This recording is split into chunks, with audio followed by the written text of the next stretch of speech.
Tales of the Reincarnated Lord. Chapter 351 Update on Catapults and Cannons. Here's this week's third release. Enjoy the read. Nobody could imagine that the 30,000 folks of Wild North Town actually paid close to 200,000 gold forts in deposits alone.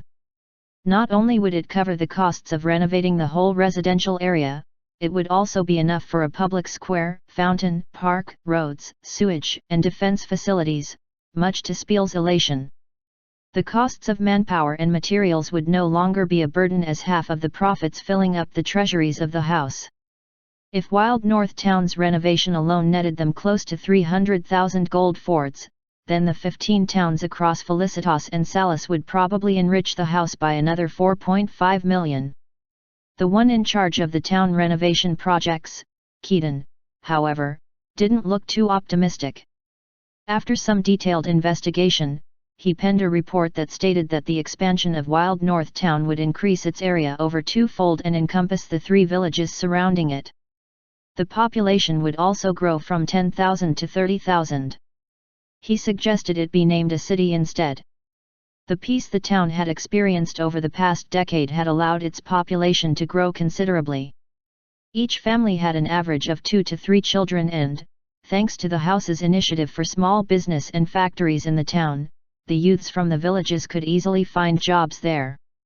Keaton suggested the 13 villages around Wild North Town be fused into 7, with the leftover farmland reorganized into farm units, accompanied by the construction of town-like residential areas for the folk. The commoners of Felicitas were also rather rich. The apartment units in 4-story buildings, thought to be in the highest demand, selling for 20+ gold forts each, didn't do as well as the house had hoped. Instead, too few 3-story, sloped roof houses with attics built near a small park were planned, unable to meet the unexpected demand.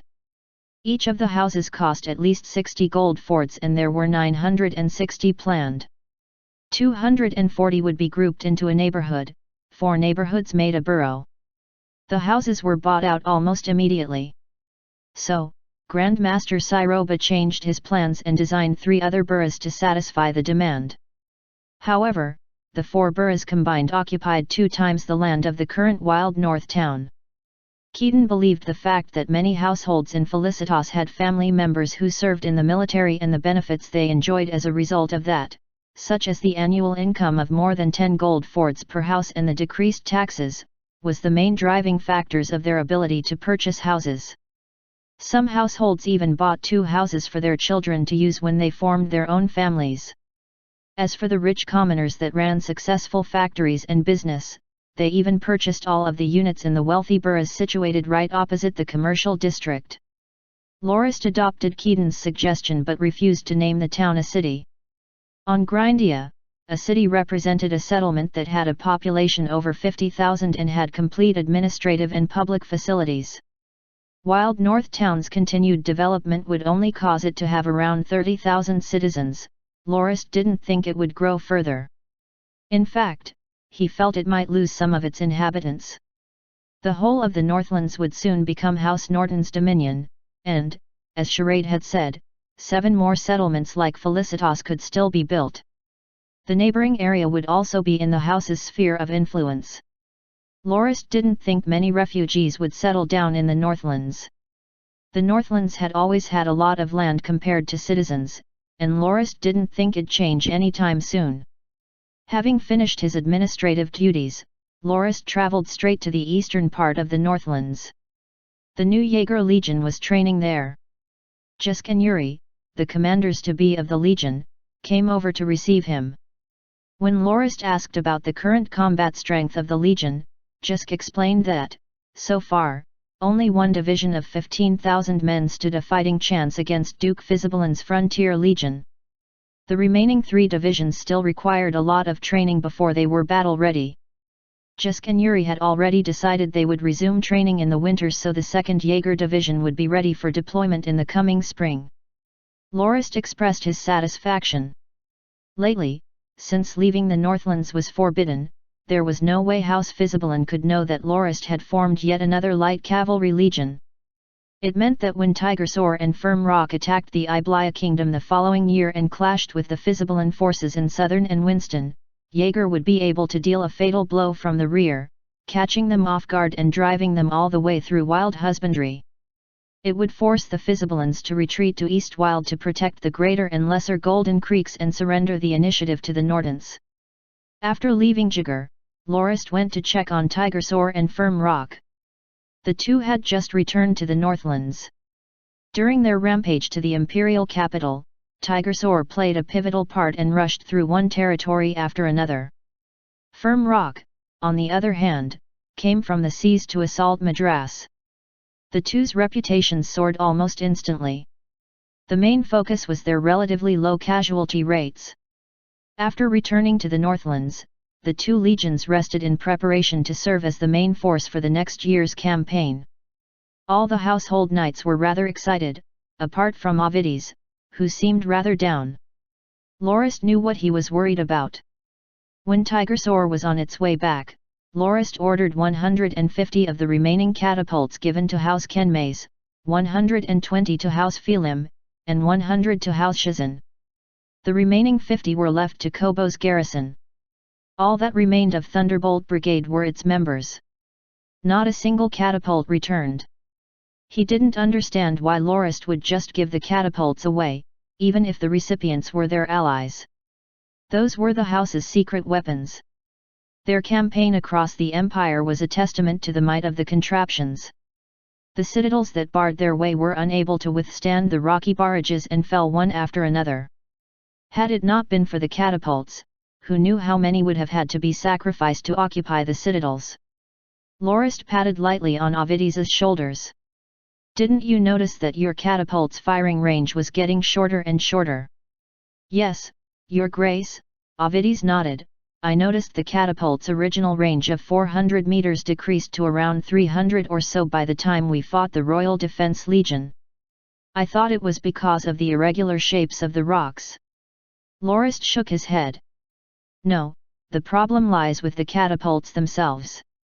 As they rely on the compressed steel springs to fire, it's only natural they'd wear down over time. Grandmaster Julian had tested them before and learned that the springs would wear out after around 1,000 shots.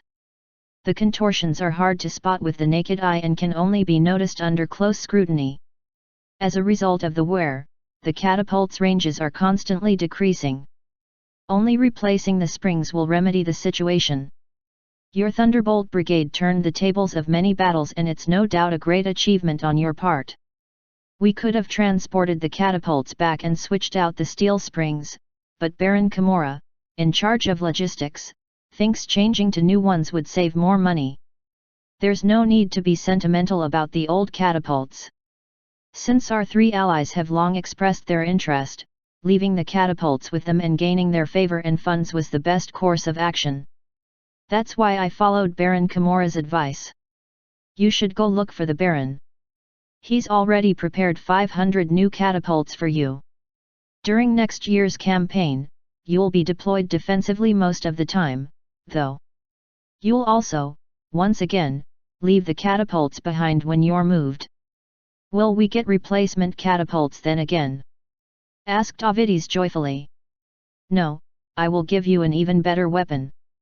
The catch is, you'll have to put in a lot of effort to familiarize yourself its operation. I promise you'll definitely fall in love with it after witnessing its might. Lorist was referring to the bronze cannons he had originally intended to allocate to the various legions. He felt it was a little too difficult to arm so many units, the cost was just too high. Each shot cost a lot of money. While the catapults could use rocks in nearby areas as projectiles, the same couldn't be done with cannons. Each shot cost at least a few large silvers. Not too long ago, Grandmasters Sid, Felon, and Julian were so moved by their entitlement that they dove straight back into their research. A little later, they sent Lorist a report and stated that a new bronze alloy would decrease the production cost of the cannons by a third and increase their durability as well. They were still testing the material, and should it ever work out, they could begin producing even more of them. The cannon's construction, however, was relatively cheap compared to the costs of gunpowder and projectiles used. Even if Lorist desperately wanted the cost to produce gunpowder to decrease, he could only hope. Professor Balba's gunpowder research lab had, so far, not yet found a replacement for saltpeter, so they could only be obtained laboriously using the regular way of scraping them off wall corners. The new alloyed bronze cannon Grandmasters Sid and Julian designed did have another redeeming point: its weight. It made them easier to transport. Lorist believed when Ovides saw the cannons for himself, he would definitely ditch the catapults like a heartless man who found a hot new lover. Ovides, who was in a rush to meet Camorra, made a knight's salute before he left in a hurry. He seemed to recall something just as he was about to close the door behind him and stopped. "Your Grace, I'm not sure if the commander has reported this to you. I don't know if I should bring it up." "Feel free." "Well, when the Legion was at the imperial capital, didn't His Highness want a few catapults for himself? After he was refused, His Highness brought a few scholars and worksmiths to our camp to inspect them. As it was His Highness, it wasn't my place to stop him, but later, I was severely reprimanded by the Legion commander. He said I shouldn't have let him into the camp. It was His Highness, though. I didn't dare to refuse. In the end, I took responsibility and submitted a report. I wonder if you've received it from the Legion commander? I've been waiting for my punishment for a good while now." Lorist laughed. Lowe's had indeed informed him of the matter earlier, but he hadn't submitted the report. Lorist didn't really mind, he had been prepared for the technology to leak the moment he deployed the brigade. It was only a matter of time. Grindia was rife with talented people who could reverse engineer the catapults. Just like a sleight of hand, once the illusion was understood, it would no longer be worth witnessing any longer.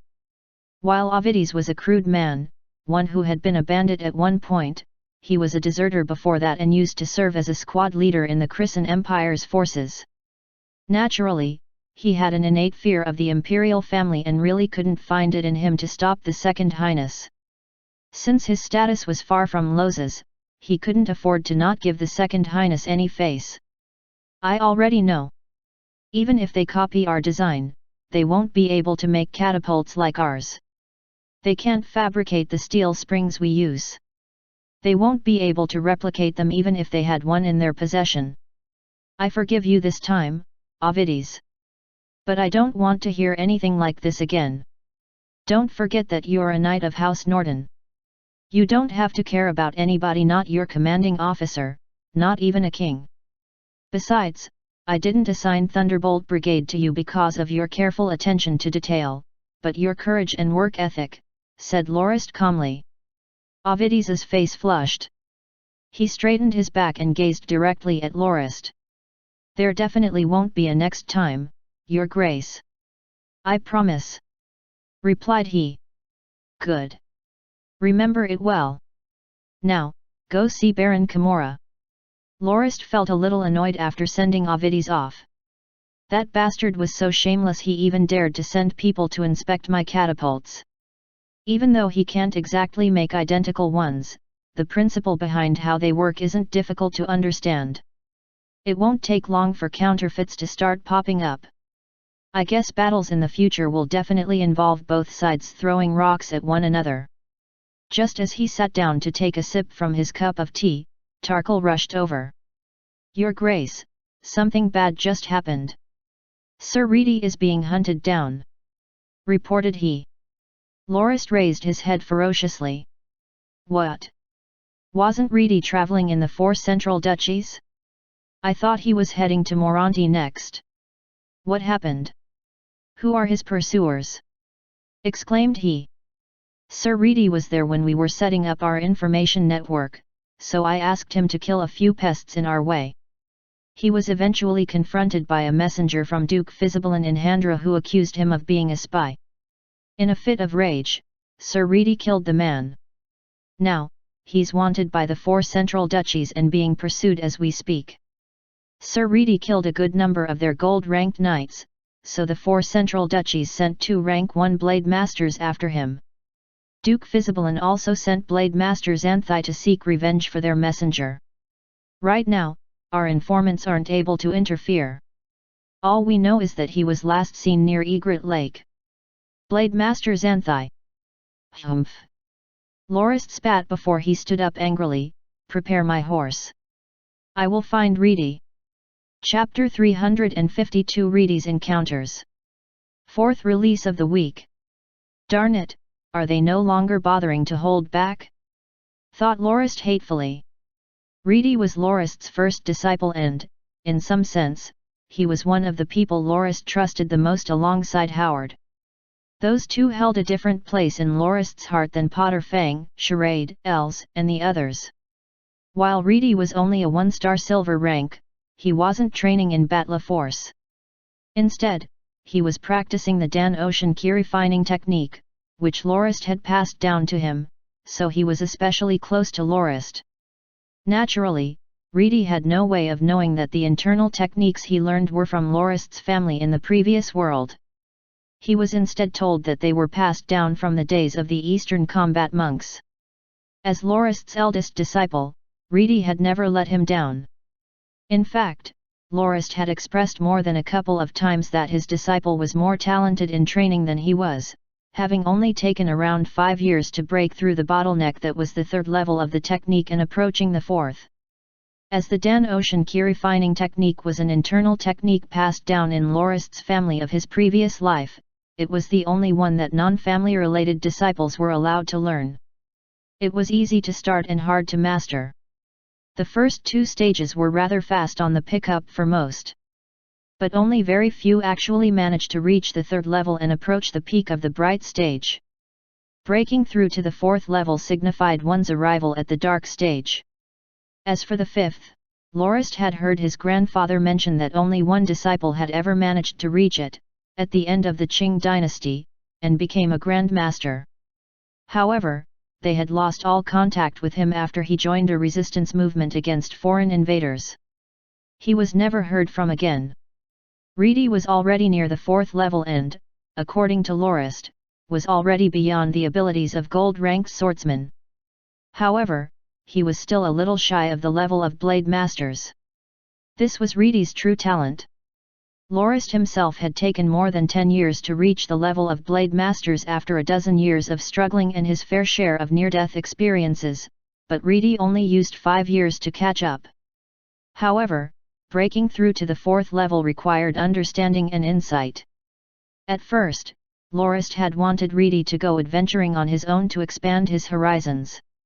Unfortunately, almost all the house's knights went into secluded training at once, including Lorist's personal guard, Jim, so Reedy was left with no choice but to take up the position of leader of the guard until Pack could come and relieve him. By the time Els broke through to become a gold-ranked knight, Duke Fisibalan's knighthood tournament was just around the corner. Reedy participated in the swordsmanship section and managed to win. Finally, after the bulk of things stabilized, Reedy was able to travel the continent. He had planned to travel by land all the way to Moronti before going to the Roman Empire where his hometown was. The whole journey was estimated to take around 2 years. When Tarkal found out about it, he had Reedy go to the 4 central duchies to help solve some troubles Fury Bear agents were having due to the local criminal syndicates. Reedy had seen much during his time as the guard captain and knew that the unit carried out many covert operations. For instance, he helped Tarkal wipe out a few underground syndicates when they were in Windberry. Reedy agreed without contest to help him once more. While most of his objectives in Handra and Farkal were completed without issue, he ran into trouble in Handra's capital when he tried to deal with a crime boss. The boss ran a large inn and was also a relative of one of the duchy's counts, a complete weakling. The count's wife had an affair with Duke Handra himself. While it wasn't spoken about in public, it was not much of a secret either. The crime boss was the count's elder cousin and profited the count's adulterous wife quite a bit. He collected protection money, threatened merchants, and ran brothels and scams in the capital, Naoli. Tarkal attempted to infiltrate a couple in their 50s as his informants. They were locals and had 2 sons who helped out with the family leather trade. During the Civil War, they escaped when the first prince attacked and ended up heading to the Northlands with the northbound convoy when they passed through the Andanak kingdom. Their 2 sons joined the Norton forces. The eldest was now a squad leader and would soon be promoted to a household knight. The couple, having started to miss home, wanted to visit it, but their 2 sons were reluctant to accompany them. When Tarkal found out about it, he had someone act as the younger son to accompany the couple back home. However, when they made it to their hometown, they realized their home had been occupied by the local crime boss. When they confronted him, they were told their whole family were considered deserters who had abandoned the duchy in times of trouble. The couple left with a beating in the place of their house and all their belongings were taken.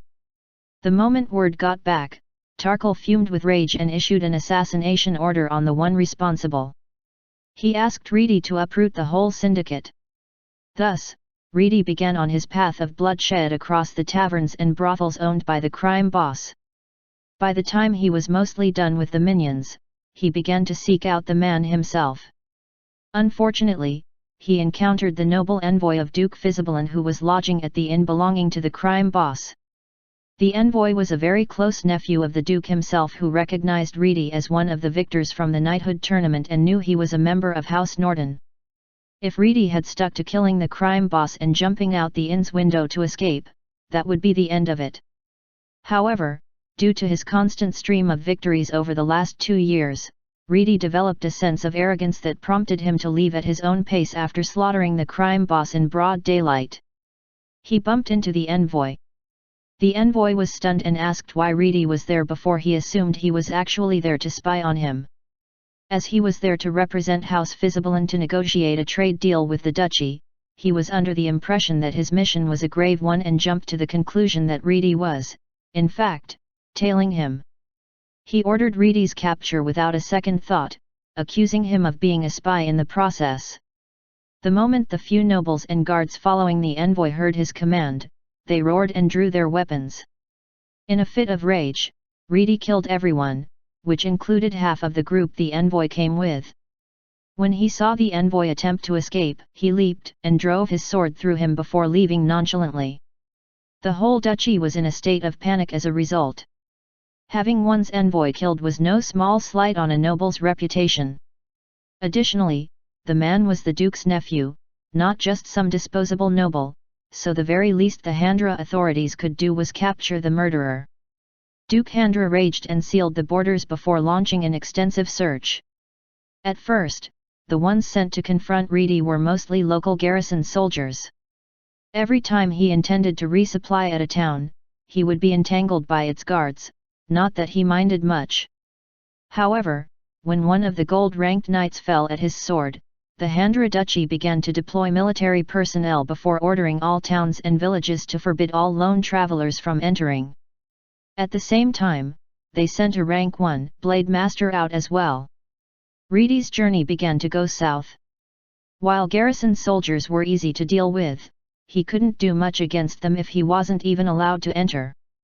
The moment anyone got close enough, the guards on the walls would order them to stop and send a few archers over to investigate. They were only allowed to enter once it was confirmed they weren't Reedy.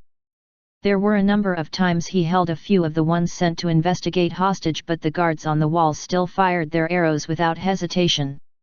Reedy was finally suffering the consequences of his actions, and it only worsened when the Blade Master caught wind of him. Just as Lorist expected, Reedy was still far from being able to deal with a Blade Master.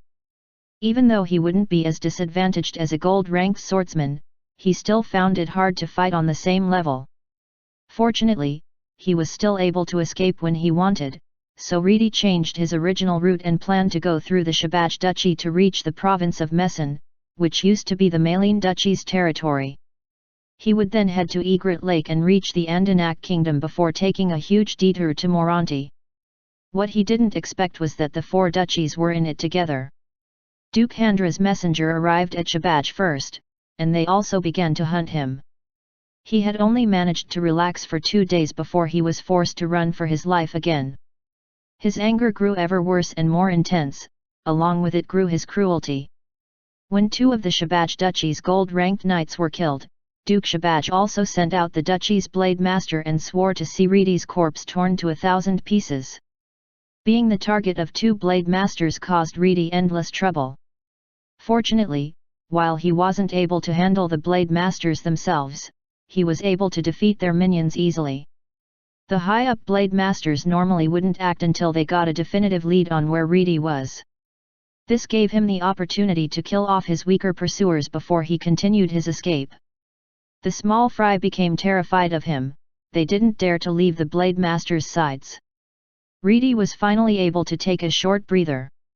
His swordsmanship had been honed quite substantially during his escapade, especially during his confrontations with the blade masters. Having familiarized himself with the first blade master's moves, he was even able to gain a slight advantage during the fights. When the second blade master made his way there, he made his escape with a hearty laugh. It was too bad that pleasant situation didn't last long.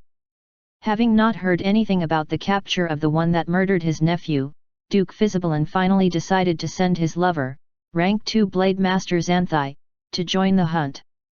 In only a single clash, Ridi suffered 3 wounds.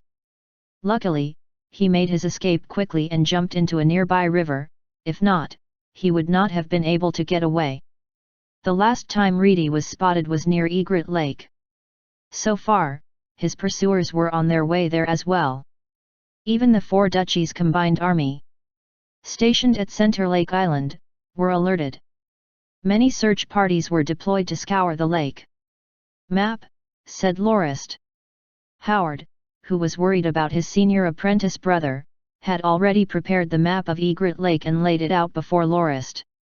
Egret Lake was the largest plot of undeveloped land within the territory of the former empire. It separated the Great Andla Plains from the rest of the empire's rich land and bordered Cloud Snap Mountains, the Northlands, and the Litten Mountains. The center of the empire only had 2 main roads, one through the Madras Strait to Malin and Shabaj, and another towards the 2 southwestern provinces, Majak and Farkal. The 2 roads could be described as a large detour. There was actually another unconventional path, across Egret Lake itself when its surface froze up in the winter. One would first go through the swamp to Center Lake Island before crossing another swampy area to arrive at Mesen. That was the one Duke Malin used to transport Fierce Gale Legion to resist the Second Prince's invasion. Strictly speaking, the swamp around Egret Lake should be called Egret Basin. It was a large expanse of wetlands of roughly 500 square kilometers, whereas Egret Lake was only about 5 square kilometers. While some parts of the swamp would freeze up during winter, most of it still remained rather dangerous. Ever since Malin's 2 provinces were absorbed into Shabaj, and following the safe return of the Second Highness to his throne, the 4 central duchies stationed their troops at Center Lake Island and constructed a wooden citadel there to prevent the Second Highness's forces from using it for a winter invasion. Their vigilance was only to be expected, given how the battle that shot the Second Highness to fame occurred during winter. As for the other route from Madras, the 4 central duchies didn't mind it much. First, the route circled around Egret Lake and was incredibly hard to traverse. There was also a citadel there that could stop any invading army in its tracks. Nobody could transport their army through the pass given the horrible terrain, so most who bothered to travel on that road were merchants. It was said that Duke Madras had once discussed with Duke Malin about making that route into a highway to improve trade, but the project was delayed to no end due to financial concerns. So far, Wittelian Legion was deployed in the 2 southwestern provinces to stand off against the Union at Kanbana. The reorganized Royal Defense Legion, on the other hand, was stationed at Hanstmost against Zitram. Word was that the Second Highness was forming a new amphibious legion on the opposite shore of Egret Lake right next to Center Lake Island. The rumor terrified the 4 central duchies. It was the 26th day of the 11th month on Grindia and there were only 44 days before the New Year's arrival. If Lorist wanted to travel to Egret Lake to look for Ridi, he would have to travel by sea to Silauaz and head to Jilin Harbour before heading there on horseback. It was the fastest way, but even so, it would still take around 11 days. This route, however, passed through the central province where the imperial capital was, and it was very likely that the Second Highness would cause him trouble some way or another. The second route involved traveling to Delamoc before going to Venades and heading to Egret Basin from there. The road was long and winding, it would take him at least 2 weeks. With Madras conquest and its occupation by the Northland nobles, who were in the Second Highness's faction, Shahbaz had already cut the route off and prohibited any merchants from travelling to Venades. After some thought, he finally decided to use the second route. Tarkal, notify our agents in Venades with the messenger eagles and have them find me a guide and hunter.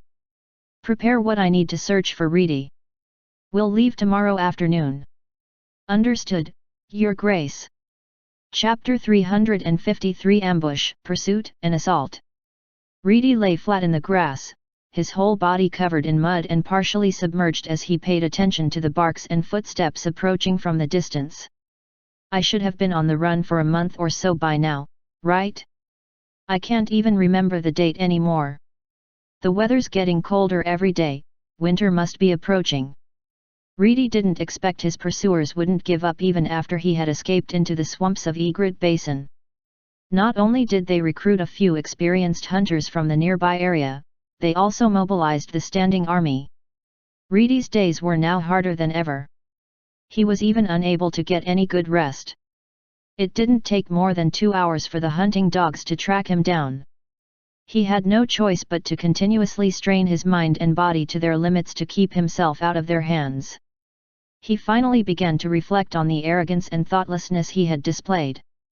Ever since Lorist acknowledged his swordsmanship, he began to feel proud. It was especially the case ever since he emerged as the champion in the knighthood competition. He no longer took gold-ranked knights seriously and already saw himself as being on the level of rank 1 blade masters. Even after a bounty had been placed on his head by the Handra and Shahbaz duchies, Reedy still remained confident. Certainly, mere rank 1 blade masters couldn't do much to him. He didn't fear facing one head-on since it usually took them at least 100 strikes to gain the advantage. Had it not been for the other blade master joining the fray, Reedy wouldn't have minded clashing with the first. Right now, he recalled his teacher's words. He was just like a frog in a well who didn't know how wide the skies truly were. He could only see the well in which he lived. Thinking that he was already on par with rank 1 blade masters, Reedy proudly accepted Blade Master Xanthai's challenge, only to discover that he wasn't able to even take a single strike from her. Had it not been for the river behind him, his head would have been lopped off. Darned old woman! She's not taking our previous interactions at all into account at all. Back when Xanthai accompanied Princess Sylvia on her trip around the Northlands, Reedy had been their guide and even made tea for them on numerous occasions. She knew that he was Lorist's eldest disciple, yet she didn't hold back in the slightest and fought with all her strength right from the get-go. It was apparent that Xanthai didn't care about Lorist nor House Norton. Reedy wondered what he had done to have Duke Fisibalan desire his death no matter what. The poor Reedy began to recall all that had happened during his pursuit. Usually, local nobles wouldn't care much when a crime boss or two were killed in their territory. Even if the bosses were chosen by the nobles themselves to rule the underworld on their behalf, the nobles wouldn't bat an eye to their death. They'd simply choose someone else to take their place. Even if they were to place a bounty on someone, it would only be for show. After all, it wasn't uncommon for a crime boss to be killed because of some grudge.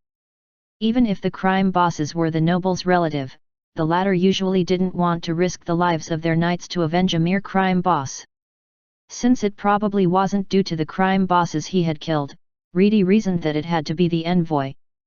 The more he thought about it, the more familiar the envoy seemed. After a long time, he finally noticed that he might have seen that fellow beside Duke Fisibalan during the knighthood tournament. Lorist had introduced the man as the son of the Duke's younger brother. He was a 3-star silver rank, the most likely to be the one to step into the gold rank after Princess Sylvia. It was too bad he had lost in the justing match with Lowe's. Reedy finally realized why Xanthai was there, and the magnitude of trouble he was in. He could no longer continue his travels and would have to return to the Northlands right away, should he manage to escape. He would only be safe by his teacher's side. However, he still had to deal with the 3 sword wounds that Xanthai had dealt him. He would have to stop the bleeding so he wouldn't leave any tracks.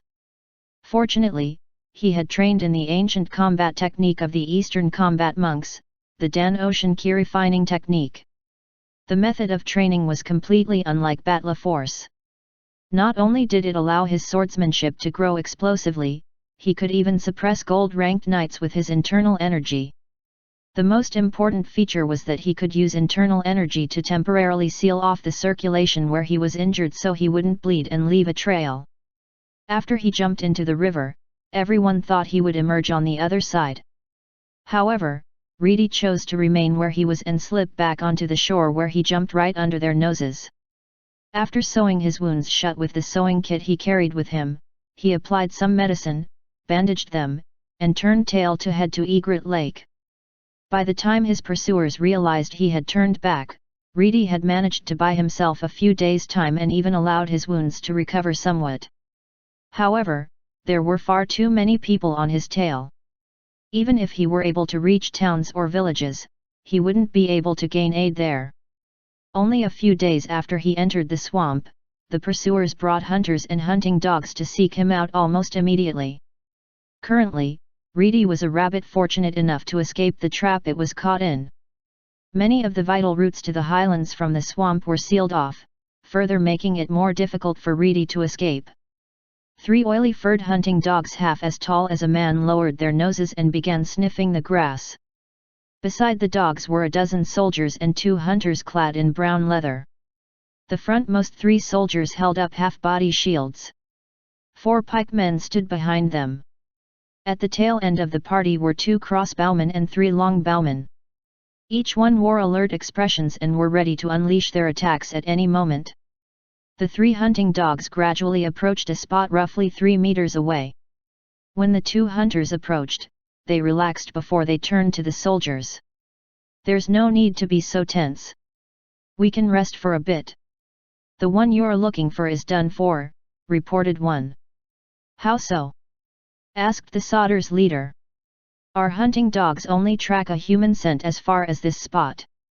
He might have entered the grasslands here already," replied the man, pointing at the grass. "Our orders were to find him. Even if he's entered the grasslands, we still have to continue our search," said the leader. "We can't enter," the hunter said while his partner joined him for a laugh. "Didn't you hear me say he was done for? Don't be mistaken by how tall the grass is. The grass floats on the surface of a very deep pool. No matter who it is, once someone steps in, he will sink and die beneath the grass. The animals and people who died in the pool nourished the grass above it, causing it to grow this tall. Those around here call this the demon grass swamp. You're saying that the one we're chasing might have drowned after entering this patch of grass?" asked the leader as he relaxed. No one could alert for so long. The moment the soldiers heard the hunters, they lowered their shields, crossbows, and bows before surrounding the patch of tall grass in discussion. A few walked up to the edge of the grass, unbuttoned their pants, and released a stream of urine. A rush of pungent urine landed not far away from where Reedy was hiding.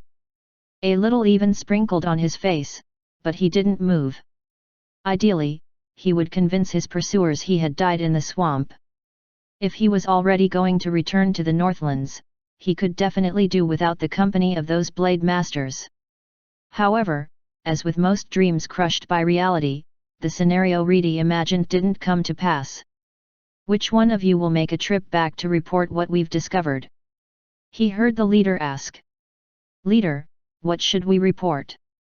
Should we say our target died after escaping into Demon Grass Swamp?" asked one of the soldiers. "Officer, why can't we just head back together?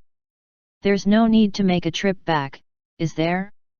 Isn't this matter done with already?" asked the older hunter. The squad leader sighed. "Do you think I don't want to go back? The higher UPS said they want to see the corpse if the target is dead. If we report he died inside Demon Grass Swamp, they will order us to scour the swamp until we find his corpse. All we can report is that we've lost all trace of him around here and have the higher-ups send people over to do the search themselves.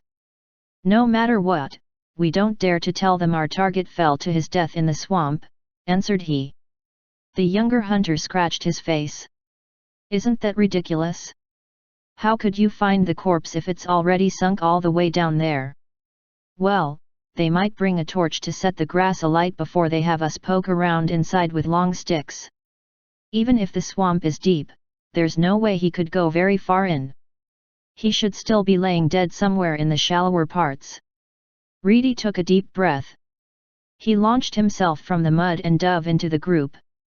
His sword flashed quickly a few times. One figure after another fell as blood gushed out of their bodies. In a few short seconds, the 8 soldiers were dead already. Loud barking could be heard as the 3 hunting dogs leaped over.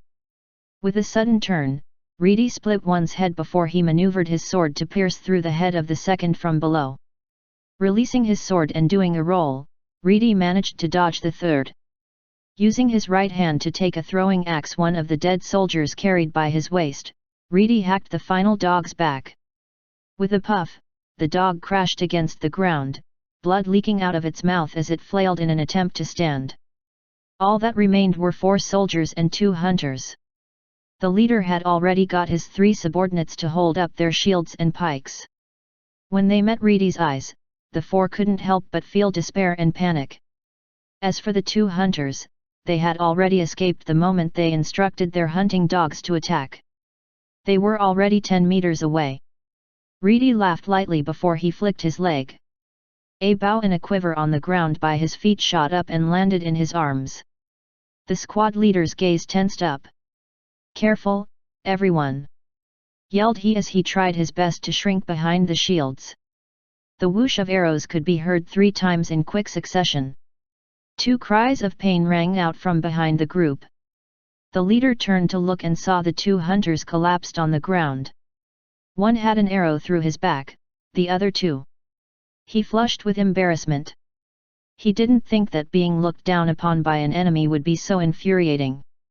However, the cries calmed him, even though he had wanted to clash with Reedy just moments before. It was obvious that the muddy-looking man intended to have his whole squad stay behind. Behind the shields, the squad leader took out a small bamboo cone and handed it to the person behind him before he whispered, "Whoever's at the back, ignite the smoke signal. The rest of you stand your ground together. We'll try our best to stall until reinforcements arrive. We'll be safe once they do." At that moment, Reedy was removing the sword stuck through one of the hunting dogs. He had used a little too much force to draw the bow quickly moments ago. The wounds on his chest had reopened. It didn't stop him from killing the 4 soldiers in front of him, though. He collected his spoils. He had already not eaten for a few days. His last meal was a poisonous yellowish-purple snake. He was so hungry he accidentally popped the snake's gallbladder. The contents spilt on the meat, causing it to taste incredibly bitter. He had been so hungry he ate it anyway. Currently, even normal rations tasted like delicacies to Reedy. Apart from his long sword, he didn't carry anything with him. Even his clothes were horribly torn. He was caked in mud from head to toe. As the swamps were filled with swarms of huge mosquitoes whose stings resulted in massive swelling, he had no choice but to muddy himself to make sure his blood wasn't sucked dry. The 4 soldiers that remained huddled together. The one at the front held up a shield and the other 2 raised their pikes. The last soldier was busy with something, but he couldn't see what it was. He was sure he wasn't holding a crossbow, though, as the ones armed with them had been his first targets. The 2 crossbows on the floor were in plain sight. For all Reedy knew, the man might be unarmed, since it wasn't surprising for one to forget one's weapon when ambushed. But when a loud hiss rang out, the look on Reedy's face changed. A small bamboo tube let out thick smoke into the air visible from kilometers away. The smoke signal was something Frontier Legion used to signal units far away on the great expanses of the grasslands. Reedy didn't think his pursuers would be given them as well. "Die!" roared Reedy as he rushed forward. He knocked the 2 pikes that shot at him like poisonous pythons away. Stepping hard on the shield and leaping over it, he swung his sword and cleft the throats of the 2 pike-wielding soldiers, before slashing behind him after he landed behind the shield-bearer. The man dropped his shield and grabbed his wound before kneeling gradually. Reedy withdrew his sword. Only the pale-faced soldier holding the smoke signal was left. "Go to hell," yelled Reedy as he ended the man with 1 strike. Despite being cleft in twain, the bamboo tube still continued to let out smoke. Not long after, loud barking could be heard in the distance. "Soul!" cursed Reedy before he picked up the 2 crossbows and bows on the ground, the 2 quivers, and the spear. He hurriedly searched the dead soldiers' rucksacks and picked what he needed quickly. He packed everything into a sack which he tied to his waist. After looking around and seeing movement in the distance, Reedy smiled before he jumped onto the muddy slope and disappeared into the demon grass swamp. Chapter 354 Demon Grass Swamp. Hey guys! Yes, it's the start of another week and the start of another flurry of chapters. We'd like to just take a few moments to remind you guys about our map competition. There are $100 in prizes and the eternal gratitude of the TRL readers at stake. Don't forget to take a read and make a map if you want. The 2 of us can't wait to see what amazing maps all you budding cartographers have in store for us. Now, enjoy the chapter. Demon Grass Swamp, as the locals called it, was actually just a mud lake that covered a huge area. The most eye-catching part of the lake was the grass that grew on its surface. They looked like dense growths of eupatorium plants, one floating above the water, with their long stems reaching down deep below the water's surface. From afar, it looked just like a normal piece of land with tall grass. While the grass near the sides of the lake was rather tough and could bear human weight, the ones closer to the center couldn't. With but a misstep, one would fall straight in and sink to the bottom. It wasn't that mud had no buoyancy, the problem was with the grass that grew from the very bottom of the lake itself. Even crocodiles, the kings of the swamps, don't dare to enter the lake for fear of being tangled up in the roots and drowning. Apart from insects, smaller fish, snakes, and frogs, there weren't any other animal within the lake. Most larger birds wouldn't even bother to hunt there. Reedy wasn't unfamiliar with this kind of grass. Near North Sea, completed just 2 years earlier, the opposite shore of Azure River was black mud marsh. The household had developed that part of the marsh into rich farmland, but iron spine crocodiles still lurked on the opposite shore of the river. Without battle force of at least the silver rank, one couldn't damage them at all. One couldn't even put a single scratch on their backs without a blade glow. This was precisely why the house's Oceanic Legion used armor made from iron spine crocodile leather. Not only was it strong, it also floated better and had great heat insulating properties. When the household developed that part of black mud marsh, they fashioned 2 extremely huge steel ballistae solely for use against the crocodiles. Lorist also had the largest one they killed embalmed and displayed on North Sea's Plaza. As a result, the plaza was known as Crocodile Plaza. Some kids even used the embalmed crocodile as their playground. One could often find little figures climbing in and out of its huge mouth. When the house built the long wall from Tortoise Hill to Azure River, some construction sites were attacked by the crocodiles. Thanks to the frequent waves of ballistay bolts, the crocodiles learned to behave and no longer swam to their deaths of their own accord. Since the crocodiles won't come over, we'll go to them, was the conclusion the Oceanic Legion came to. They had 2 boats equipped with the steel ballistae, which allowed them to hunt the crocodiles as they sailed down the river. In time, not a single crocodile was visible anywhere near the wall. The hunters had to go into the deeper parts of Black Mud Marsh itself. Black Mud Marsh was so wide that even after several years, the Nortons had only explored a third of it. During some of their expeditions, they discovered a few mud lakes just like Demon Grass Swamp. At first, the hunters thought the crocodiles would surely hide in such a dense growth of grass and decided to set them on fire to flush the beasts out. They only discovered the true nature of the lake, within which was the network of roots. Simply by tossing a hook and pulling it up, they found bundles of fine stems as well as some rotten iron spine crocodile carcasses. When Reedy was training at Firm Rock Castle, he would occasionally go out for changes of pace. One time, he was asked to tag along for a trip to the marsh with Paul Obens and fell in love with the sport of iron spine crocodile hunting, more specifically, fighting one-on-one with middle-sized crocodiles armed with nothing but a sword, using them as his sparring partners. Having spent quite some time in the marsh, he was familiar with the muddy lakes, so, when he saw one in Egret Basin, he thought of using it to escape from his pursuers and teach them a lesson.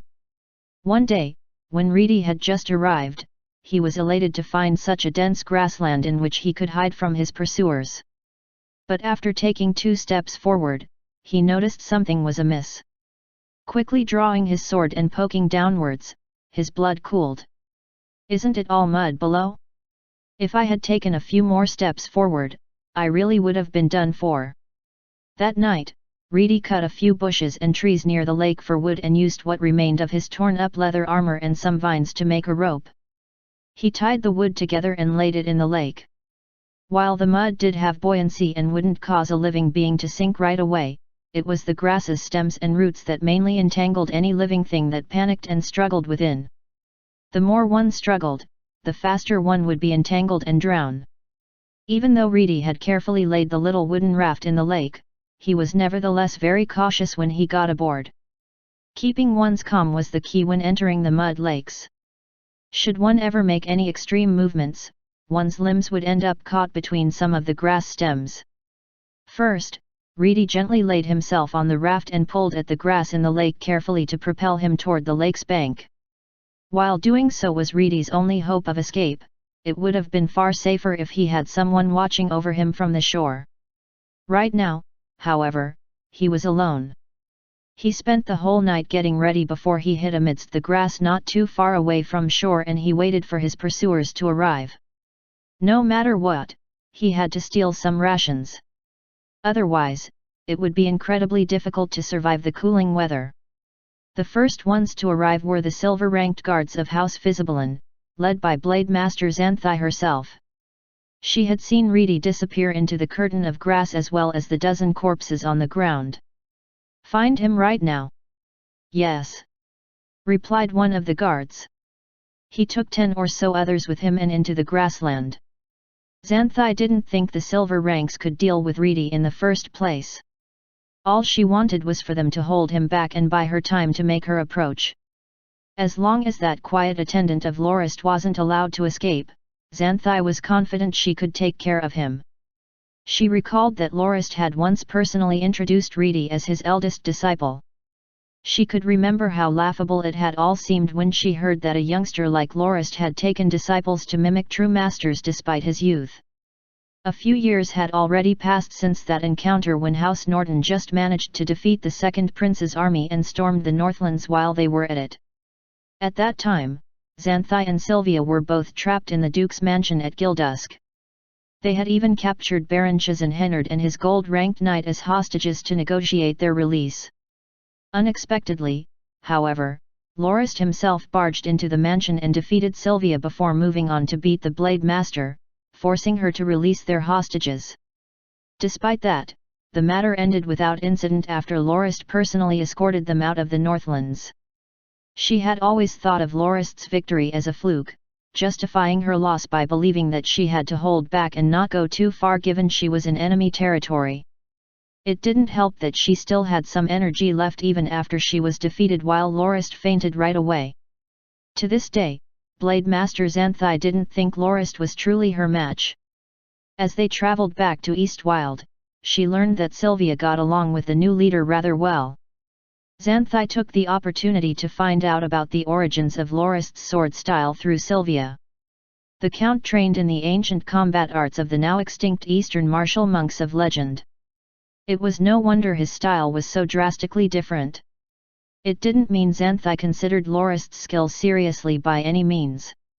Even though Lorist's critique of her sword style let her gain some valuable insight to bypass her bottleneck, she didn't consider it a favor either. Xanthai believed she would have been able to fix the problems with her swordsmanship herself if she spent a few months pondering the matter. She also thought Lorist gained quite a bit of insight from their duel himself, so, strictly speaking, he gained more from it than she did. Xanthai never took kindly to Lorist's relative lack of ambition. But even so, her beloved adoptive daughter actually began to have feelings for him, something she definitely couldn't allow. Xanthai hoped Sylvia would wed a world-changing hero instead of an average-looking count that trained in the unreliable and unproven arts of the Eastern martial monks. While Lorist's household had a few centuries' worth of history and background, all it did was stay put in its dominion. It paled severely in comparison to House Fisibelin's performance when it helped the second prince establish the Iblia kingdom. What Xanthai couldn't help was how things developed so swiftly that nobody was able to react quickly enough. In but a year, she heard that House Norton mobilized their troops to conquer Wintbury and capture second Prince Iblia as payback for the latter's sending of Blade Masters Arenan to assassinate Lorist. As if that wasn't bad enough, the Nortons also defeated the 2 cavalry divisions commanded by Viscount Christophe and captured all 15,000 of his troops. Given the situation, Duke Fisibelin had no choice but to take a step back and send Sylvia to discuss a trade agreement, using livestock to exchange for large numbers of military equipment and negotiate for the release of the 15,000 troops, all the while causing House Norton to let their guard down while House Fisibelin began their campaign against the grassland barbarians. Nowadays, House Fisibelin finally managed to consolidate lots of military might. It caused Xanthai's impression of Lorist to dip even further, as it was the greed of the Nortons for gold that allowed for the formation of the strong military of House Fisibelin. The Duke managed to form an undefeatable light cavalry force, many parts thanks to the incessant supply of military equipment from the Nortons, and conquered the Greater and Lesser Golden Creeks, an achievement that patched up one of the house's last shortcomings. The Nortons could never imagine how much a set of cavalry equipment cost on the grasslands. Some of the barbarian tribes were prepared to beg the Duke for a few sets of armor. Sometimes, Xanthai fantasized about what would happen should House Fisibelin grasp the secrets of making the equipment. At any rate, they definitely wouldn't sell them for the sake of a few coins and livestock like the Nortons. It was arming one's enemy. Of all the men in the world, her beloved Sylvia had actually fallen for Lorist, much as it vexed her. But given her understanding of her adoptive daughter's personality, she knew that nothing good would come from being too forceful. Xanthai had made a few subtle hints to dissuade Sylvia and take back her heart filled with love and fantasy, to no avail.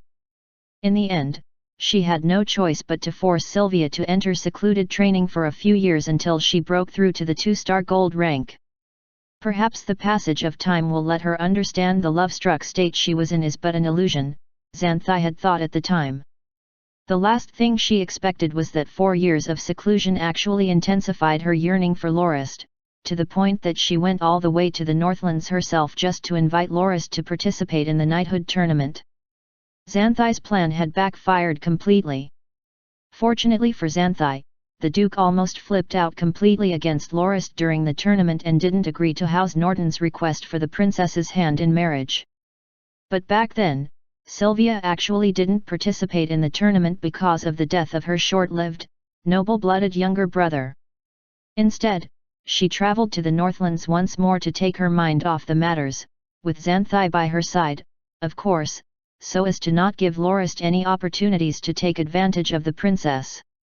After hearing about the murder of the Duke's nephew by Reedy of House Norton, Xanthai knew her time had come to forever sever the ties between Sylvia and Lorist.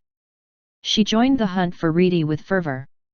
Should Reedy actually die fighting her, Lorist would definitely turn against House Fisibelin for good. That way, there was no way Sylvia could marry him. On the other hand, Duke Fisibelin, with his renewed and empowered forces, could unite what remained of the kingdom and consolidate his power without fear for the threat of the Nortons. Splash! Splosh! Splash! What followed was a stream of shrieks and cries for help that caused Xanthai to turn over, only to witness half of the silver-ranked guards gradually sinking into the grassland. Their bodies descended ever so slowly, covered with fine fibers of grey, black, green, and white that were laden with different kinds of leaves. The fine fibers got more tangled the more the men struggled. They sunk faster the more they struggled. Before Xanthai leaped to save them, she saw a few guards that hadn't fallen into the grass patch stretch their hands out towards their comrades, only to end up falling into the water and getting tangled up by the fibers as well. In a few short moments, only 3 silver-ranked guards remained afloat. The 3 were slightly more intelligent than the rest. They had not moved an inch despite also calling out for help. They realized that moving and struggling would only accelerate their demise. Terrified, Xanthai didn't dare to approach the mud lake at all. Instead, she turned to the soldiers coming from the distance and ordered, "Quick! Go pull those 3 out." After some hesitation, the 3 silver-ranked guards were rescued. Xanthai heard the explanations of a few local hunters and realized her mistake. Even though she saw Reedy make his way through the dense grass, it never occurred to her that it was some sort of natural trap. Still, being unable to enter the lake, what would she do? Burn everything. I'll see how long that bastard can stay in there. Without the grass cover, we'll be able to know how he got in there. We'll capture him easily then.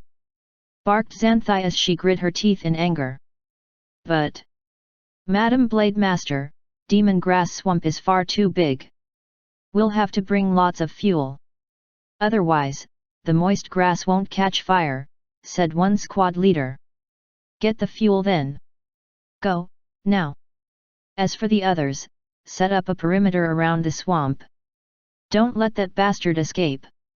1 Eupatorium plants, link to picture. Chapter 355 Gold Eagle. A man removed the scarf obstructing his face. White puffs burst from his mouth as he did so. We've arrived at Egret Basin, Your Grace, said he. It was the 11th day of the 12th month. Winter. A small round of snow had just fallen. The landscape was covered in a patchwork of white and ailing green. Your Grace. We received a messenger eagle from our informant in Shabaj. So far, the hunting party at Egret Basin still hasn't caught Sir Reedy. Instead, they ended up with carriage after carriage of injured troops. The informant managed to get word from them and learned they were still playing catch with Sir Reedy. He's become their demon. Nobody could resist his assaults apart from the 3 blade masters. Duke Shabaj also sent a regiment and a few hundred carriages filled with supplies, presumably in preparation for the hunting party's stay for winter, reported Tarkal as he read the thin cloth he took out from the small bamboo capsule. Beside him was a heavily bearded man on horseback, on whose shoulder an eagle that looked rather warm perched as it swallowed the meat the man fed it. Taking a look at the endless wildlands, Lorist slipped off his mount and pulled down the black scarf covering his face, map. He had brought 3 regiments of his personal guard, 1,500 men in total. However, only 30 or so were beside him right now. Lorist couldn't afford to wait for the whole troop to arrive, which would take 3 hours, he was too worried for Reedy's safety. The heavily dressed Howard hurriedly dismounted, took a map out of his backpack, and called a few guards to hold it open. Their guide, Jisun, took a swig of alcohol from his bronze flask, complained about the horrible weather, and walking to Lorist's side. After he looked at the map, he pointed. Your Grace, we're currently here. It'll take us half a day to reach Red Tree Citadel. It's the only checkpoint we have to cross along this road. Both sides of the moat the citadel was built on are swamps that won't freeze even in winter. Apart from a small muddy road that only allows a carriage to pass, there are no ways to go around Red Tree Citadel unless we take this detour from here. You're saying we don't have to go through Red Tree Citadel if we use this road? Asked Lorist. Indeed, Your Grace. I, Jisun, am actually quite famous around these swamps. I know the routes here like the back of my hand. Honestly speaking, if Your Grace had hired any other guide, they would have been walking blind in winter. I, on the other hand, know where the swamp freezes up and where we shouldn't enter. This is all thanks to my 30 years of experience. I've been living here with my father since I was young, and if I didn't learn a trick or two, I would have died many times over, said the old man as his voice coarsened from the strong liquor. Hee, that's precisely why we hired you, Jisun. I just hope you're worth the fee. I'm sure you know we're here to find someone, said Tarkal. Oh, a search, Jisun said as he recalled something. He turned to Tarkal, Sir, if you're looking for someone, you should tell me roughly where they are. How did they enter and did they leave any traces or signs? Egret Basin is so big I doubt I'd be of much help without a single lead. Well, Mr. Jisun, the person we're looking for entered the basin from Shabach, and we think he's heading to Egret Lake. The duchy is our enemy and they sent out a search party to hunt for him, so we had no choice but to enter the basin from here. He probably didn't leave any markings, but even if he did, they were probably destroyed by his pursuers. If anything, he'd leave a circle with a cross or a picture of a bear at the lower right part of a rock or a tree. But don't worry, we have a rough idea how to locate him. We just need you to lead the way across the swamp, said Lorist. Ah, Your Grace, you don't have to be so formal with me. Just call me by my name. It's my pleasure to be of service, said he, a little surprised and glad after being addressed as Mr. Tarkal. Yes, Your Grace, Tarkal said as he turned around, Morbinghan, we're counting on you. The old man called Morbinghan was a bearded man with a white mop on his head. Though he looked old, he seemed far more energetic than most people his age. The old man dressed in hunting garb smiled after he heard Tarkal. Your Grace, leave it to me. He lifted a large cage from the back of his horse and opened it, letting a huge eagle out onto his arm. A cold breeze blew by, causing the eagle to flap its wings twice as it looked around. What a huge gold eagle! Cried Jisun. You've seen gold eagles before? Asked Morbinghan as he stroked his bird's feathers. The eagle seemed almost human. It scratched Morbingham's chest lightly with its talons. Little Inkfiather here has been with me for more than 17 years. When I picked it up at the bottom of a cliff, it still didn't have any feathers, it had likely hatched just hours earlier. I don't know how it fell, but, fortunately, it was still alive. I brought it home and treated it as my third son and spent our years together. Mr. Morbinghan. Snap out of it and let the eagle do its job. We can listen to your stories over some alcohol after we find our man, all right? We'll definitely listen to it even after you've repeated it for the 1000th time, all right? Beckoned Tarkal worryingly. Morbinghan's eyes regained some clarity. He glared at Tarkal. What's there to rush? If I don't let the eagle get used to the air, it'll flop, fall, and die. Give it a minute. You're planning to let the gold eagle find your man? Jisun asked curiously, how does it work? Does he know the guy? It doesn't, Lorist answered, while finding a single individual would be difficult even for eagles, spotting a group isn't an issue, especially on the relatively empty swamps. The one we're looking for is wanted and pursued, so all the eagle has to do is to bring us to them. At the very least, we'll be much closer to the one we're looking for.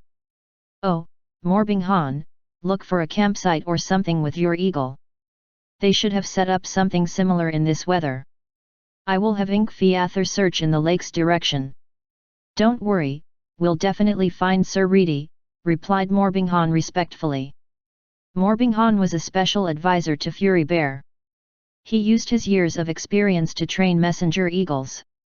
His eldest son was a Norton Knight and took care of the messenger eagle department, while his second son was still at the bronze rank. Once he makes it to the silver rank, he would also be made a household knight. Morbinghan had the same status as Grandmaster Julian. He hoped to make more contributions to the house and eventually be made a landed noble. After a good while, Morbinghan finally released his eagle. It circled the skies for a while before flying towards Egret Lake. All right. Jisun, let's head west as well.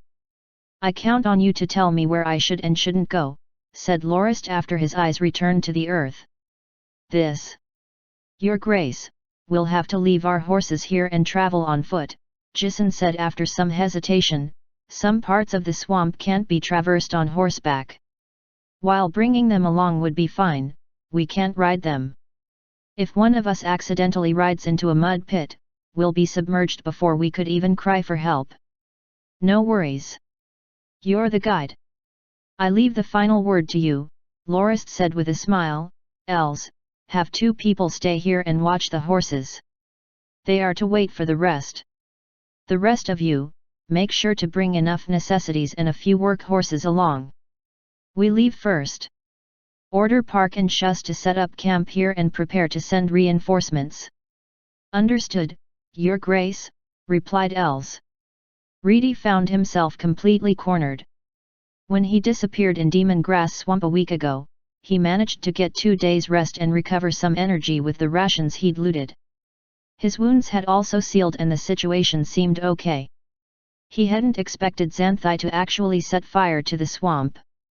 While the grass was still green even during winter thanks to the water, he understood they would be baked dry and set aflame easily even with the smallest fires. On a day with strong wind, the fire would spread quickly over the grass in the vicinity. He had to take his leave right away.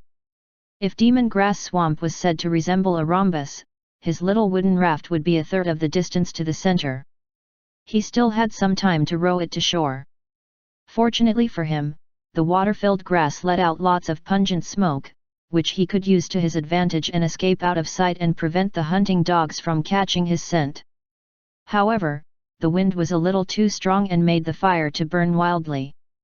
Even though he tried to hurry himself up, he couldn't as his little raft had been entangled by some of the grass stems in the mud. He had no choice but to use his sword to cut them off. By the time the fire was already behind him, the little raft was still roughly 5 meters from shore.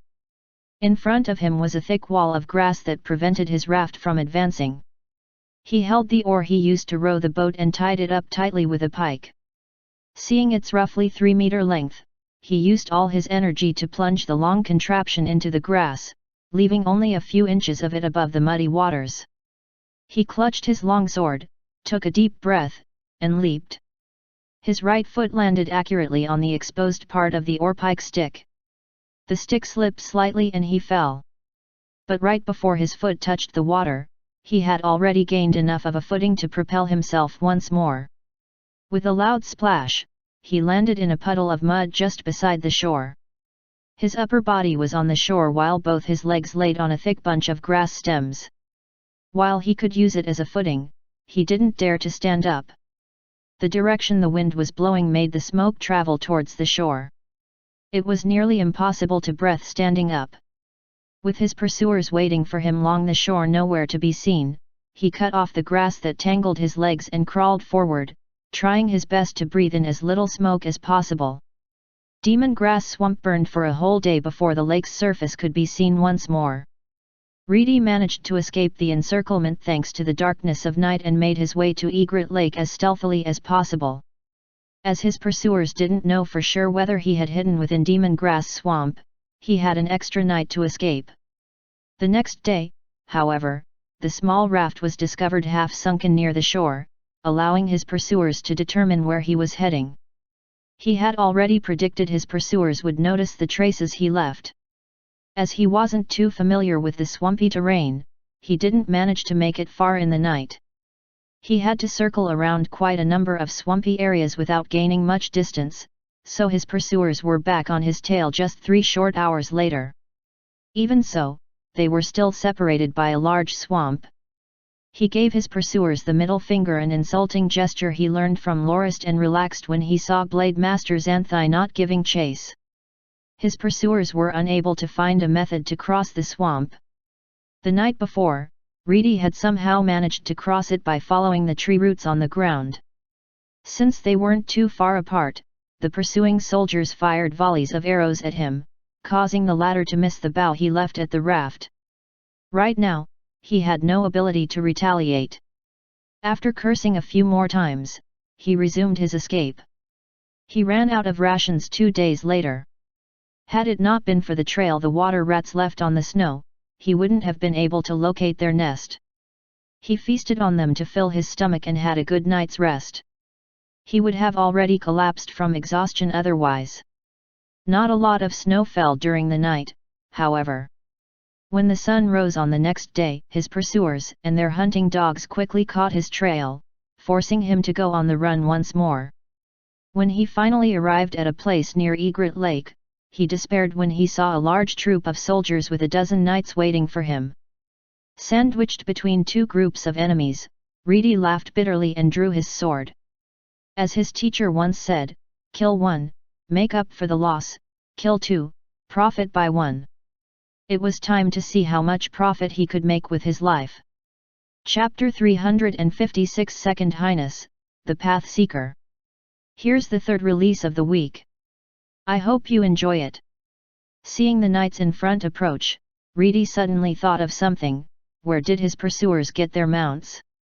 Even Blade Master Xanthi had to walk on her feet during the pursuit, so how were those knights able to find a mount? Unless they came from the other direction. As expected, the knights ahead stopped before they reached him.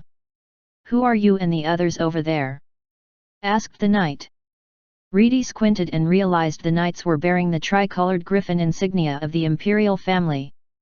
In other words, they were knights of the Andanak royal family and subordinates of the Second Highness. While Lorist wasn't too fond of the Second Highness in private, officially he was still considered a duke of the kingdom. Reedy breathed a sigh and slumped on the ground, before taking out a silver rage bear badge and announcing, "I'm a subordinate of the Duke of the Northlands and also a knight of House Norden. Those behind me are pursuers from the Shabaj and Handra duchies. Please help me get out of this predicament." The pursuers were already approaching and saw Reedy with the knights and around 100 soldiers. The duchy's men didn't rush towards the knights, they stopped to gather their comrades, letting honks of low baritone resonate across the landscape. After seeing the soldiers pursuing Reedy's equipment, the mounted knights believed him. One laughed and said, "Very well, we were just starting to feel rather.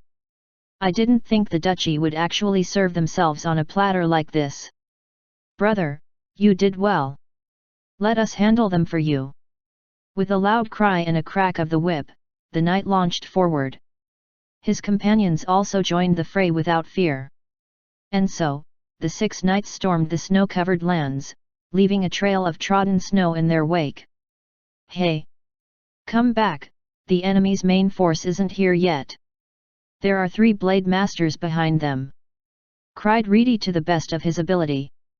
None of the hot-blooded knights could hear his warning as they clashed with the several dozen duchy soldiers and began slaughtering away. The clash between roughly 70 soldiers and 6 knights took place on a narrow path where the knights charged first. The soldiers couldn't get into proper formation in time and the scene that soon greeted them was nothing but nightmarish. More than 20 soldiers lay dead on the ground in a flash. The rest crumbled and attempted to escape. At that moment, they no longer cared about escaping the knights' slaughter, and instead focused on using their comrades to block their strikes so they could escape alive. Reedy hurriedly stood up and waved his hands frantically. But the knights reveled too much in the killing and didn't bother with him. Either that or they thought he was actually cheering them on. Soon, a figure clad in a black cloak suddenly cut in front of one of them. The latter didn't mind and merely pointed his lance at the figure's torso. To him, a mere foot soldier couldn't evade his strike and would end up skewered. However, a sword flashed and the knight felt the lance in his hand lighten by at least half. He saw his body fall to the ground, with the headless stump above his neck spurting blood all over his decapitated head. Just as he saw nothing but blood in front of him, a flash of a blade caused him to feel as if he were flying higher and higher in the sky as his consciousness faded into nothingness. The knight's death was quickly noticed by his 5 comrades, who turned and charged angrily at the cloaked figure. With agile movements, the figure cut another knight in 2 and slashed the mount of a third. Its rider fell haphazardly to the ground. It didn't take long for a blade to meet his neck. The first to charge quickly snapped out of it and yelled, "Run! It's a blade master!" Thus, the 3 remaining knights frantically escaped. The first didn't forget to grab hold of the reins of a mount whose master was cut apart. The figure in black didn't give chase either, probably as a result of being tired out during the confrontation with 5 knights. The figure remained at the same spot even after the 3 surviving knights made it back to Reedy. The first knight breathed a sigh of relief when he saw the figure didn't give chase. Instead, he asked Reedy with a grim face, "What did you do to have a blade master on your tail? Didn't you hear me calling you back just now? Let's go, quick." "There are 2 other blade masters coming," answered he bitterly. The 3 knights were instantly shocked. "Really?" "Yes." "Let's move." Reedy exclaimed, "That guy was Shabach's blade master. The 2 that aren't here are even more powerful. You should get mounted too. His Majesty is back there and also has a blade master with him. If can get to him, all will be well," decided the first knight.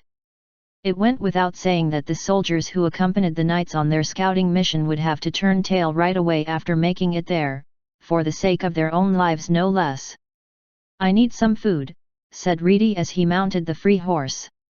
While he didn't feel the chills despite his tattered clothing when on the run, the breeze that blew against him when he mounted the horse felt like blades of ice against his skin. One knight tossed him a liquor flask. He gulped it down and felt his body warm up. "Thanks. Now, where's His Majesty?"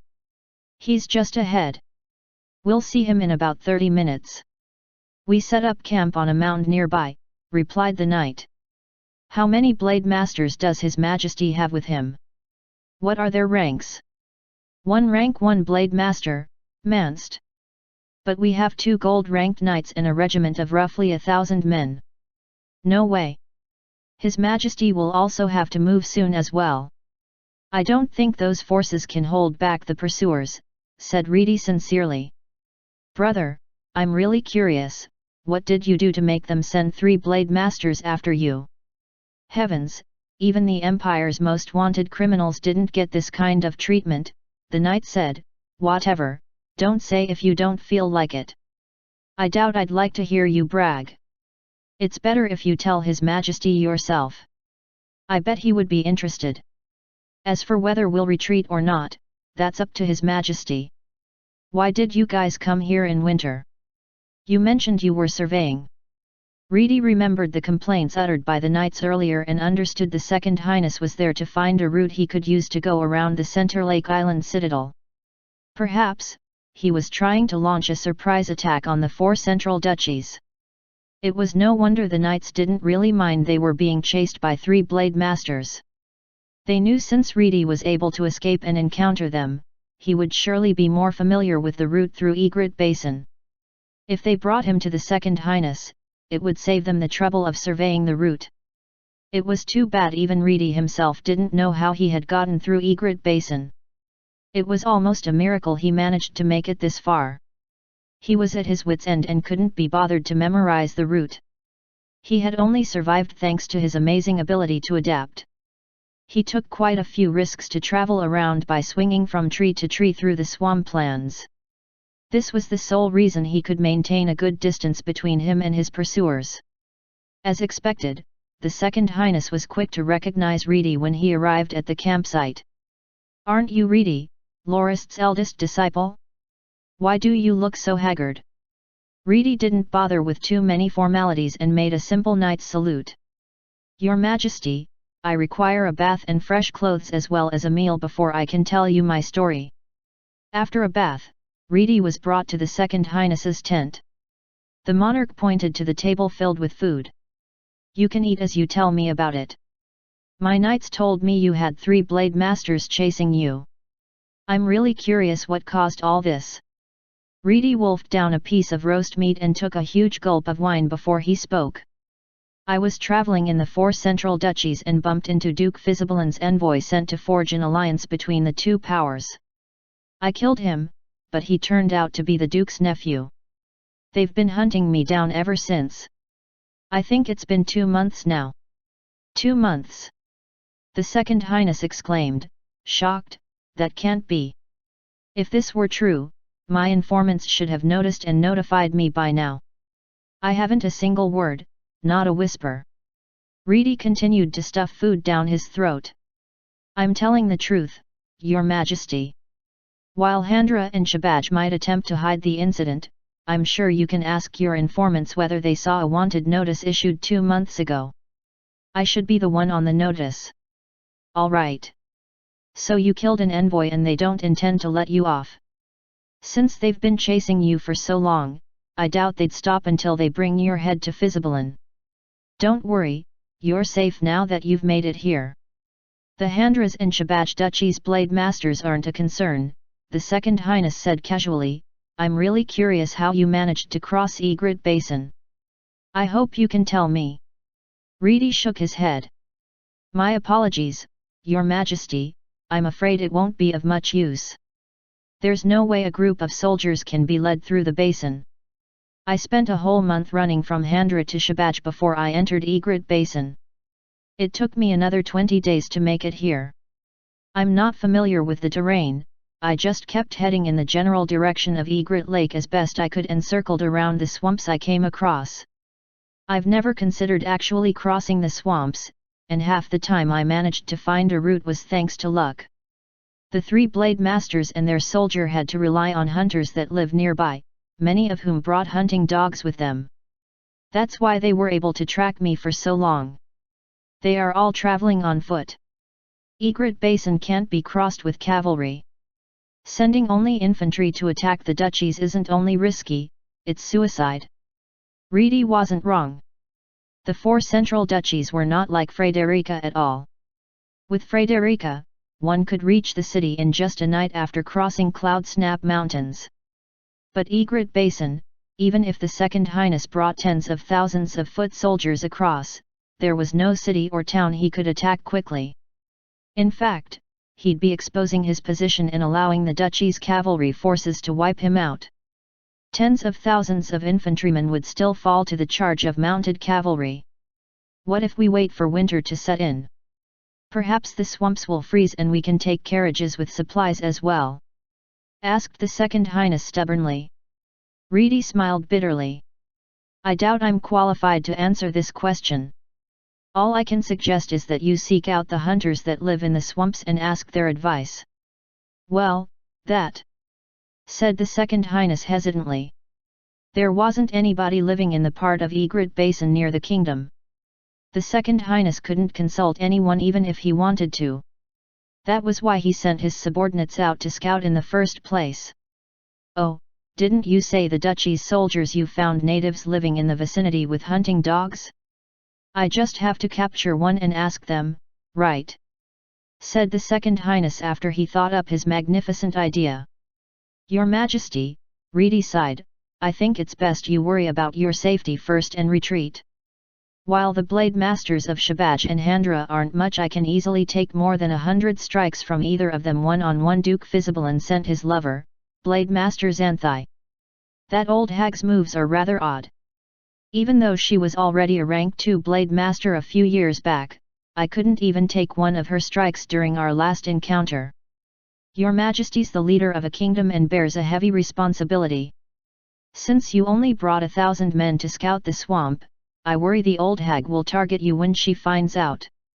To be frank, I doubt these soldiers can take the combined assault of 3 blade masters. If anything bad happens to you, the kingdom will be gone. All of a sudden, a figure of a stern old man appeared in the tent. It was Blade Master Manst, the Second Highness's protector. When Reedy first entered the tent, he could tell there was another light set of breathing. Blade Master Manst looked at Reedy in a flabbergasted manner. The latter stared back curiously. You fought Blade Master Xanthai and didn't manage to receive even one of her strikes? He asked after a moment. Reedy nodded. Angered, the old man exclaimed, Nonsense! If you couldn't even take one strike, you would have been dead. How could you have escaped? Reedy got angry. Are you calling me a liar? He shouted, Old man, take a closer look. The wounds on my chest, shoulder, and thigh were all left by that old woman. I only managed to escape because I jumped into a nearby river. Blade Master Manst inspected Reedy's wounds closely and sighed before he turned to the Second Highness. Your Majesty, it's best if we retreat for now. If Blade Master Xanthai comes, I doubt I can protect you. Aren't you about to break through to the second rank soon? The Second Highness asked, surprised. Do you think you can't match Blade Master Xanthai? The old man nodded. Your Majesty, I'm still only just preparing to break through. Blade Master Xanthai has been at the second rank for 20 years. I could tell her swordsmanship has improved considerably from this guy's wounds. To be honest, I doubt I can last 10 strikes. For your safety, I think it's best if your Majesty returns to the main camp. Before he finished, an alarm sounded outside the tent. The enemy was already here. Chapter 357 The Second Highness's Strategy. Right after they exited the tent, they heard the loud cry of an eagle from afar. Upon raising their heads, they saw a large golden eagle flying past campgrounds into the distance. I didn't think a place like Egret Lake would be home to such a magnificent gold eagle, the Second Highness praised. It's a shame we don't have the time to go check out where its nest is. Reedy was completely flabbergasted that the Second Highness could still spare attention for something as so trivial despite the presence of 3 Blade Masters and the Duchy's forces. Given that he had already experienced his fair share of battles and had lots of experience, the Second Highness didn't just set up his camp casually. He chose a hill that only had a small path leading to the peak. The area around the mound was muddy and uneven with peaks and troughs up to tens of meters. While it made it easier to defend, it also meant the enemy could overwhelm the defenders and trap them on the hill. The 2 Duchy's soldiers gathered in the distance with a few men, probably silver-ranked knights, giving instructions from the front. Not far away, 3 Blade Masters with differently colored cloaks stood on a small mound to take a good look at the army camp. Even they hadn't expected to bump into the Andanak Kingdom's king here during winter. However, they quickly understood why the Second Highness had come. Tui! This stupid king really won't give up until he ends the 4 central duchies. He even came here to scout a path in this kind of weather? Fortunately, he bumped into us. It doesn't look like he brought many troops with him. Should we go mess with him? Asked the Blade Master from Shabaj hatefully. The Handra Blade Master analyzed the camp. It seems our luck is rather good. The king didn't bring a lot of men with him, only about 1,000. Our duchies have deployed a regiment each. We should have double their number. The king will have brought men stronger than our own, though, and we're the attackers, so we're at a disadvantage. Also, the soldiers sent with us are here on a capture mission. They don't have equipment suited for attacking an entrenched position.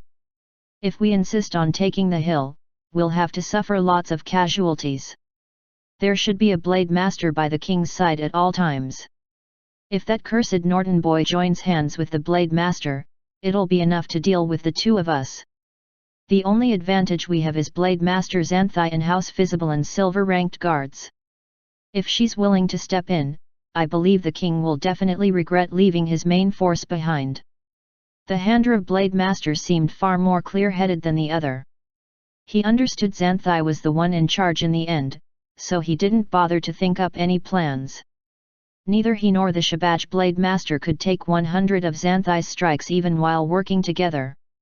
He wondered whether she might have broken through the rank 3 already. Xanthai was also checking out the camp. When she heard the 2 Blade Masters talk, she turned around. I have 2 questions. First, are you certain the Norton boy managed to make it to the camp? Second, did the escaped knights and soldiers send anyone to pass on the message? Asked she. Xanthai was worried the Second Highness had already sent for reinforcements. If that were the case and they didn't act fast, they would eventually be swamped by the main force. Even a rank 2 Blade Master like her couldn't face waves of formations one after the other. If one didn't care about casualties, it was indeed possible to kill Blade Masters by sending waves of men into the grinder. I am certain the boy made it, the Shabaj Blade Master said before he called a few soldiers over. After seeing the Andanak Kingdom knights and soldiers retreat, these men tailed them all the way to their camp. Let them describe the situation to you. The leader of the soldiers bowed. Revered Blade Masters, when we arrived, we saw our target enter the camp with a few other knights.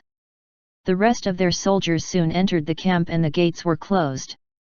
They haven't opened since. I left 2 men behind to continue monitoring the situation while I circled the hill with the rest of my men. The surrounding area has mountains upwards of 10 meters high. We couldn't climb into the camp, but those inside can't escape either. You did well, Xanthai nodded kindly, I will remember your contributions. The leader was so excited his face turned red. He bowed hurriedly before leaving. He didn't know that Xanthai had only made the comment offhandedly. She would have asked for the soldier's name if she really wanted to remember his deed. Xanthai looked at the hill once more. Since we've already been on the chase for so long, we should see it through all the way. At least we won't return humiliated. Also, somehow we had the chance to meet that king and I happen to want to invite him to take a trip to the duchies. I'm sure your dukes would be incredibly welcoming of the king's visit. Since Xanthai was willing to lend a hand, the matter would be concluded swiftly. The Handra and Shabaj blade masters called their 2 regiment leaders over and gave their instructions. They were to send 300 archers to surround the other 3 sides of the hill and prevent anyone from leaving by rope and calling for reinforcements. The rest of the duchy's soldiers would gather at the main path leading up to the hill to cook and rest. At the same time, another group of soldiers would be sent to fell trees for wood to use as shields for the upcoming assault. Your Majesty, I think they're preparing to take action, said gold-ranked Knight Rippled with a solemn expression. The Second Highness, Blade Master Manst, and Reedy all stood behind the camp's large wooden door and looked at the droves of enemies. They were as scurrying ants. Your Majesty, that person with the black cloak in the middle is Blade Master Xanthai. She's the shortest one. The other black-cloaked person beside her, the taller one, is the Shabaj Blade Master. I don't know what he's called. He isn't that strong anyway. I fought him for over 100 strikes and he wasn't able to do anything to me. The guy in the grey is the Handra Blade Master. He's a bit stronger than the Shabaj one. I think he's called Bill something, introduced Reedy. Bill Jack. We met on the battlefield once in Red Lees, the Second Highness mused, he isn't a match for Manst. If your claim of being able to hold the Shabaj Blade Master, leave Bill Jack to Manst. I need to find a way to prevent Xanthai from breaking through our defenses. Great, this will be quick. Rippled. I await your orders, Your Majesty, replied Rippled as he came to attention. We brought 1,000-man regiment this time around, the Second Highness continued after a moment of thoughtful silence, including the servants and labourers. We have roughly 1,100 people in total.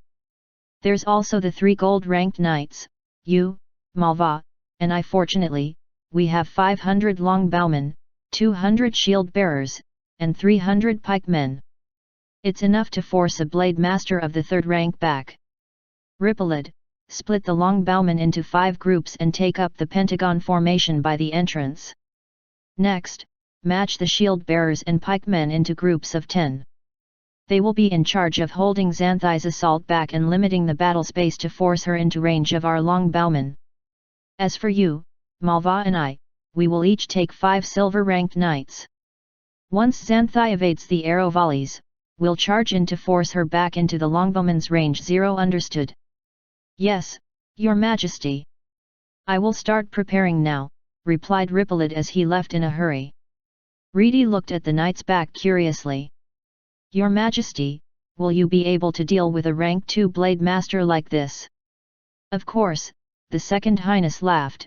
The combination of many normal soldiers and formations allows us to deal with high-tier fighters. It's a lesson we've learned from the centuries of warfare the Empire has under its belt. As long as we stand our ground without escaping, we can even teach blade masters a lesson or two.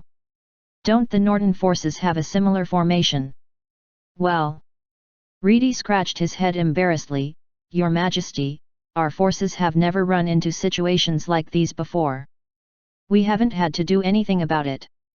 Usually, when there's a blade master in battle, His Grace would go out and deal with the threat himself. All our forces have to deal with are normal soldiers, whom are far from our match." The second highness was shocked. "What did you say? Locke deals with blade masters personally. Isn't he unable to break through to the silver rank?" "Actually, your majesty, my teacher trains in the ways of the ancient Eastern combat monks. That's why his battle force has always remained at the iron rank. However, most rank 2 blade masters aren't his match. Back when we defeated the second prince's 100,000 troops, His Grace defeated Blade Master Xanthai once," said Reedy. "You were serious when you said you could face the Shabaj Blade Master?" pressed the second highness. "Yes, your majesty. Teacher taught me the ancient Eastern combat method as well. While my battle force is stuck at the silver rank and I can no longer improve it, I defeated 7 gold-ranked fighters at Duke Fizzabalan's knighthood tournament and won the championship," replied Reedy honestly. "Very good. Since that's the case, I'm confident I can hold the camp. Reedy, you'll be in charge of dealing with Beeljak. You just have to stall him. I'll let Manst deal with the weakest blade masters so we can take him out of the picture or at least wound him as quickly as possible. He'll help you out with Beeljak. As long as those 2 blade masters are defeated, we'll stand a chance against Xanthai. Looking at the skies, I predict there'll be a snowstorm in a day or 2. Given that the enemy didn't bring any resources to weather the winter, we'll see how they fare when the snow falls," said the second highness in high spirits without the slightest worry for the busy enemy troops at the foot of the hill. The enemy rested for roughly 4 hours after lunch before launching their first attack. The duchy soldiers had originally intended to establish a foothold on the hillwood path, but it had 2 sharp turns that exposed them to arrow fire even after they deployed their wooden shields. The first offensive was forced to retreat, leaving a trail of roughly 50 corpses. It was evident even from the camp that they paid a hefty price for retreating without orders. The first 6 were beheaded publicly. After regrouping, the second attack was launched. It was worth noting that the 2 duchy blade masters had joined the group. "Let them come. Have the longbowman look out for Xanthai and fire whenever she makes a move. Make sure she isn't allowed to come here no matter what. I leave the 2 blade masters to you too. Manst, Reedy, don't let me down.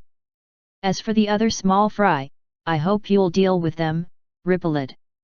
Instruct the shield bearers to keep an eye out for the enemy's longbowmen," barked the second highness as he watched the enemy climb the hill. "Understood, your majesty." The 2 blade masters didn't expect their advance to go unopposed. They arrived at the camp gates without much effort at all. They couldn't help but wonder why. They had been expecting to be hit by a volley of arrows like before. The reason the 2 blade masters came up with the rest of the soldiers in the first place was to nullify the damage the longbowmen could do so Xanthai could make a sudden follow-up attack. But when they saw Reedy and Manst stepping out to receive them, they knew that their plan had gone awry. There were only a little over 100 duchy soldiers accompanying the 2 blade masters.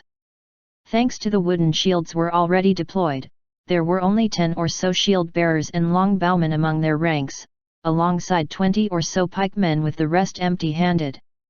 Given they had to hold wooden shields with both hands, they could only draw the daggers and short swords they brought with them. Faced with Rippled and 5 other knights charge, all they could do was cry out in terror as they were cut down. A massacre! The 2 blade masters were barely holding on against Reedy and Manst's savage assault. They could only hope for Xanthai's assistance. They didn't see that 2 of Xanthai's attempts to get up the hill was halted by volleys of arrows. The second highness commanded his 500 archers to fire relentlessly at Xanthai to good effect. He didn't order them to shoot at Xanthai herself, but instead at the spots where Xanthai would land from a leap. She was forced to jump around like a circus monkey and couldn't gain much ground. After Xanthai was forced back for the 3rd time, she picked up a wooden shield, in rage, and ran up the hill. She got about halfway before the shield was shattered, no longer able to withstand the concentrated volleys of arrows, and she was forced back once more. All things considered, her physical constitution as a female and light, speedy sword style, it wasn't within her capabilities to rush uphill with a wooden shield like a barbarian. In fact, the Second Highness would welcome several more attempts. Having the archers fire at one concentrated spot was far more effective. The combined force of 100 arrows against the wooden shield was not something a normal person could bear. "Ack!" cried Shabaj's blade master as he clutched his right side with his left hand, bleeding from Manst's strike. "What's up with you?" asked Biljak after he forced Reedy away and headed to his partner. "I got hit over here, but such a small scratch won't kill me." "Is Blade Master Xanthai here yet?" asked Shabaj's blade master with grit teeth. Biljak took a glance at the foot of the hill before hurriedly turning back to block an attack. "What's going on? Why isn't she rushing up?" wondered he. Seeing their enemies already on the brink of breaking down, Manst and Reedy intensified their attacks in a desperate attempt to force the blade masters to remain. Biljak protected his companion as he retreated slowly until he reached the side of the hill. All of a sudden, Biljak threw his long sword towards Manst and used the opening it created to roll down the hill with his comrade in his arms.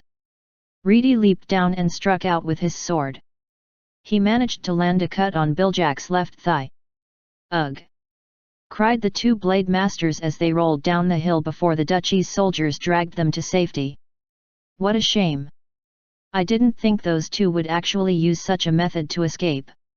If we had a squad of archers on standby, they'd have been pincushions by now," the Second Highness said, slightly regretful. "Then again, it's already a better result than I hoped for. Those two have been incapacitated, so let's see how Xanthai plans to make her way up here by herself." When evening came, snow began drifting down from the grey sky like the feathers of a swan. Chapter 358 made it in time. Here's this week's last release. It's been really busy for me with my tests lately, but I'm glad I can still keep up with the rate. Even though the Second Highness felt like crying, he didn't even have the tears to do so. Corpses lay sprawled all over the bloodied ground covered in a thick layer of snow. The soldiers fortunate enough to survive were flipping around the corpses of their comrades in hopes of finding other injured survivors. The sky seemed to glitter as the snow fell. The snowflakes were no longer as large as a swan's feather, though. The dark of the sky stood in stark contrast with the pure white on the ground, so bright it almost seemed eye-piercing. One look would bring tears to the eyes. The Second Highness looked at the enemy camp with bloodshot eyes. Over there was a large bonfire and songs and cheers of the victorious. Within a single bone-chilling night of snow when both armies unable to fight, Blade Master Xanthai actually scaled the sides of the hill to enter the campsite using a human ladder. Her sudden appearance caught the Second Highness and his silver-ranked knights off guard, allowing her to slaughter away in the camp. Rippled came over wearing a thick bandage on his head that covered the cut. It looked just like a large hat. It was the mark Xanthai had left him. If her cut had been the slightest bit lower, not only would Rippled have lost an eye, his face might also have ended up disfigured. "We just finished the casualty count, Your Majesty," said Rippled, kneeling. "Out with it. I'm listening." "There are 189 casualties among the longbowmen, 128 of whom are dead. The other 61 are no longer combat capable. The pikemen suffered the worst of it. Of the 3 squads, there are 247 dead. The remaining 53 are mostly injured. Only 45 shield bearers died with another 51 injured. We only have 1 combat-capable squad remaining. 22 of our servants and laborers were killed as well," reported Rippled as he read the beast skin in his hand. The Second Highness waved his hand, annoyed. "How are our knights? We only have 7 silver-ranked knights left. Even Knight Malva was injured. He wasn't as lucky as me. He needs 3 months to recover. Blade Master Manst is fine, but Reedy have suffered another injury to his shoulder. In other words, we lost about half our combat strength in a single night," sighed the Second Highness. "This isn't your fault, Your Majesty. None of us thought the enemy would attack from the sides of the hill. The 2 squads of longbowmen we stationed at the gates were useless. I've always been known for my surprise attacks, but after last night, I finally get to know how it feels to be on the receiving end. It was due to my carelessness alone. I forgot I wasn't dealing with normal soldiers, but a rank 2 blade master instead. Had I not been numbed by the victory yesterday and thought everything was under control, I should have understood that one shouldn't follow the common train of thought when dealing with blade masters. If I had thought of this earlier, I could have set a trap in the camp and bit back at Xanthai instead of sustaining such terrible losses, said the Second Highness with a raspy laugh.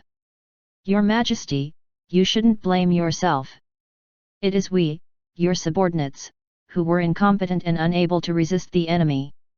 Given we already lost most of our forces, I was thinking it's about time we handed Reedy to the enemies and come to an agreement to stop fighting. After all, they came here for that kid and even chased him for so long, expressed Rippled after seeing that nobody else was around.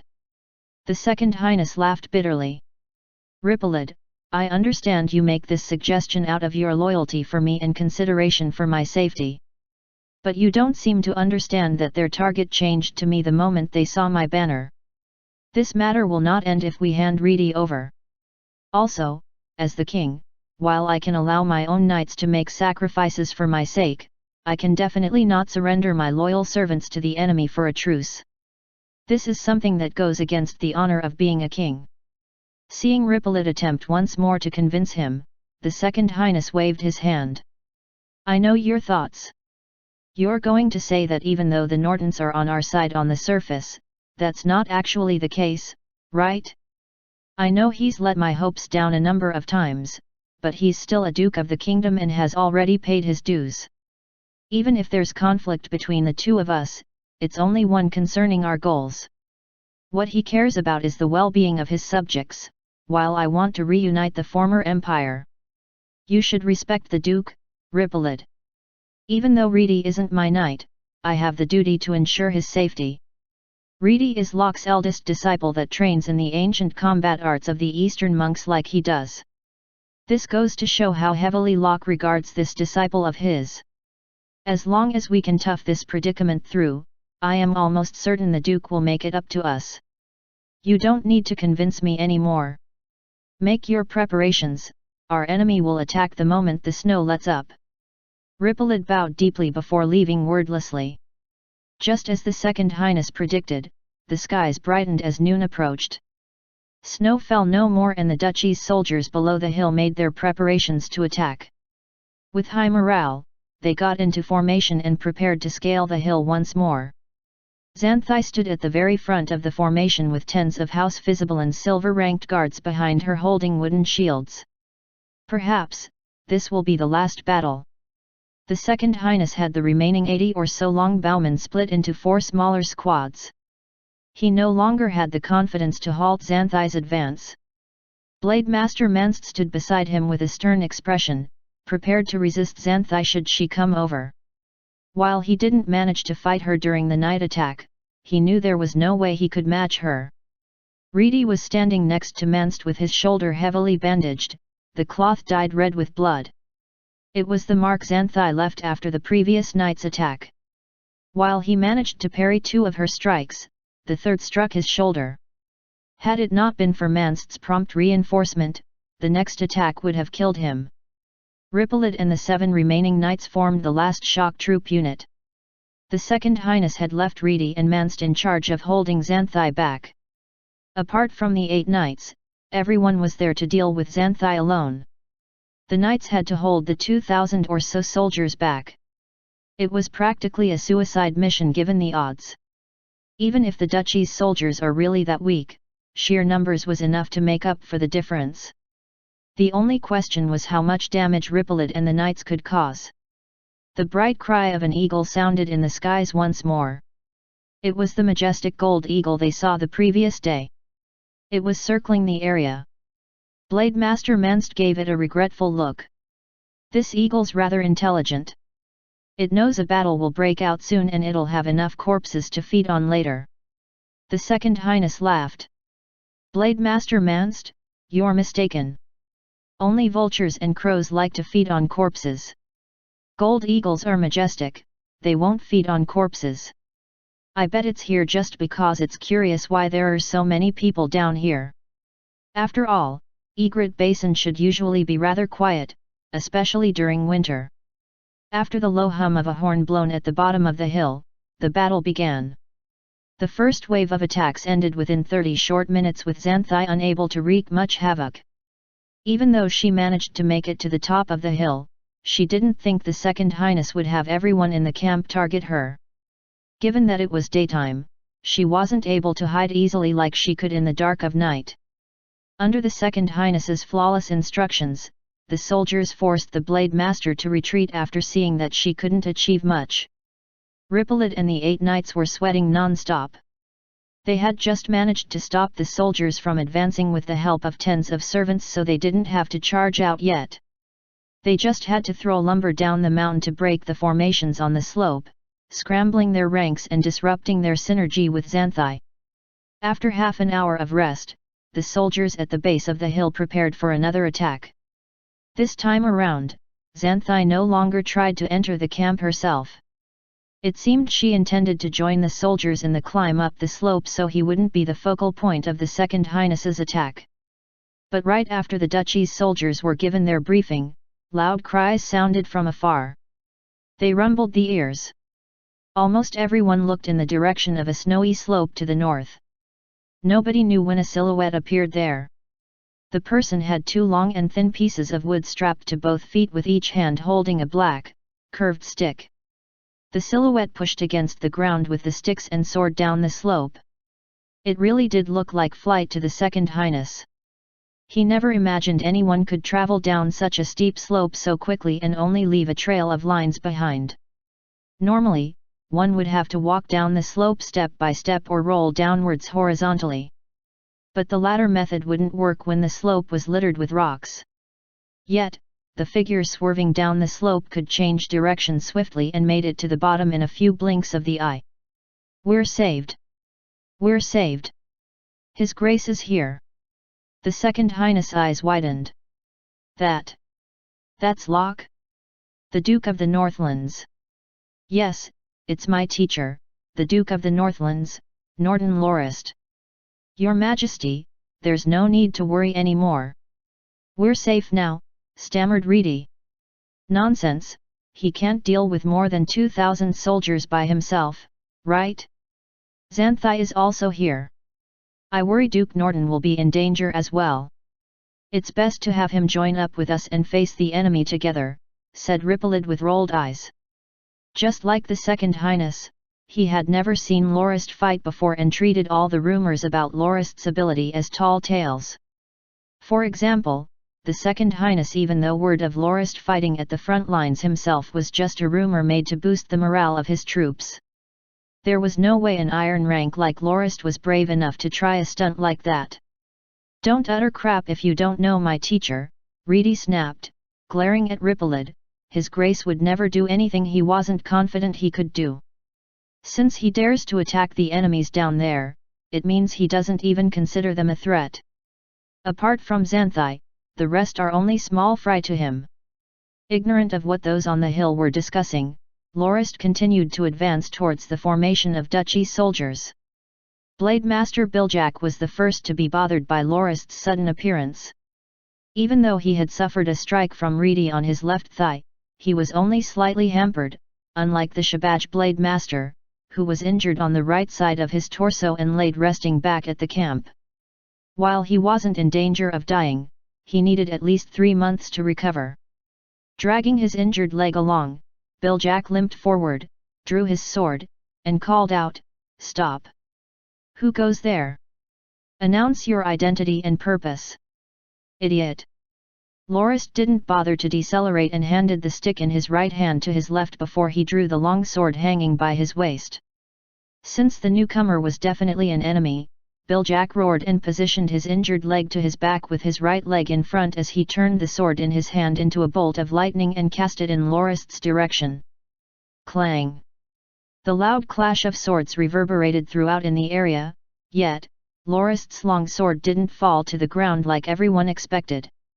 Lorist had flicked his wrist and positioned his sword horizontally as he swooped past the Blade Master. Biljak remained standing in an odd position.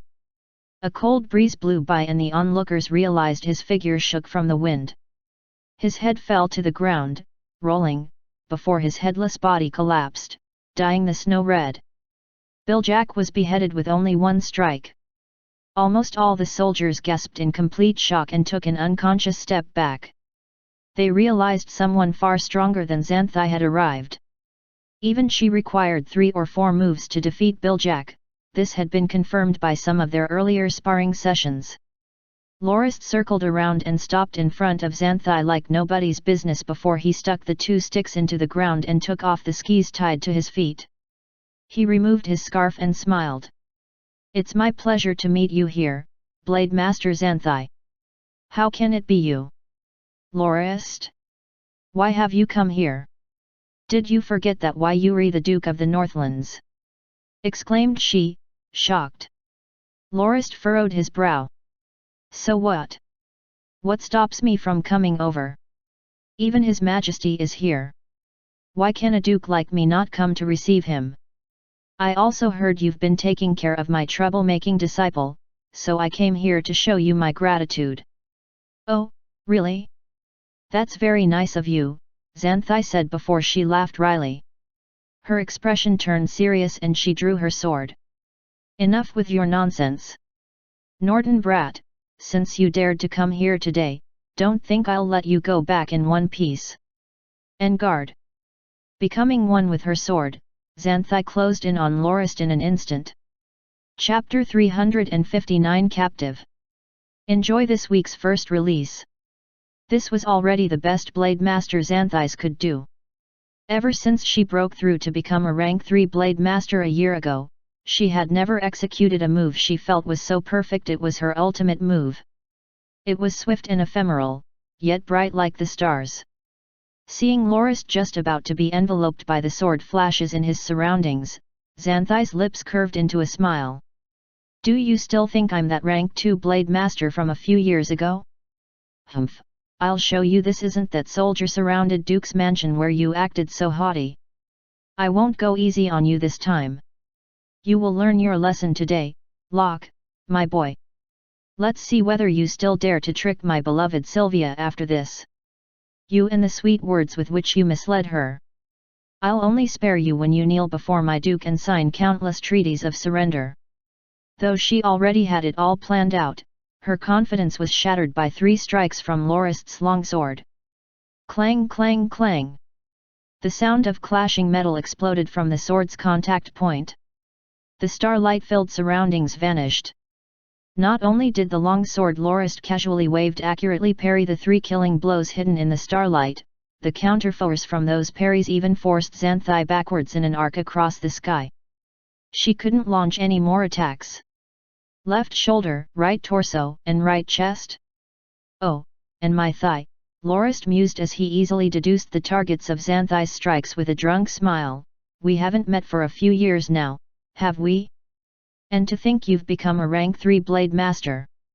It's too bad while your force did increase, your swordsmanship didn't improve at all. You're still going about it with the same approach. It seems you only broke through thanks to luck instead of some transformative realization." Xanthai was flabbergasted. "You? How could you take my attacks?" "Take your attacks?" Lorist mused curiously.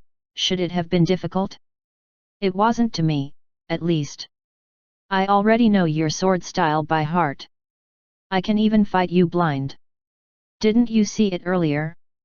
Stop overreacting to everything, sheesh." While Lorist made it sound easy, Xanthai's face went pale. "You're mocking me, aren't you?" she said, gritting her teeth. Lorist shrugged. "If that's what you think, I can't change your mind. I was only speaking the truth.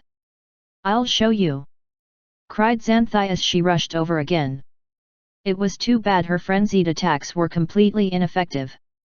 Lorist deflected every one of her strikes patiently and confidently as he commentated. "Oh, this strike was insidious. You actually tried to pierce me there and end my family line?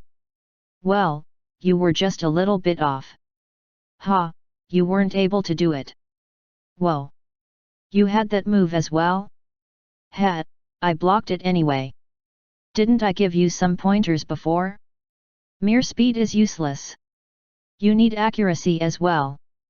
Only 3 of your 10 strikes managed to connect. The other 7 were only wasted effort.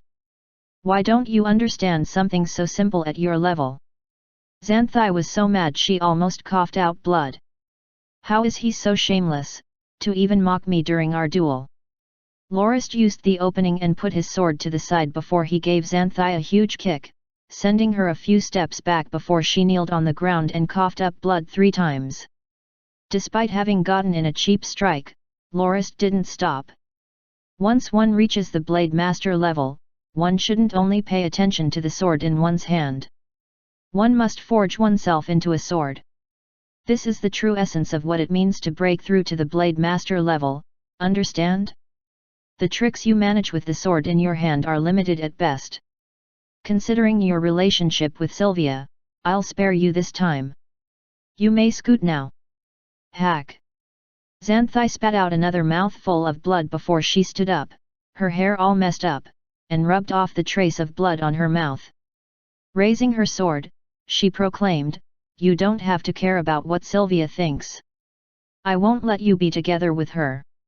It was I who disturbed your date. I'll never let Sylvia become the woman of an adulterous, unambitious man. Kill me if you can." Loris laughed bitterly. "Oh please, old hag, it was Sylvia who the first move. When I accepted her feelings and wanted to give her a happy future, Duke Fizabelin refused my request. In the end, you simply just don't take House Norton seriously, do you? Very well, I'll educate you right here and now before I settle the bills with House Fizabelin after New Year's. I'll have you guys kneel before me and beg me to wed Sylvia. Dream on!" cried Xanthai like a haggard woman. She had none of the poise expected of a blade master. She retreated into the formation of soldiers and pointed her sword at Lorist. "Attack! Turn him into mincemeat! Kill!" cried the soldiers. Almost 2,000 men rushed over with their weapons. It was a charge most rank 3 blade masters had to evade at all costs. Xanthai was not mistaken in her decision. Since her own power wasn't enough, she'd just swamp Lorist with numbers. 2,000 well-equipped men would grind even metal into dust. While a few hundred won't be a threat to a blade master, 2,000 elite soldiers are more than enough to push you into a corner. I'll launch surprise attacks while hiding among them. Perhaps the scales of victory will tip in my favor." Xanthai widened her eyes and followed Lorist's every movement. She would intercept him and push him back into the group the moment he backed off. She didn't expect Lorist's reaction. Seeing the soldiers of the duchies run over, Lorist didn't tense up. He revealed a look of excitement, the look a predator would show when they spotted their prey. "Come on!" yelled Lorist before he ran forward. Whoosh! Before they even arrived, arrows flew over their heads straight for Lorist. The unit of about 500 longbowmen had fired a volley, but they didn't expect Lorist would run forward. They had covered everywhere to which he could possibly dodge, but his charge rendered the whole volley useless. Kill! He had already made it into the middle of the formation. Where his swords passed, heads rolled from shoulders and blood arced into the air. The sword flash covered a circle around him and carved out an empty space. His figure could hardly be seen as he moved about at breakneck speed. His sword moved so fast it almost seemed like he was carelessly spilling sword light. Not one of the soldiers were able to see him clearly. All they could register in their vision was the sight of their comrades falling like felled timber one after another non-stop. All of a sudden, he appeared at the rear of the formation and began his slaughter of the longbowmen and crossbowmen. When there was nobody left, he looked back and saw the trail of corpses he left in his wake. Someone dropped his weapon with an audible thud. It was like a predetermined signal, everyone's morale left them at that moment. "Da demon!" cried the soldiers before they discarded their weapons and ran around like ants who had lost their way. The only thought on their minds was to make it as far from Lorist as possible. "Attack!" cried a group of men from the hill. The Second Highness personally led his troops to join the fight. Lorist blurred and reappeared in front of the dumbstruck Xanthai. Hee, any other tricks left up your sleeve, my dear Blade Master Xanthai? Xanthai pierced out with her sword, but it didn't even tear Lorist's clothes. Just surrender. On Sylvia's behalf, I will grant you treatment befitting of a Blade Master and captive. You have no choice left. Put down your sword, advised Lorist. Upon mention of Sylvia, Xanthai snapped out of her stupor. Angered by Lorist's advice, she growled. I will definitely not let you humiliate me. I still have a choice. I can die here and Sylvia will know her adoptive mother was killed by you. Xanthai rushed forward with crazy fervor. She didn't even bother to use any of her skills. She focused solely on shoving her sword through Lorist's chest. She'd rather die than surrender to him. Looks like there's no convincing her, thought Lorist, annoyed. He had considered whether he should just off the hag already, but he wasn't sure how he should break it to Sylvia if he did. Honey, I cut your mother in 8, didn't sound really pleasing to the ear. The issue was that, while killing Xanthai was easy to say the least, capturing her alive and unharmed wasn't, especially with how she was acting now. Lorist might even get bitten, and he even believed a rank 3 blade master like her would actually go through with it. Enough is enough. Xanthai didn't respond, she just continued her charge. You're really asking for it, barked Lorist angrily as he twisted his sword to deflect the incoming strike. He flipped his hand again and slapped the flat of the blade against Xanthai's left cheek. With a soft crack, 2 of Xanthai's teeth fell out of her mouth. I'll show you. Before she could finish, Lorist angled his sword upward to block the strike and suddenly appeared directly in front of her. Shocked, she tried to duck, only to be the slightest bit too late to avoid the fist Lorist thrust at her abdomen. Oof! Growled she in pain as she curled up like a shrimp being cooked. She was unable to wield her sword and clutched her stomach with both her hands, mouth open as if she was going to puke at any moment. Seeing her reaction, and not wanting to be puked on, Lorist gave her a kick and sent her flying. Xanthai's body flew high in the air but landed not far away. She had vomited mid-air. Lorist had to duck to avoid the filth falling from the sky. With a thud, she landed on a patch of stained, snowy ground, rolled for a while, and stopped in front of the Second Highness's mount. The moment the Second Highness saw her, he was so terrified of being attacked he instinctively raised his lance and placed it close to her throat. But when she opened her eyes and saw who was in front of her, she instantly said, "Spare me, I surrender," and fainted. The Second Highness and Lorist, who had just rushed over, crossed gazes in an awkward moment. There was an unspoken tradition among the nobles that the person one surrendered to would be one's captor. Taking another's captive and victory was also considered a shameful practice. The problem here was that Lorist was the one who defeated Xanthai, yet the Second Highness was the one she surrendered to. It made her the Second Highness's captive and Lorist didn't have any rights to deal with her. The Second Highness wasn't faring any better either. He had wanted to welcome Lorist's arrival, but he didn't think Xanthai would pull something like that. As a noble and king, he had the obligation to ensure the safety of his captive. However, he was here to congratulate Lorist on defeating her instead of taking her captive. In some sense, the Second Highness had inadvertently stolen the fruit of Lorist's hard work. The Second Highness's face flushed as he struggled to think of something appropriate to say. Manst, Rippled, and Reedy arrived at that moment. Lorist hurriedly said, "Congratulations, Your Majesty. This hag has been troubling me for so long, and to think she would surrender in fear when she saw you. Your Majesty's name truly strikes fear in the hearts of the enemy all over the continent." Thankfully, Lorist had said something quick to diffuse the awkward situation. He didn't feel like going through the trouble of thinking of what to do with Xanthai. He couldn't beat nor rebuke her, as she was Sylvia's adoptive mother. Not only would he have to show her fine hospitality, he couldn't even request a ransom for her release. Should Sylvia ever cry in front of him, he'd have to set Xanthai free respectfully and without complaint. Since the hag hates me so much, I'll let the Second Highness deal with her. Let her suffer and learn from this experience. We'll see whether she dares to pull tricks like this again. You think you can worsen my relationship with the Second Highness like this? I won't fall for it, thought Lorist with glee.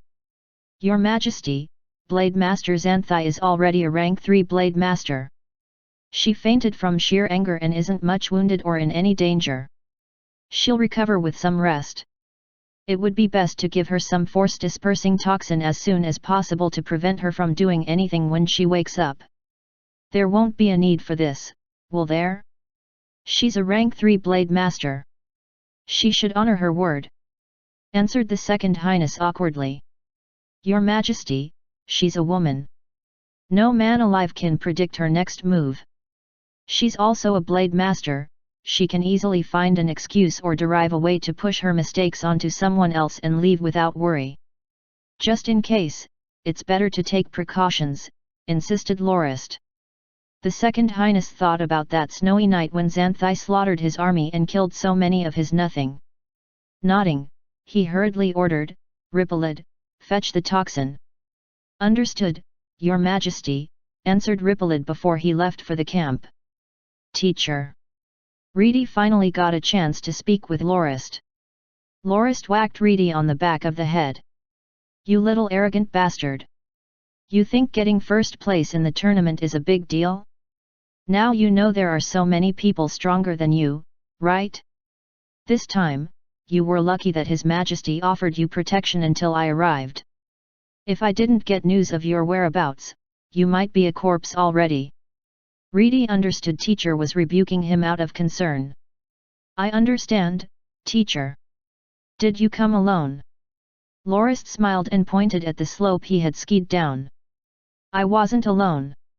I only had a head start. Everyone turned and saw a row of people standing atop the slope. They were all equipped with the ski and rod equipment Lorist had used. They had massive backpacks on their backs as well that made them rather bulky. They slid down the hillside less elegantly than Lorist had. Your Grace.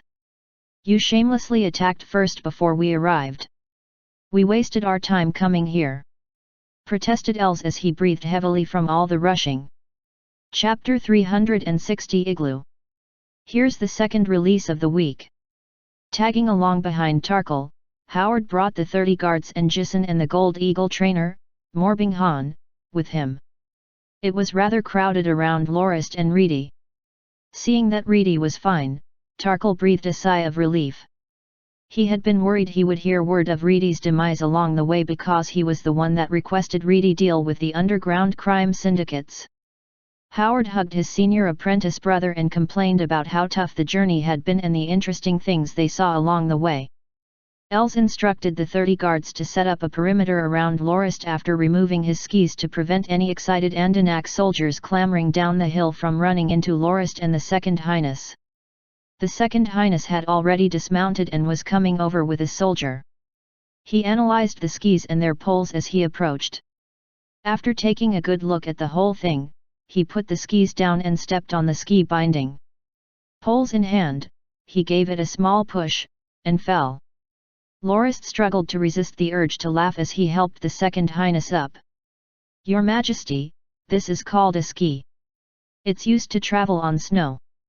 You have to have adequate training before you can master skiing. Nobody can learn how to ski just by watching someone do it once, especially considering you have to learn to balance on them. If your Majesty doesn't mind learning from me, I wouldn't be averse to teaching you in my free time. Not only did the Second Highness not get angry or embarrassed, he held Lorist's hand and praised him instead. Brother Locke, your house's new contraption is truly amazing. This is amazing for winter warfare.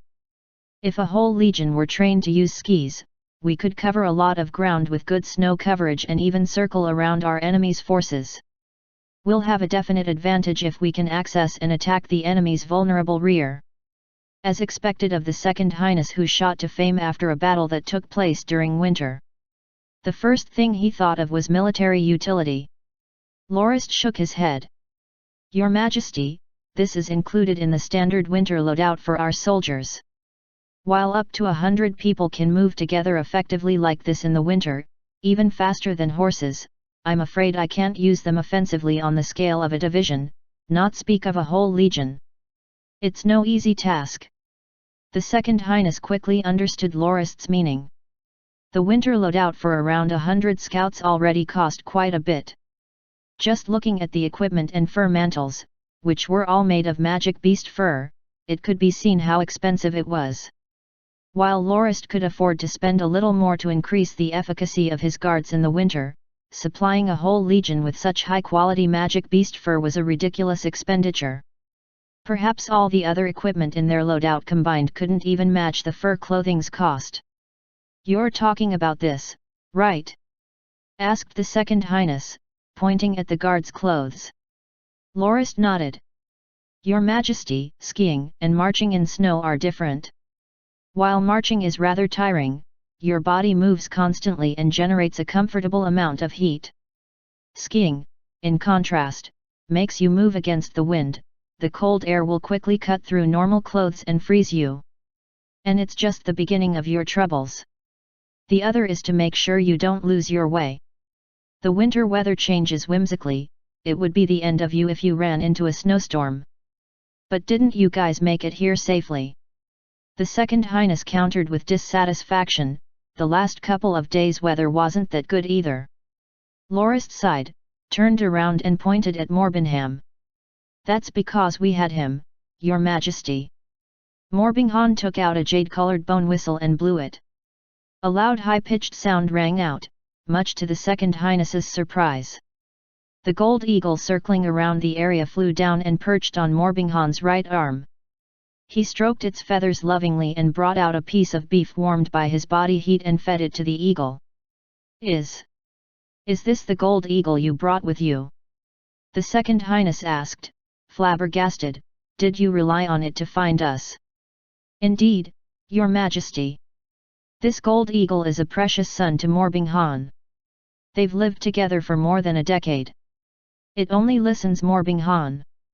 When I received word that Reedy was being pursued and had escaped to Egret Basin, I had Morbingham instruct his eagle to find a place where many people were gathered. Had it not been for the eagle, we would have been searching for a needle in a haystack. We would have had to wish on luck to help us find you," explained Lorist briefly. The Second Highness was no fool, he knew he shouldn't desire the gold eagle after hearing Lorist's words. He looked at the eagle with a slight blush of shame and a hint of regret. "No wonder you were able to find us so quickly. So it was thanks to the gold eagle's help. I never thought they could be used like this. I only considered them pets that brought entertainment to nobles. If only I could train them to scout.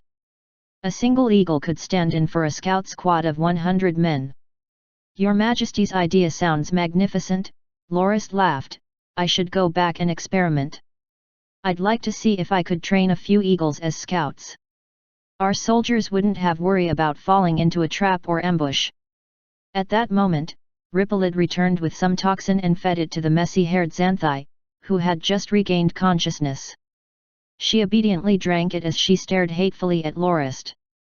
She didn't bother to hide her seething enmity. Seeing her taken away, the Second Highness asked, "Locke, let's head to the camp first. When are you preparing to return?" Lorist looked at the skies and saw the weak sunlight blocked by the many clouds. "A snowstorm is coming. We'll rest at Your Majesty's camp for a few days. My guards could really use the rest. They've been running all around the basin with me. I'll teach you to ski so you can start practicing soon and master it quickly while we rest." Upon reaching the campsite, Lorist looked at the tents, dumbfounded. "Your Majesty, are you letting your soldiers stay in those in this weather?" "Yes," the Second Highness said a little proudly, "even though the cloth is thin, it's actually made of double-layered linen and given an oil coating. This is more than enough cover against snow and rain. When the snow melts, the water won't soak it either.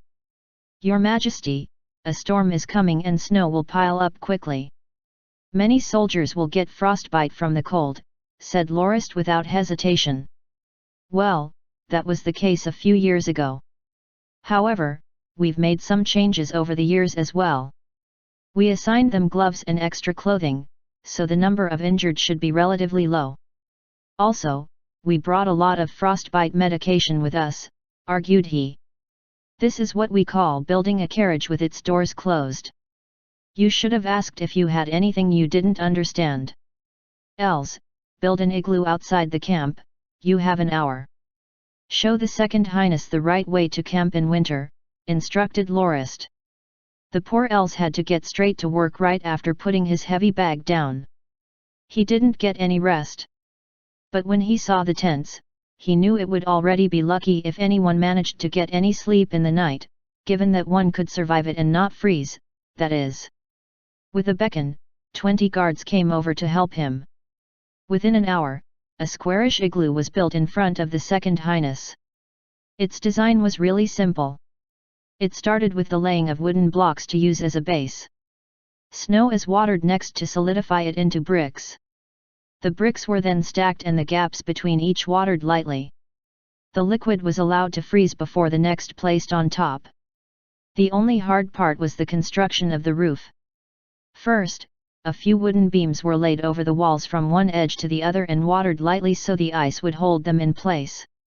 Finally, the whole igloo was watered from top to bottom to secure it to the ground so even the largest storms wouldn't shake it. Els also set up a tent behind the igloo. The tent is there to prevent the cold from harming our bodies. You can light a brazier inside.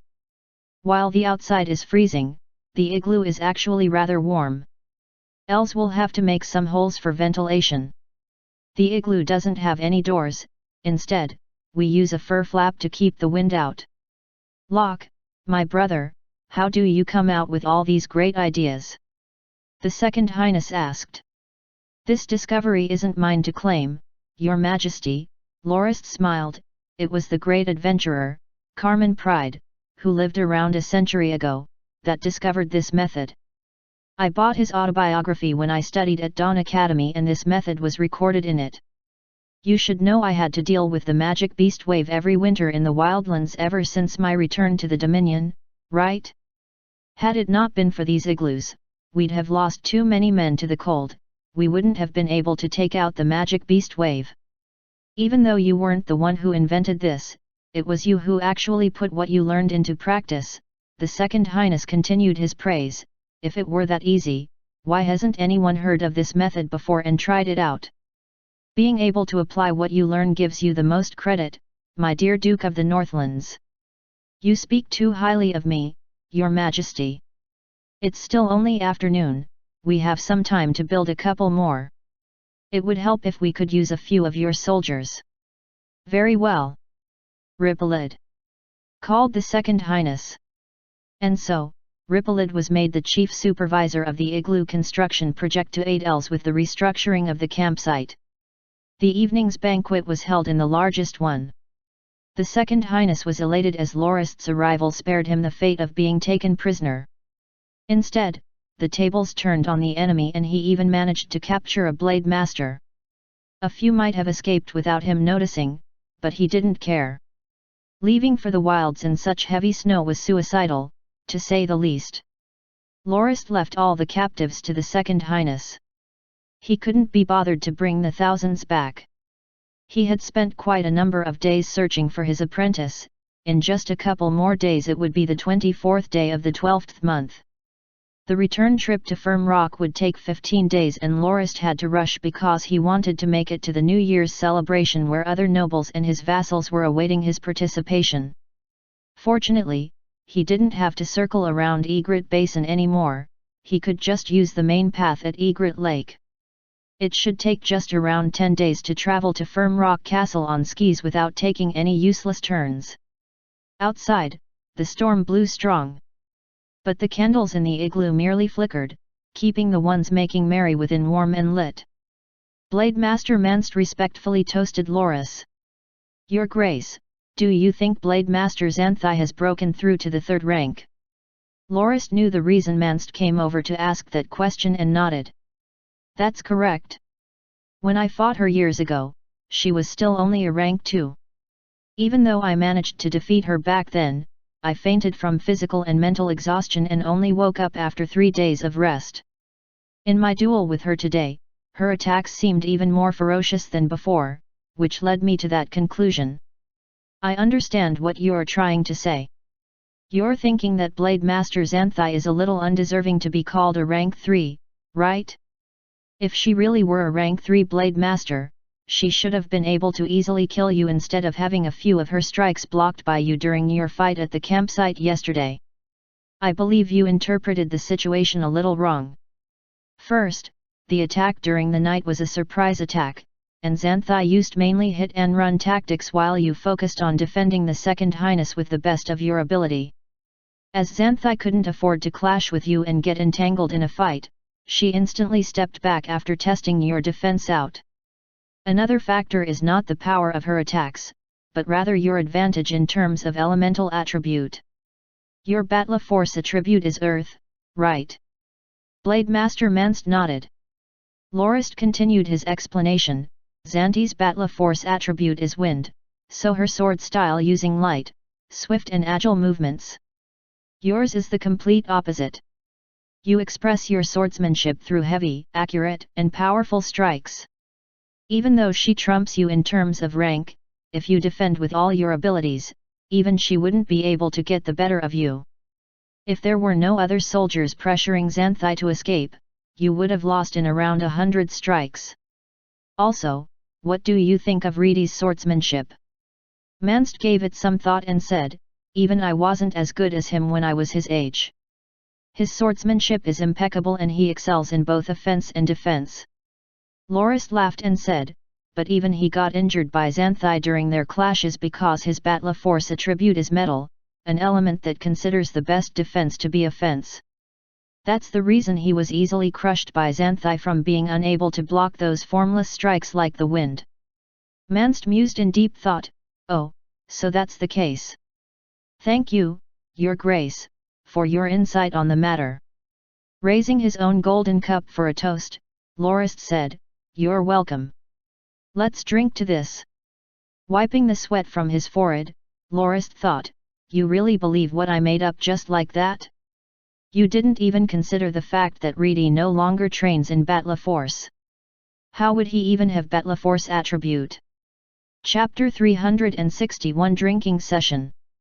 Enjoy the third release of the week. The clouds were thick as the raving winds blew, but the campsite on the hill was rife with activity. Thanks to Lorist's instruction, the Second Highness had learned how to ski and excitedly ordered his soldiers to pile up and flatten snow to make a skiing wonderland. He had lots of fun skiing with his knights despite the cold and windy weather. Seeing the soldiers and knights on skis, Lorist felt moved somehow and thought that maybe he could spread winter sports across his dominion and make it a seasonal activity. It was far better than having his subjects stay in their homes all day long, at least. Then again, an exception would be the goat-tackling festival of Felicitas's third settlement. It wasn't that Lorist didn't think of importing modern sports from his world, but that most were rather ill-suited for the world where Battle Force existed. Take, for example, the 3 main ball games. Kicking a ball with Battle Force would burst it outright, doing a slam dunk with the aid of Battle Force would destroy the whole basket, and rugby was even further out of the question as Battle Force rank and application would be the main deciding factors of victory. Frankly speaking, a gold-ranked knight could envelop himself in Battle Force and run all the way to the other side of the field and score. His opponents wouldn't be able to do anything against him just because he was a gold rank. As of now, the main sports within the Dominion were swordsmanship, archery, javelin, and throwing, axe tossing and horse riding, mostly traditional activities that had been passed down since days of yore. Lorist had once considered hosting a sports festival to lift his people's hearts but gave up after he realized how inappropriate the sports would be. He wasn't worried about there not being enough attendees either. In fact, a sports festival would be a great place to make the commoners spend their money and stimulate the economy instead of letting them keep their money saved and unused. The Second Highness did a beautiful circular movement before stopping in front of Lorist. The surrounding guards clapped and cheered enthusiastically. Lorist clapped a few times himself. Your Majesty's skills are improving by the moment. You are truly gifted. The Second Highness laughed with satisfaction. Well, it's coincidental at best. Skiing in snow doesn't appear to be too hard. The most challenging part is maintaining good balance. I realized that the soldiers with awakened Batla force learn to do this faster than those who haven't. Your Majesty's words ring true. Locke, why are you acting so formal? I've already said you ought to treat me like a brother when we're in private. Right now, you're the only one left that carries House Norton's blood, and I am the last surviving offspring of the Chrisen imperial family. Each survival is contingent on the others. Hehe, Your Majesty seems to forget that there are many branch families in my house. For instance, Glacia and her little brothers, my half-brothers, and my 3 sons and 2 daughters. Your Majesty, on the other hand, ought to take good care of yourself. You still haven't produced descendants for the royal family. The Second Highness sighed deeply. My mind's filled with nothing but restoring the empire and wiping out the humiliation we received. I can't be bothered with anything else right now. Oh, look! The weather's turning, and the snow has also stopped. The winds aren't as strong as yesterday's either. I bet it'll be sunny tomorrow. Are you going to leave then, Locke? Lorist bowed his head. Yes, Your Majesty. I've already stayed here for the past 3 days. It is best I leave early in the morning. There are many things I have to deal with back home. On another note, we'll attack Iblia next year. This is a huge matter and we can't afford to delay. It's best I head back to oversee preparations. I believe Your Majesty would like to witness Iblia's end too, right? The Second Highness nodded. Indeed. It's a kingdom built on rebellion. Even though the traitorous second prince has already been sentenced to death, the fact that his name still remains in the world through that kingdom is displeasing.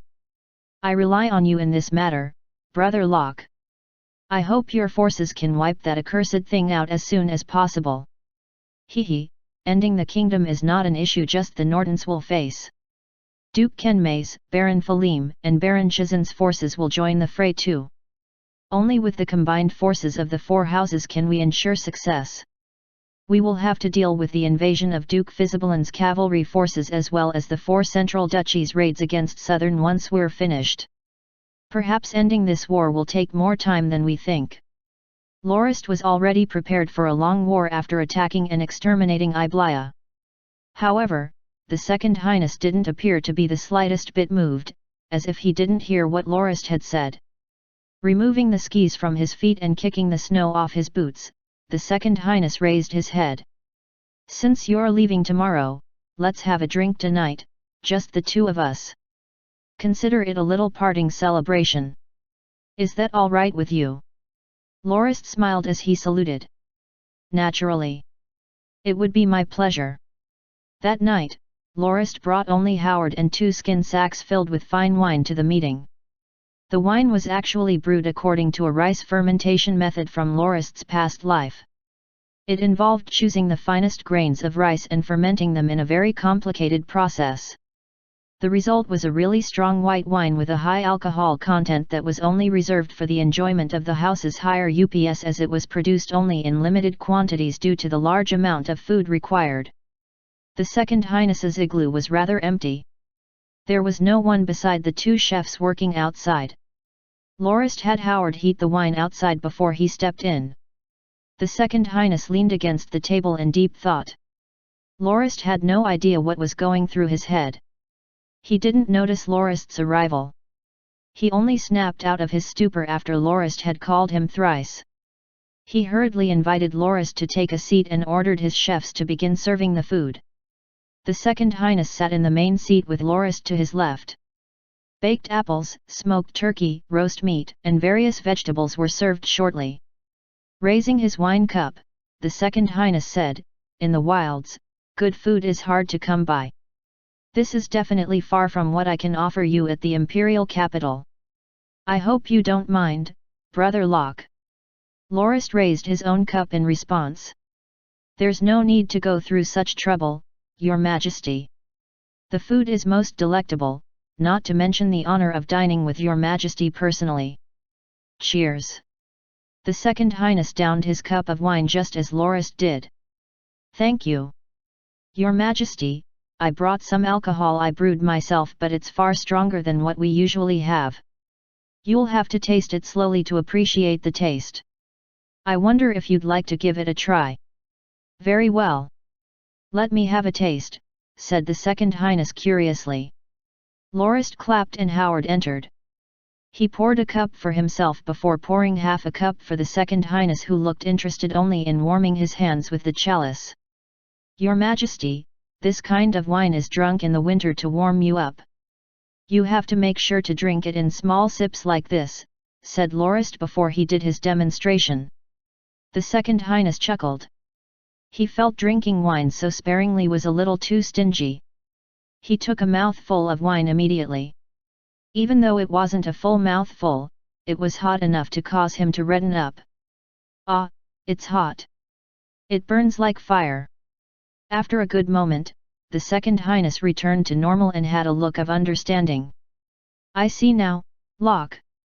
This is what your soldiers use to train how to ski and march in snowy weather. All of them have a sack filled with tough wine like this that'll give you a burst of heat. Lorist nodded before he shook his head. Your Majesty, our soldiers are indeed given strong liquor to counter the loss of heat from the chilling wind. But theirs is brewed from roast potatoes and is really different from this. This wine of mine is brewed using the large grains of rice from Folic Plains, and a sack like this costs 10 gold fords. We'd have gone bankrupt if we produced this for the consumption of our soldiers. Also, the liquor we provide to our soldiers is rationed strictly. They don't drink much in a day. This is one benefit of favoring more small units over one large one. It's easier to keep an eye on what they do and what they consume. You thought you could rely on the skis to launch large-scale attacks during winter, but in reality, the cold-resistant clothes cost a fortune. There's also the issue of navigating in a snowstorm. Coupled with having to deal with undisciplined soldiers who would sneak a drink or two, you'll end up with a legion of bumbling drunks instead of one that can hold their ground in a fight. The Second Highness sighed before he raised his cup and took a smaller sip. Ah! Locke, I've long wanted to have a good chat with you. Let's speak openly tonight, all right? A little surprised, Lorist agreed, as you wish, Your Majesty. Locke, my brother, I really don't understand why you're not willing to help me out. Given the might of your house, if you were willing to lend me a hand, we could have united the empire already.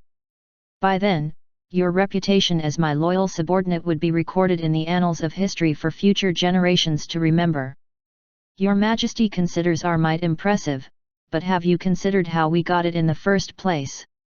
Lorist asked solemnly as he sat up straight. Do you remember the time we first met 10 years ago? Our house's convoy was trapped in the Madras Duchy, unable to advance or retreat. The 300,000 or so men with us on the brink of crumbling later became the keystone to our rise in the Northlands. Your Majesty, you should know roughly the state of House Norton when I first arrived. On one hand, Duke Loggins wanted to force us into submission, on the other, we had a group of rebellious subjects occupying one of the largest settlements in our dominion. As for our house, we only had around 2,000 people at Maplewoods and were even faced with House Kenmays, who had annexed part of our dominion. Do you remember how much better off you were from me then? You used my convoy to deal with the rebellious nobles and consolidated your power in the kingdom. You attacked Madras with our aid and managed to take Yunj Chandler. When our convoy resumed our journey northward, you led your soldiers to the east and defeated the first prince at Floater Creek, forcing him to cede the 2 southwestern provinces to you. That year, your fame instantly spread across the lands and you were known as the war god of the new generation. But in the following half a decade of peace, you made bad decision after bad decision. You greatly expanded the kingdom's forces and actually formed an army of 300,000. You spent most of the kingdom's resources on just one army and wasted the peace time you could have used to rest and recuperate.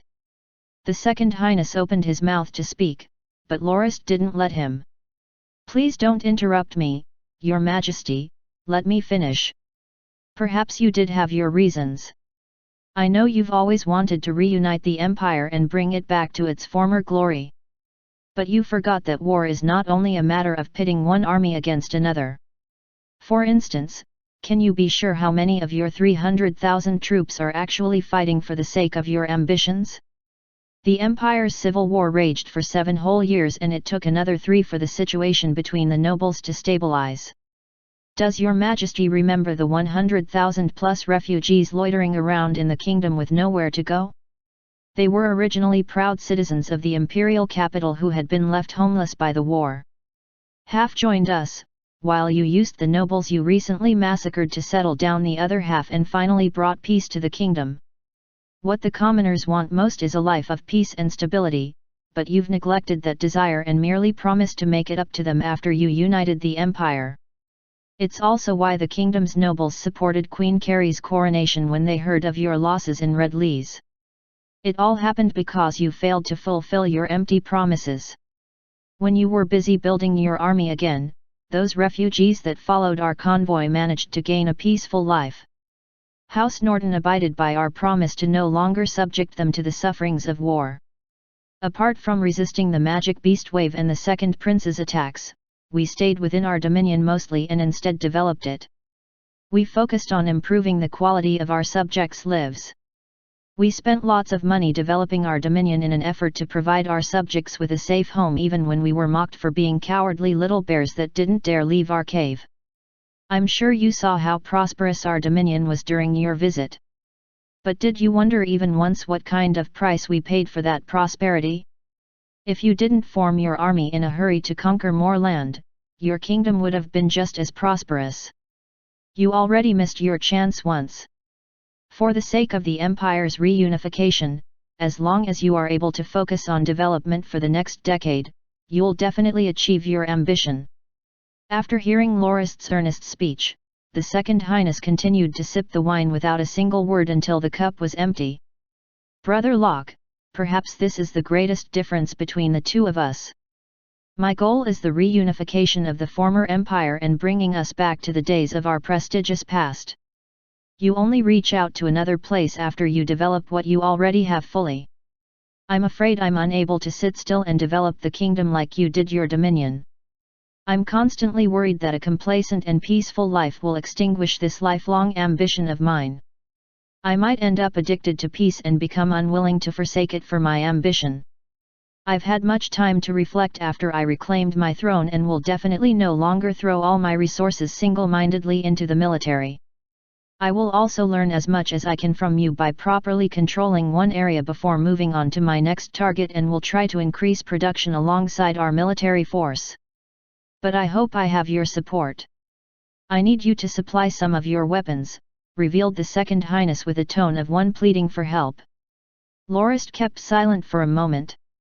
Your Majesty, please state your request clearly. I will agree if it is within my capability. Chapter 362 Surprising Pledge of Loyalty. Here's the 4th release of the week. I wonder if anyone has made some maps for the submission of the competition yet? The deadline for the competition is release time tomorrow, which is 2300 hours GMT plus 8. Lorist was well aware what the Second Highness was thinking about. It was almost certain that he had his sights set on House Norton's Caraballisti. What Lorist didn't understand was on what basis the Second Highness thought the house should help him. In every business transaction, there would always be profit for both parties.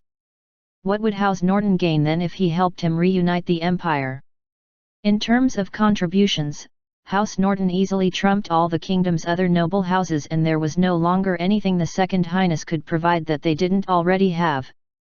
Did the Second Highness intend to rely on a heartfelt conversation to convince Lorist to send his warriors to their deaths for his ambitions? House Norton's current rank didn't come from nothing either. Instead, it was through the great contributions their house made to the kingdom, which the Second Highness understood as well. However, the monarch had always been wary of the Nortons. He was convinced House Norton would have the might he required to reunite the empire after taking a tour through their dominion. That was also the thing that troubled Lorist the most. He had already made it clear that the Second Highness' choice was wrong and that all the fault lay with him alone. Had it not been for his rampant effort to raise the kingdom's military, Andanak would have developed even faster than the Northlands. Whether it be living conditions or economy, it would have been far better than the Northlands was now. But the Second Highness actually gave up such a precious opportunity in favor of single-mindedly reuniting the empire. He lost everything in a single setback as a result. Lorist was incredibly dissatisfied with the Second Highness' attempts to leech off his house now that he had ruined his own kingdom. You've regained your throne and control of the kingdom, this is your second chance. I'd like to see if you will let it slip through your fingers a second time. Will you develop the kingdom quietly for a decade like we did, or build a poor army and tire your people out even more than they already are? The Second Highness also understood the subtext of Lorist's words perfectly. He had already failed once and only managed to convince the four houses to serve him by signing that humiliating contract. Even the restoration of his throne was thanks to House Norton. While it seemed like the kingdom was strong once more in the view of outsiders, while the kingdom's territory had increased threefold, while the kingdom had defeated and incorporated the former Madras Duchy, the Second Highness felt no sense of accomplishment. At the end of the day, Madras wasn't taken by his own efforts. He felt unaccomplished, left out, and even a little humiliated. The Second Highness also understood that making empty promises would not budge Lorist in the slightest. Lorist was no idiot and wasn't displeased with the current situation at all. Even though a king like him had to maintain some degree of autonomy, what he did to Lorist previously had caused the latter to view a liege like him with caution. In the current situation, the Second Highness couldn't force Lorist to abide by his will, given that the house's might and their army was beyond reckoning with. He felt a constant pressure from them. Apart from doing his best to get on their good side or turn against them entirely, the Second Highness could do nothing else. After a long period of consideration, he decided he wouldn't prioritize either military or development. Instead, he requested House Norton give him aid as sincerely as he could without putting up any airs. Lorist exhaled and began to bargain with the Second Highness. He knew the monarch had confiscated a huge amount of wealth from the noble houses he exterminated, so instead of letting him sink it all in the endless abyss of war, it would be better for it to be used to improve the house's income. After a whole night of arguing, the sky began to brighten once more. The two finally came to an agreement at daybreak. As Lorist had expected, his liege would put most of his efforts into the military and didn't care much for development at all. Even the few factories he agreed to build produced arms and military equipment. But Lorist couldn't be bothered to interfere so long as he could weasel a huge sum from the man. The Second Highness was also rather satisfied with the arrangement. He had never imagined he could source most of his military resources from the Nortons at such a low cost. A good portion of the gear was even better than what any factory he built himself could ever produce. According to the Second Highness's current plan, he would invest the 10 million gold fords he had into the military to further strengthen his standing, only had to spend around 400,000 gold fords to purchase the equipment and resources he needed, which was worth more than 600,000 gold fords. It also included the catapults of which he dreamed, much to his delight. He was so enthralled that he held dearly onto Lorist's hand, seeming unwilling to let him go even as the latter was about to leave. The other onlookers felt a chill run down their spine. On the 19th day of the 12th month, Lorist bid farewell to the Second Highness, who was still unwilling to part. He left the army camp and sent an eagle to the regiment led by Blade Master Shuss and Pat he had stationed at Egret Basin.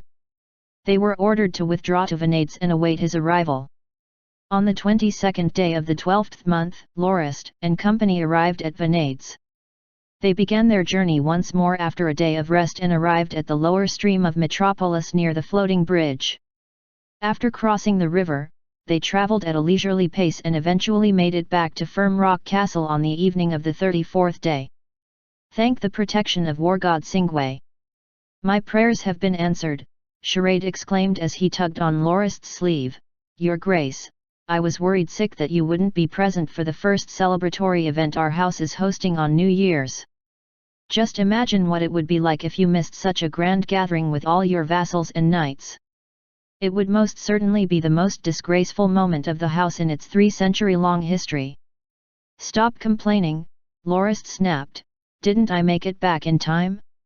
I know I can't afford to miss this event, but if I didn't go there myself, we'd have more than Reedy to worry about. His Majesty was in grave danger as well. What? What does our bloodthirsty king have to do with this? Since the noble house's massacre, the Second Highness had gained yet another moniker among the knights and nobles, the Bloody King. Lorist detailed his rescue of Reedy and the Second Highness. It's such a shame, why couldn't you wait a few moments longer? Having Reedy escape during the chaos caused by the heroic death or capture of His Majesty would have been the best outcome.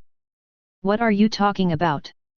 Rebuked Lorist, he's our king, the sole inheritor of the blood of the Chrisen imperial family. Who would dare kill him? Don't forget that King Slayer isn't a title just anyone wants to bear. All Xanthai and the other blade masters wanted was to capture him alive and send him back to the duchies. If that really happened, it would be troublesome for us too. As the kingdom's highest-ranked duke, we would have had to ransom him or deploy our forces to free him. It would severely disrupt our plans. I'm glad I managed to arrive in time to sort this out before it became a problem. I was just speaking my mind, Charade said, dissatisfied. Your Grace, tomorrow's the last day before the New Year celebration. The high-ranked officials, household knights, and vassal nobles are already here. Duke Kenmays, Count Phelim, and Count Chazin are also here. Additionally, all the ceremonial preparations are complete, including the badges for the vassal nobles, new and old. Do you want to give it a check? There's no need. I've already seen the drawings.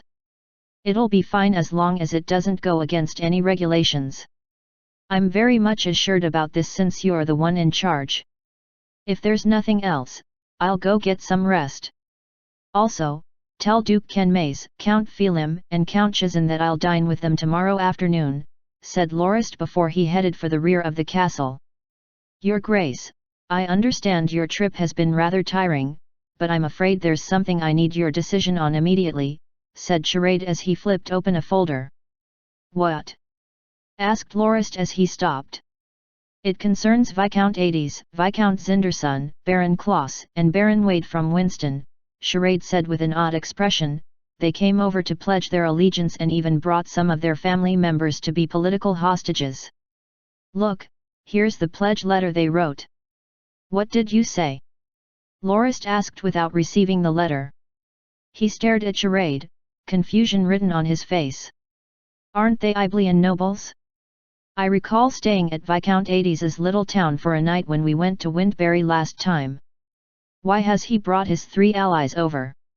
Your Grace, they really are here to pledge allegiance. This is the letter they penned.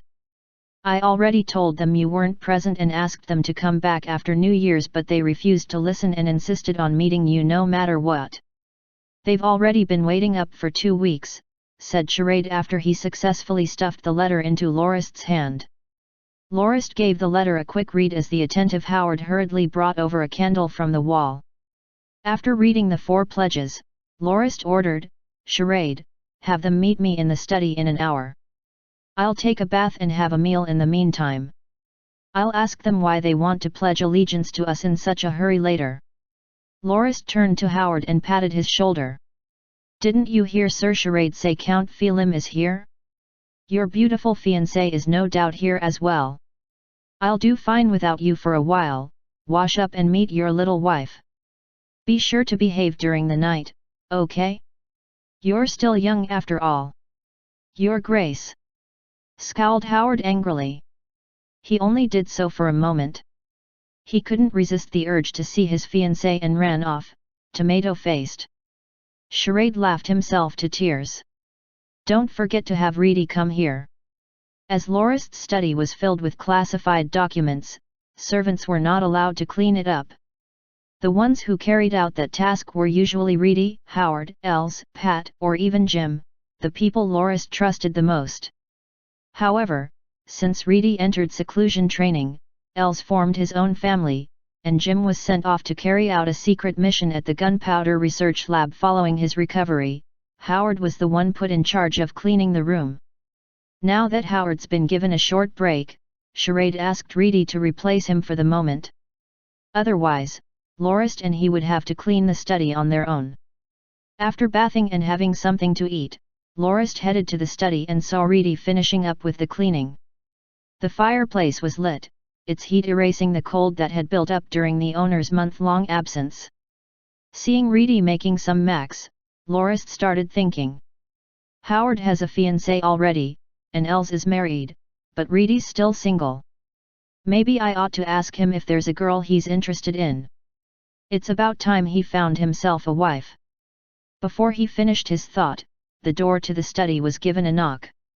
Reedy opened it and let Charade and the four nobles enter.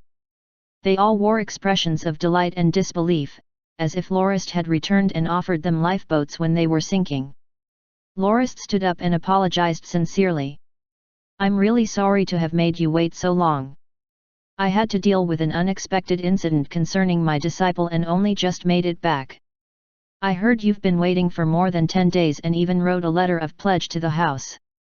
Could you please let me know what has driven you to do such a thing? The four nobles greeted Lorist respectfully with a salute, which Lorist graciously returned. They breathed sighs of relief. Viscount Hades stood forward to represent the rest and explained with a troubled smile, Your Grace, our four houses have reached the end of our line. We have no other way to survive but to pledge our allegiance to you.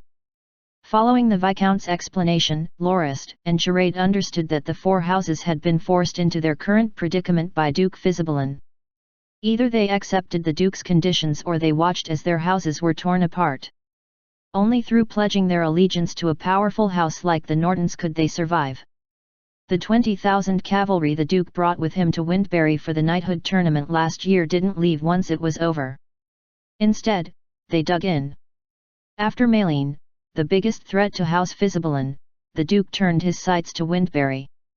He brought another 20,000 men, he clearly wasn't messing around. There was already a legion's worth of frontier cavalrymen stationed at Windbury.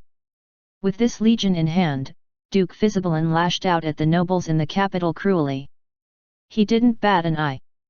Every day, there were nobles either killed for treason or sent to the dungeons. Unlike the Second Highness, however, he didn't kill the nobles off all at once. Instead, he wore them down over the rest of the year. Even though it was no different from the Second Highness's act which destroyed his reputation, the Duke had employed a milder method that didn't evoke nearly as big a reaction despite the fact that the number of noble houses he exterminated wasn't that far off from the Second Highness. It was as if he was simmering the nobles to their death slowly and patiently. Lorist had already been informed about this thanks to Furibert's informants. Since he was going to attack the capital himself anyway, he was more than glad that Duke Fisibalin would dirty his own hands on his behalf. Not only that, he could even improve his reputation by defeating Duke Fisibalin and conquering Windbury by claiming he did so to fight for the honor of all nobles. All he had to do was find some of the exterminated houses that managed to escape and give them aid to carry out a smear campaign against Duke Fisibalin. The Duke's reputation would definitely be ruined. This was also why Lorist ignored the incident and only instructed his men to quietly collect evidence instead of interfering. But after Duke Fisibalin exterminated all the noble houses in Windbury, he turned his sights to Winston. He decided to offer them a chance to pledge allegiance and have their dominions moved to Southern. It caused quite an uproar. The nobles decided to band together and resist him. Duke Fisibalin was waiting for exactly this all along and declared them traitors immediately. He attacked with his full force and exterminated more than 20 noble houses in the span of 2 months. All the men were hanged and the women were given to the Frontier Legion soldiers and grassland barbarians that distinguished themselves during the campaign. Even though Viscount Hades and his 3 allies didn't rebel outright, the order they received required them to move to Southern in the coming spring, which was before the 5th month, with no more than 1,000 of their subjects. Their current dominion would be managed by the Duke's house. Southern's current desolate and bandit-ridden state was well known. Going there with only 1,000 subjects was practically suicide. They would be torn apart like a raving wolf's prey. It wasn't even certain that they'd make it to their new dominions. Your Grace, this is why we want to pledge allegiance to you. We understand Duke Fisibelan started killing the other nobles off in preparation for the conflict with the Northland's 4 houses. Last I heard, Duke Fisibelan was going to bring all the youths across the many dominions in Winston to Eastwild. Their other family members would be gathered at the capital. He's planning to build a citadel at Dewalk Town as a buffer for Wintberry and the main point of resistance against you. Lorist nodded. I'll gladly accept your pledges. House Norton now considers your house's vassals and will move your dominion to Delamock without any demotion. As for the family members you sent over, I will let them serve in my personal guard. I wonder if this arrangement is appropriate. The 4 nobles revealed expressions of elation as they knelt instantly and pledged loyalty to House Norton in the name of their ancestors. They were incredibly respectful and thankful when they left. Charade looked at Lorist suspiciously as he waited for them to leave. Locke, tell me, what are you up to this time? He asked when they were finally alone. Chapter 363 Banquet and Entitlement. Enjoy the 5th release of the week. There's something big happening on Monday, so look forward to it. The common Grindian calendar had 12 months and it contained the good elements from the Magi's calendar and the fairy calendar for practical purposes. Each month of the common calendar had 35 days. The 5th, 9th, and 12th months each had an extra day, not noted on the calendar. These 3 days were publicly acknowledged by all of Grindia as Bathing Day, Harvest Day, and New Year's. As Lorist had promised, Viscount Ades, Viscount Zinderson, Baron Klaus, and Baron Wade nobles who used to belong to the peerage of Iblia were all taken in as vassals. It was rather troublesome charade. Not only did he have to confirm their new territory, he also had to organize the formal enfeoffment ceremony during the New Year's celebration. He was so busy he didn't have time to attend Lorist's reception of Duke Kenmays, Count Phelim, and Count Chizin. When Howard came to ask him to attend, he said he was far too busy and merely asked some food be sent over. It wasn't until the late morning of the 36th day of the 12th month that Charade finished his work. Lying on the couch tiredly and looking at Lorist looking the documents over, he mused that he'd definitely resign if there was another similar incident. He was more than fed up with Lorist's whimsical decisions that made him work overtime all too often. Lorist smiled and reminded Charade that the New Year's celebration would commence at 7 so they had more time. Charade ought to go back home for a few hours and rest before washing up and preparing to attend the banquet. Since Charade was one of the nobles formally entitled during the celebration, he reasoned he wouldn't want to look too haggard during the party. Charade got up and ran out. His voice drifted into the office from the hallway. That's right, I've finished my work. Why am I still here? I'll go back home now. Lorist smiled. And there he was complaining how harsh the work I gave him was. Yet, he's running out so quickly in such an energetic manner, commented Lorist to Howard. Firm Rock Castle was decorated all over that day and the central part of the castle was been cleaned up rather well. On both sides of the streets hung flags of varying colors and the weather also seemed excellent. Not only was there no snow, the sky was bright and blue with the crescent silver moon hanging brightly above as well. If it weren't this cold, the day would be perfect, said Duke Kenmays. He was standing with Lorist, Phelim, and Chizin on the veranda on the castle's top floor, looking at the distant carriages approaching the center. Behind the 4 nobles were Howard and his fiancée, Katrina, Phelim's beloved daughter. They were both talking quietly in a corner wearing sweet smiles. Kenmays had already changed his dominion to Siglar and had taken everything with him. At the same time, the 5 nobles' territory he occupied had also been handed to House Norton. Having nothing better to do, he came over to enjoy the festivities and dragged Phelim and Chizin along to become the entitlement ceremony's witnesses. If you ask me, Firm Rock Castle is far too small. It doesn't fit your status as a duke. It was designed to be a citadel, so it's a little too small to be the Northland's base of operations, commented he. Lorist nodded. That's true. Come spring, I will move to Gildusk.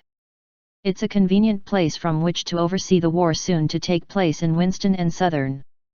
Baron Charade has already instructed Grandmaster Siroba to begin redeveloping the city and the southern part of the Northlands, but Grandmaster Siroba made a rather problematic request. Oh? What is it? Asked the three nobles curiously. They all knew Siroba was the house's chief architect. Almost all the developmental projects had to go through him before making it to Lorist's desk. Well, he said the name of Gildusk came from the two artists cum architects that designed the city, Gil and Dusk. He feels he's even more amazing than them and wants the reconstructed city to be named after him. Otherwise, he wouldn't involve himself. Tell me, doesn't Siroba sound really weird to you? Asked Lorist with a furrowed brow. Siroba's weird inclination to name every project after himself was indeed rather troubling. Ha ha ha ha. Well, Locke. Just tell the Grandmaster I will construct my household castle when I return to Southern. If he's willing to come help out, I'll let him name the castle, said Phelim. Are you crazy? Ken Mays rolled his eyes. Last time you mentioned wanting to name your castle Pegasus Castle since that was also what your ancestors' first castle was called before it was destroyed by Chrisen IV in the War of the New Moon. Now that House Phelim is finally returning to its original domain, would it be appropriate for your new castle to be named Siroba Castle instead? You're right, it does sound rather weird and hard to pronounce. Haha. I'll definitely have the castle's name engraved in the smallest form possible and display a huge statue of the Pegasus on our walls. That way, everyone will come to call it Pegasus Castle instead of paying attention to the inscribed name, Phelim said with a confident smile. Do you think I'd be that stupid? Ken Mays gasped. You? Isn't that cheating? What? I will inscribe his name on the castle for real. If others can't see it properly, it's their eyes' fault, not mine. House Phelim doesn't pull tricks like that, alright? Argued Phelim. Alright, there's no need to overthink this. I'll have Grandmaster Siroba design a new castle for you. I believe he'll be more than interested in redesigning such a well-known castle without having to name it after him. All you have to do is dedicate a statue to him, interjected Lorist with a smile. Locke, the number of people here is increasing. Look, it's filled with carriages. It's finally time to receive the guests.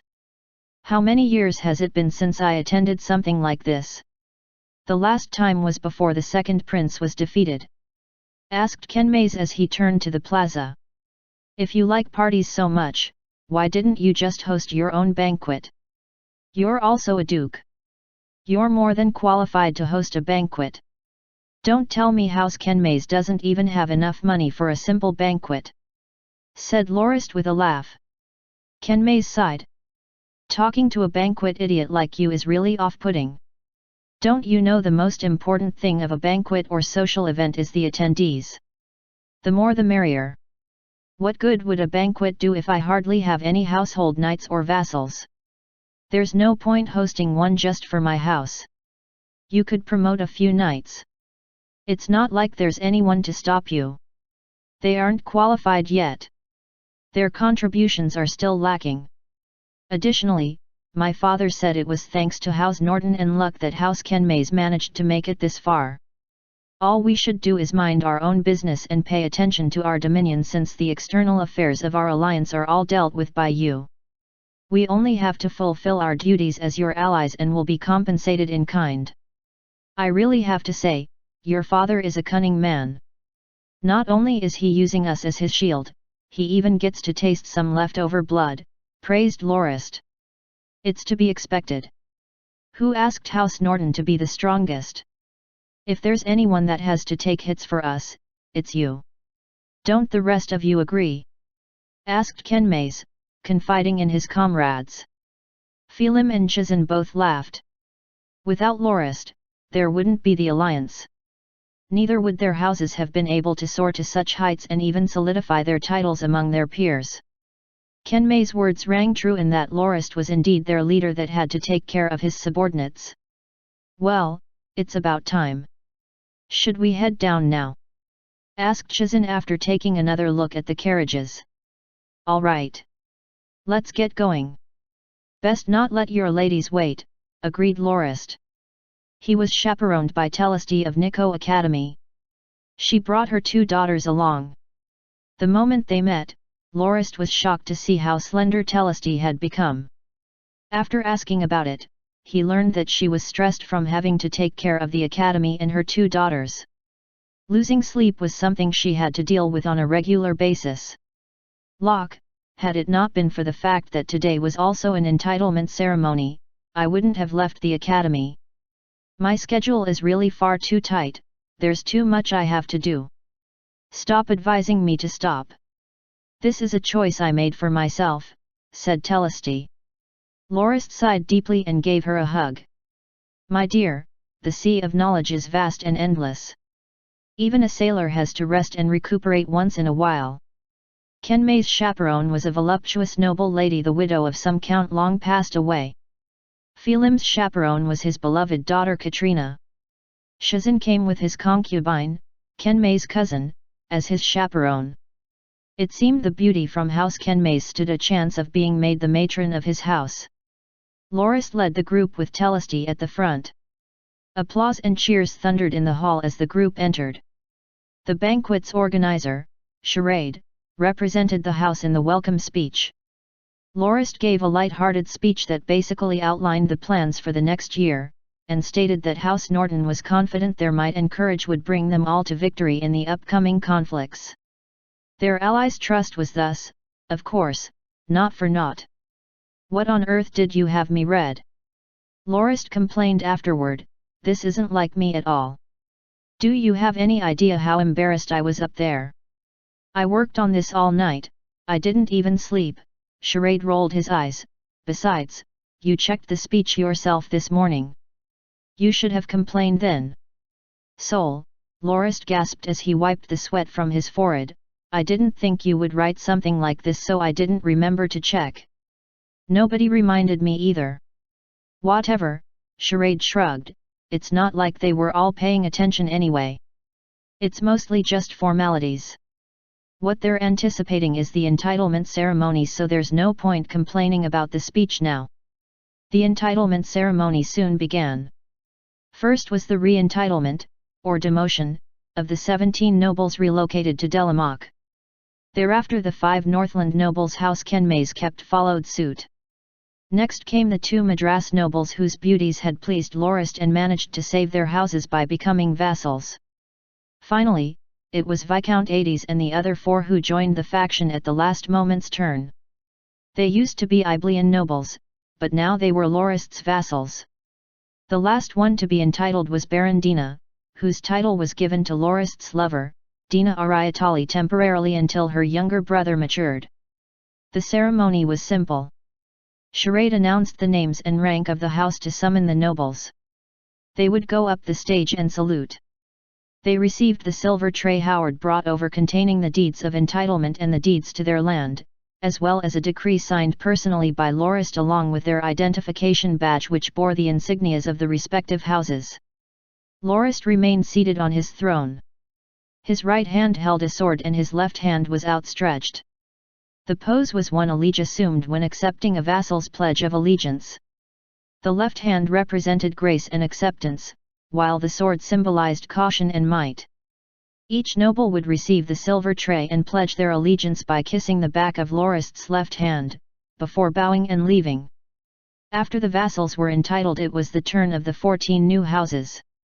The 2 Grand Masters, Cid and Felon, were up first. They received their certificates with teary eyes and prostrated in front of Lorist during their pledge of allegiance on behalf of their future descendants. Lorist expended quite some effort to get them to stand up and regretted giving them a rank so high it might have taxed their hearts a little too much with excitement. Potter Fang and Loza's entitlement went off without a hitch. But Charade's entitlement caused a small commotion when his father fainted from sheer excitement, much to Charade's embarrassment. After the 14 nobles were entitled, it was the honorary nobles' turn. Apart from Hanayabarta's governor Hector, who was absent, the other 5 were present for the ceremony. The ceremony wasn't enjoyed by everyone, however. More than 30 nobles of the Madras Duchy had been stripped of their dominions. Only after House Norton eliminated the Iblaya kingdom and conquered Winston would they be unfeft. These nobles were in a similar situation to many of the original Northlander nobles and had no choice but to patiently wait in the Northlands. Apart from them, and the household knights and high-ranking household officials, there were some other people of relatively higher status given honorary titles. They were the rich factory owners and merchants who operated within the Dominion. However, they were considered nobility among the Northlands because of their honorary titles and status. Even Lorist didn't think the Northlands would have so many honorary nobles. A large majority were those who escaped from the smaller duchies eliminated by the Union. While House Norton could ignore and not acknowledge the honorary titles graced upon them by others, it wasn't that they could outright revoke the titles since they were qualified to attend the social gatherings of nobility. Since they all received invitations, they had to contribute to the banquet as well by becoming event sponsors. Ken Mays was the one most familiar with the honorary nobles. It was apparent that he enjoyed the night greatly from how well he blended in with the ladies among them. After seeing the worn-out Telesty, Lorist said with concern, "Let's go, my dear. I'll take you to rest. You seem exhausted." Chapter 364 Strategy and Deployment Meeting. Here's the first release of the week, released earlier to celebrate the launch of The Sword and the Shadow. Please check out the announcement on the home page. I was originally considering how we should deal with the Frontier Legion at Windbury. It'd be ideal if they chose to hole up in the city. In that case, the worst it'll come to is the capital's destruction. Nobody can resist our forces' attack. Even if the Duke was there himself, we'd just bury him alive along with the rest of the Legion and end the whole lot there. It's just one of the possible scenarios ideal for us. It's no understatement to call the Duke a cunning fox. He's been in hundreds of battles. The moment he smells something fishy, he'll run far away and make it incredibly hard to track him.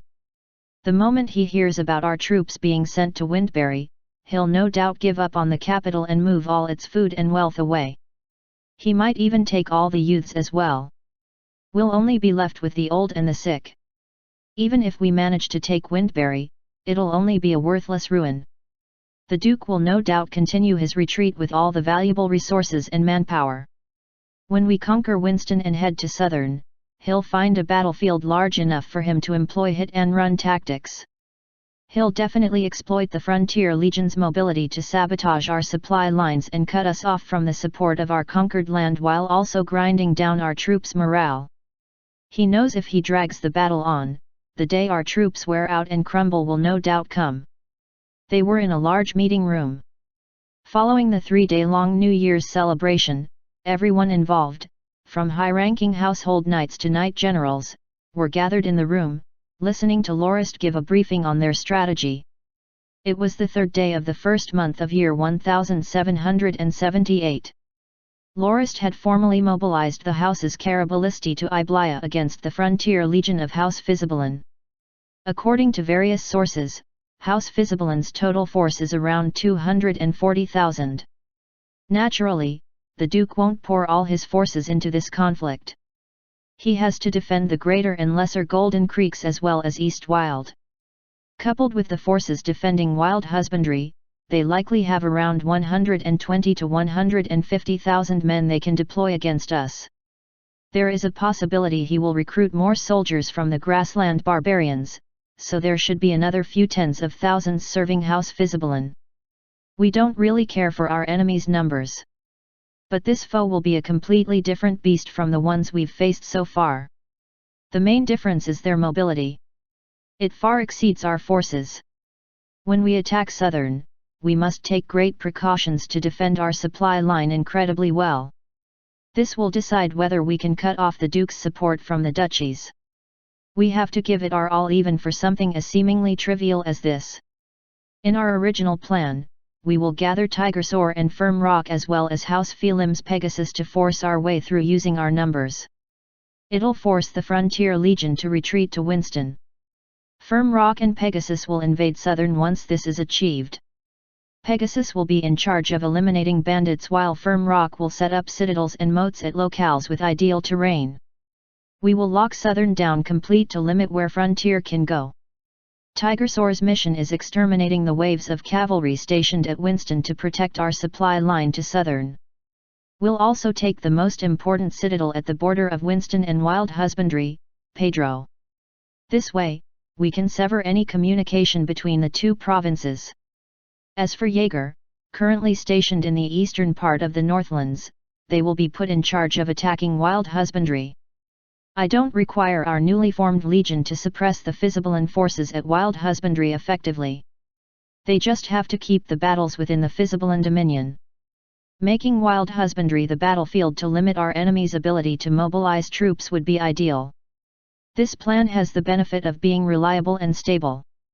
We will have enough safeguards to ensure our success. Its downfalls are also obvious, though. Given our superiority in numbers, Duke Fisibolan will have to be crazy to seek a field battle or a siege. It'll be rather difficult to gather the enemy in one place and wipe them out in one go. The old fox will most likely abandon Winston to preserve his numbers. He'll trade land to keep the initiative in battle. The more places we conquer, the more troops we'll have to leave behind to defend them. Frontier Legion's mobility far exceeds ours, we can only fight defensively. With that mobility, the Duke can also gather a large number of troops to attack the soldiers we leave behind to defend some places by outnumbering them. If Duke Fisibolan reduces his frontier legions into many divisions instead and stations them in Winston, not only will our forces be forced to be on the defensive, our supply lines will also be at risk. Lorist used a long thin stick to tap on the map of Winston hung on the wall. That was our original plan, as well as why I stationed Tigersaur at Winston. It was so our supply line would be kept safe.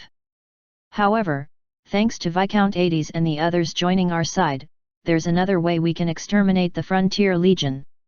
If we can exterminate them and conquer Pedro, we'll no longer have to worry about being harassed by cavalry in Winston. We can see that, apart from the main crossing point between Winston and Wild Husbandry at Pedro, the two provinces' border is the precipitous Pisper mountain range that stretches all the way to Southern. No large army can cross Pisper, so as long as we can exterminate Frontier Legion at Winston, not only will we be able to cut off Duke Fisibolan's influence, we can also make Winston a safe place where we can fall back to. According to Furibert's reports and the news Viscount 80s brought, we know that Duke Fisibolan is already anticipating our arrival. So far, the Duke has already killed off the nobles in the capital and started working on the older noble houses of Winston. Frontier Legion has already neutralized 23 regions. Lorist pointed at Viscount 80s. It was his turn to speak. 80s was rather moved that he and his allies were allowed to participate in such a confidential strategy meeting. It was a sign of the great trust they'd been given. At the same time, the four houses got to know that House Norton had already set their sights on Iblia for quite some time, so they were relieved they had switched sides soon enough. My most respectful greetings to you all. According to my knowledge, Duke Fisibolan gave the order to all old noble houses of Winston approximately 2 months ago, demanding we pledge allegiance to him and relocate. He blames the fall of Iblia on the internal struggles between the noble houses and used it as an excuse to demote us. Many dissatisfied nobles banded together in defiance of his orders. They didn't expect that the Duke was already prepared this and quickly snuffed them out by deploying Frontier Legion, however. He already ended 23 noble houses in 2 short months. Houses like ours that aren't able to resist can only abide by his order to relocate before the 5th month. In other words, right after the winter harvests, we'll have to leave our dominions for our new ones in Southern with less than 1,000 people, while our original domains will be put under the management of the Duke's ambassadors. It forced the 4 of us to seek out House Norton for help. I've received one of the Duke's ambassadors before and my hospitality caused him to reveal that Duke Fisibolan was already prepared to give up on Winston the moment he heard that the 4 houses of the Northlands exterminated Madras. He will stage the battles in Winston to delay us. Ideally, he will seal off the routes from Winston to Wild Husbandry, which are the 2 metal suspension bridges between the provinces. He's even prepared to destroy them if he has to. This way, they only have to station a small number of troops at Sanderson Hills to delay our advance. The Duke will also rely on the vast lands of Winston to make use of Frontier Legion's mobility and grind away at our forces. The ambassador even said that Duke Fisibalin was going to move all the youths in Winston to Eastwild and Gold Creek to make up for his dominion's lack of manpower. The rest will be focused on Windbury and some other fortified towns to serve as supply points for the Frontier Legion. That was why he suggested we best obey the Duke's order and relocate to Southern. The Duke will begin exterminating bandits in Southern after his preparations in Winston are complete so he can start trade with the 4 central duchies. After finishing his briefing, Ades nodded to the others and sat back down. I'm sure you guys heard it loud and clear, right? Duke Fisibalin is not someone who messes around. When we plot, he also plots. Winston used to be the province with the largest population in the empire. It used to house an estimated 1.5 million people. Since then, the province has experienced years of civil war, the Second Prince's rampage, and our own interference. We took in approximately 340,000 people. Those in the know laughed when Lorist mentioned the taking in of refugees, which was a little underhanded, to say the least. Lorist laughed as he continued.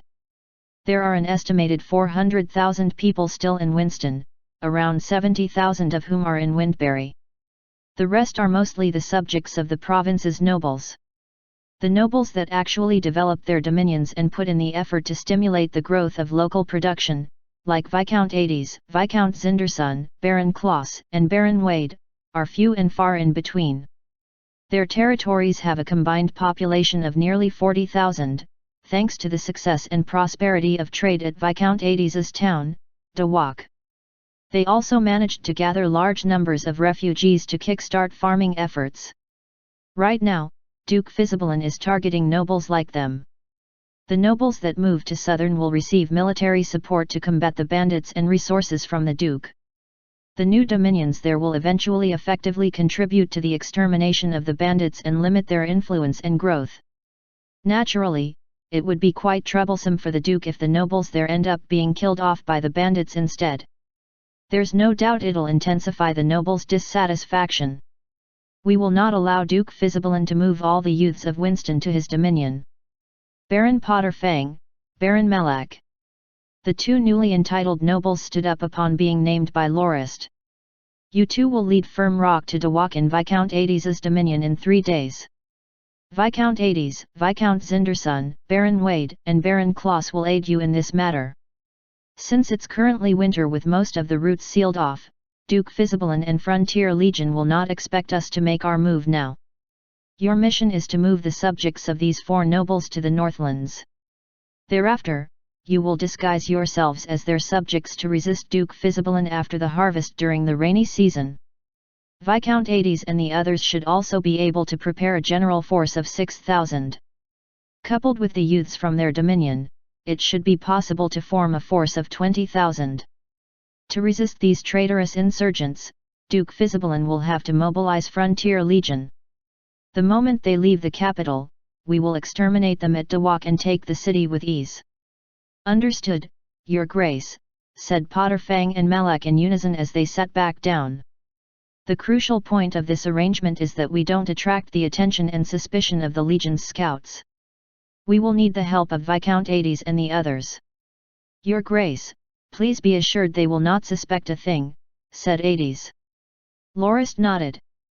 If the rainy season didn't start in the 3rd month, I would have liked for our forces to encircle and conquer Windbury right away and trap Frontier Legion and the Duke within the city.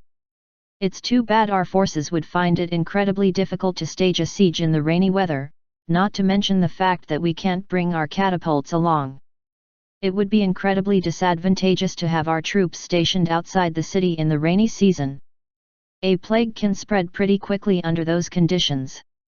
That's the logic behind my intention to lure Frontier Legion out. We will trick them into a field battle. Count Philim, make sure Pegasus is ready to deploy with Tigersaur after the rainy season. Make your way to somewhere near Dawak undetected and wait for the opportune moment, understood? Philim stood up. Understood, Your Grace. After the extermination of Frontier Legion, lead the troops to Southern with firm rock right away. We must cut off the route connecting House Fisibelan and the duchies as soon as possible.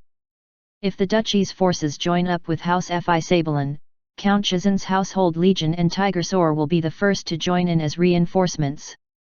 We must make sure a strategic location like Southern remains under our control. This is the most important key to exterminating or forcing House Fisibelan to submit to us, declared Lorist resolutely. Chapter 365 Rainy Season. Here's the second release of the week, released earlier to celebrate the launch of The Sword and the Shadow. Please check out the announcement on the home page. The rain fell ceaselessly. Grindia's rainy season saw rain fall non-stop for up to a whole month. It might last more than a month or two in the southern parts of the continent, and those areas were the most susceptible to floods. Lorist was currently staying at the former Duke's mansion in Gildusk, located at the south end of the Northlands. He paced about in the study, glancing at the map on the table from time to time. The door received a series of knocks before Howard entered the room. Your Grace, Baron Charade, Baron Kimura, and Baron Freyar have arrived. Quick, invite them in, ordered Lorist, elated. Greetings, Your Grace, greeted the three as they saluted. No need for the formalities.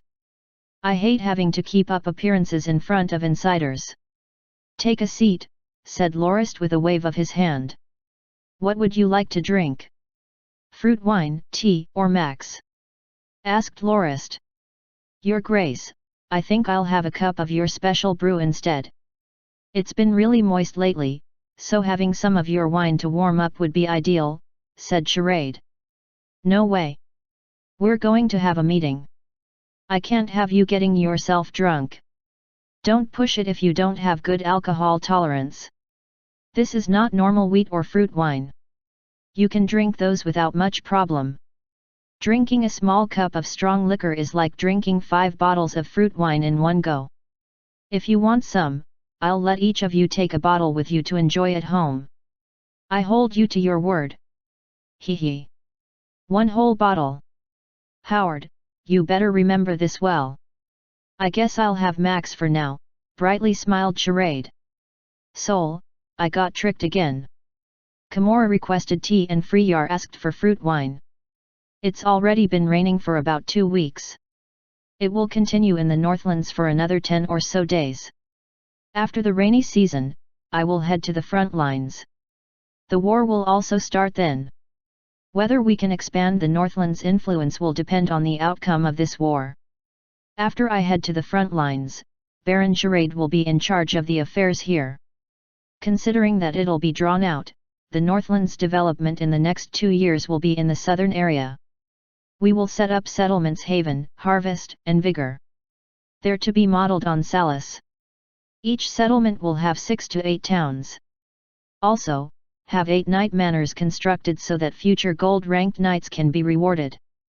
Gildusk will also be redesigned and renovated from the ground up.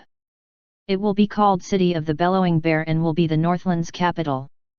Apart from these, outside this manor, near the current eastern city outskirts, I will have a special area built. We will sell the land to honorary nobles of the Northlands who wish to erect their own castles and manors.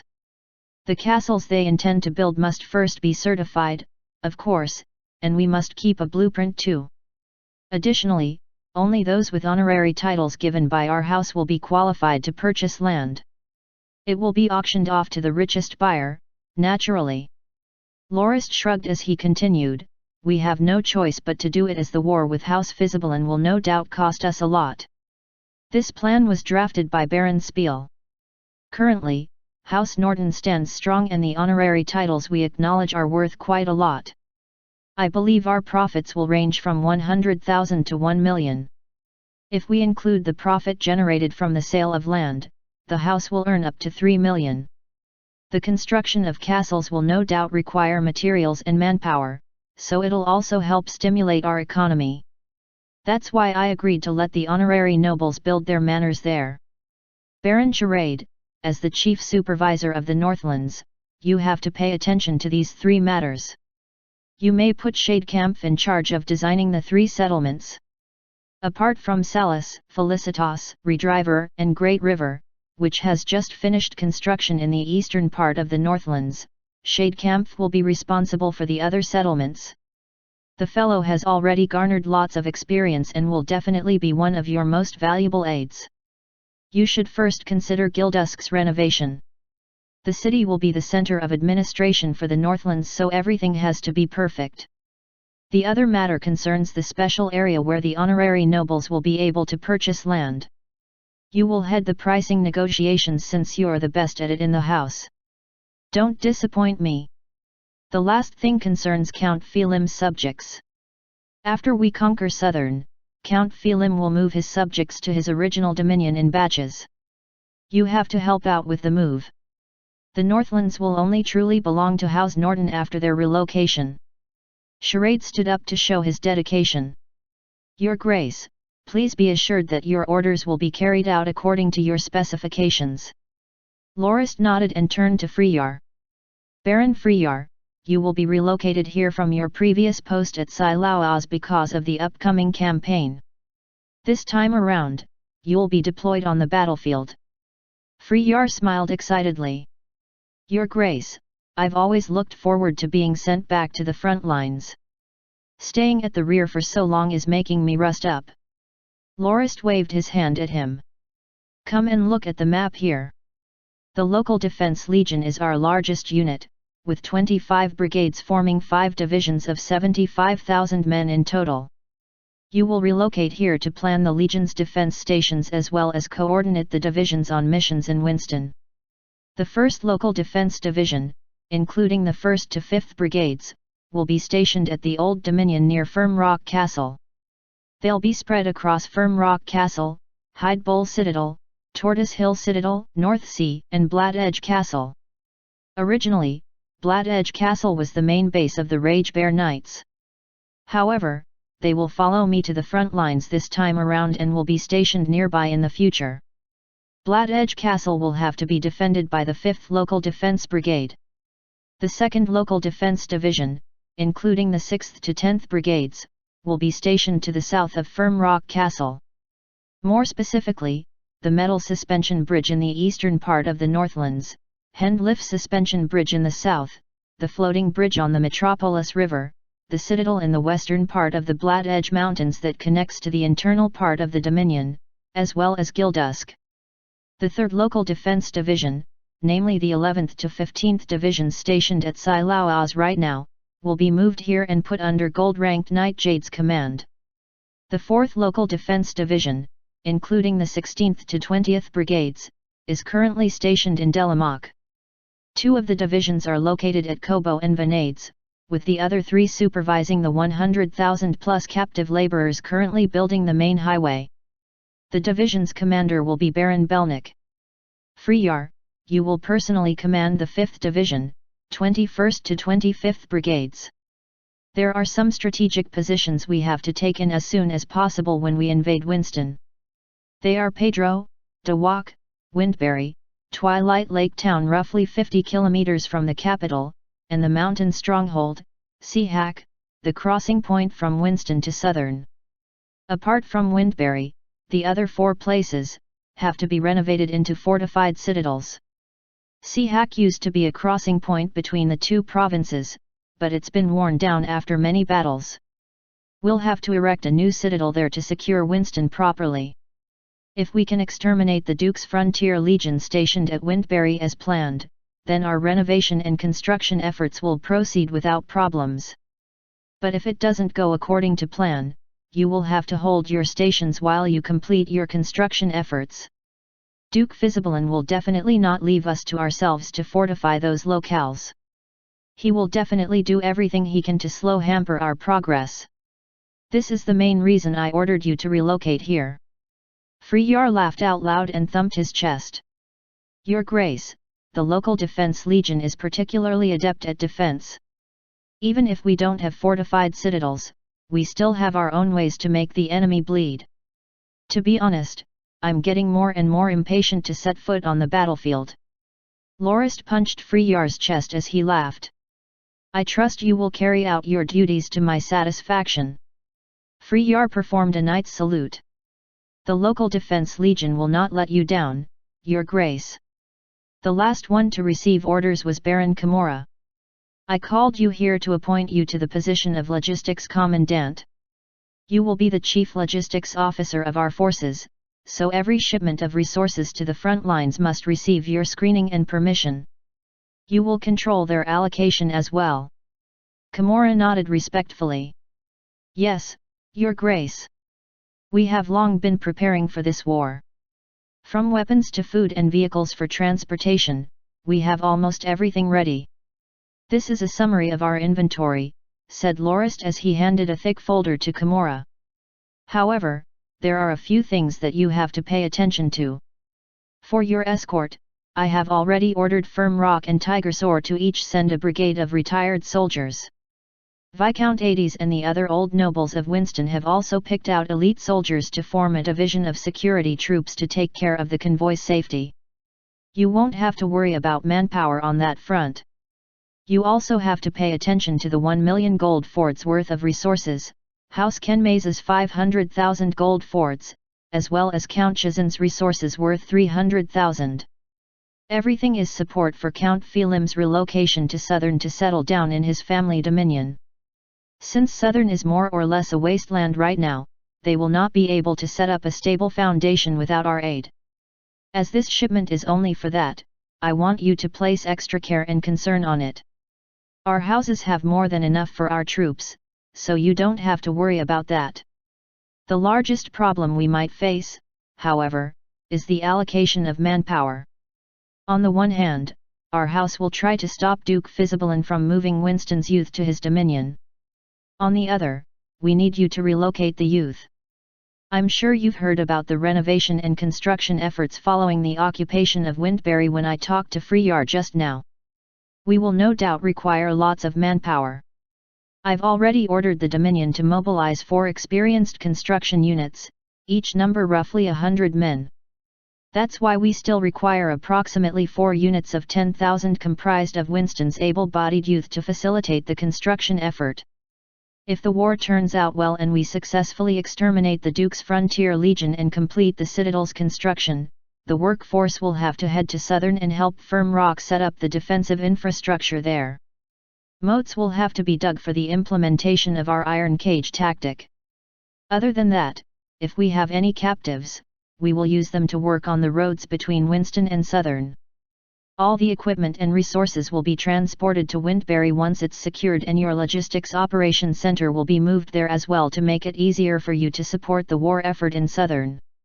The whole logistics affair will no doubt be incredibly chaotic.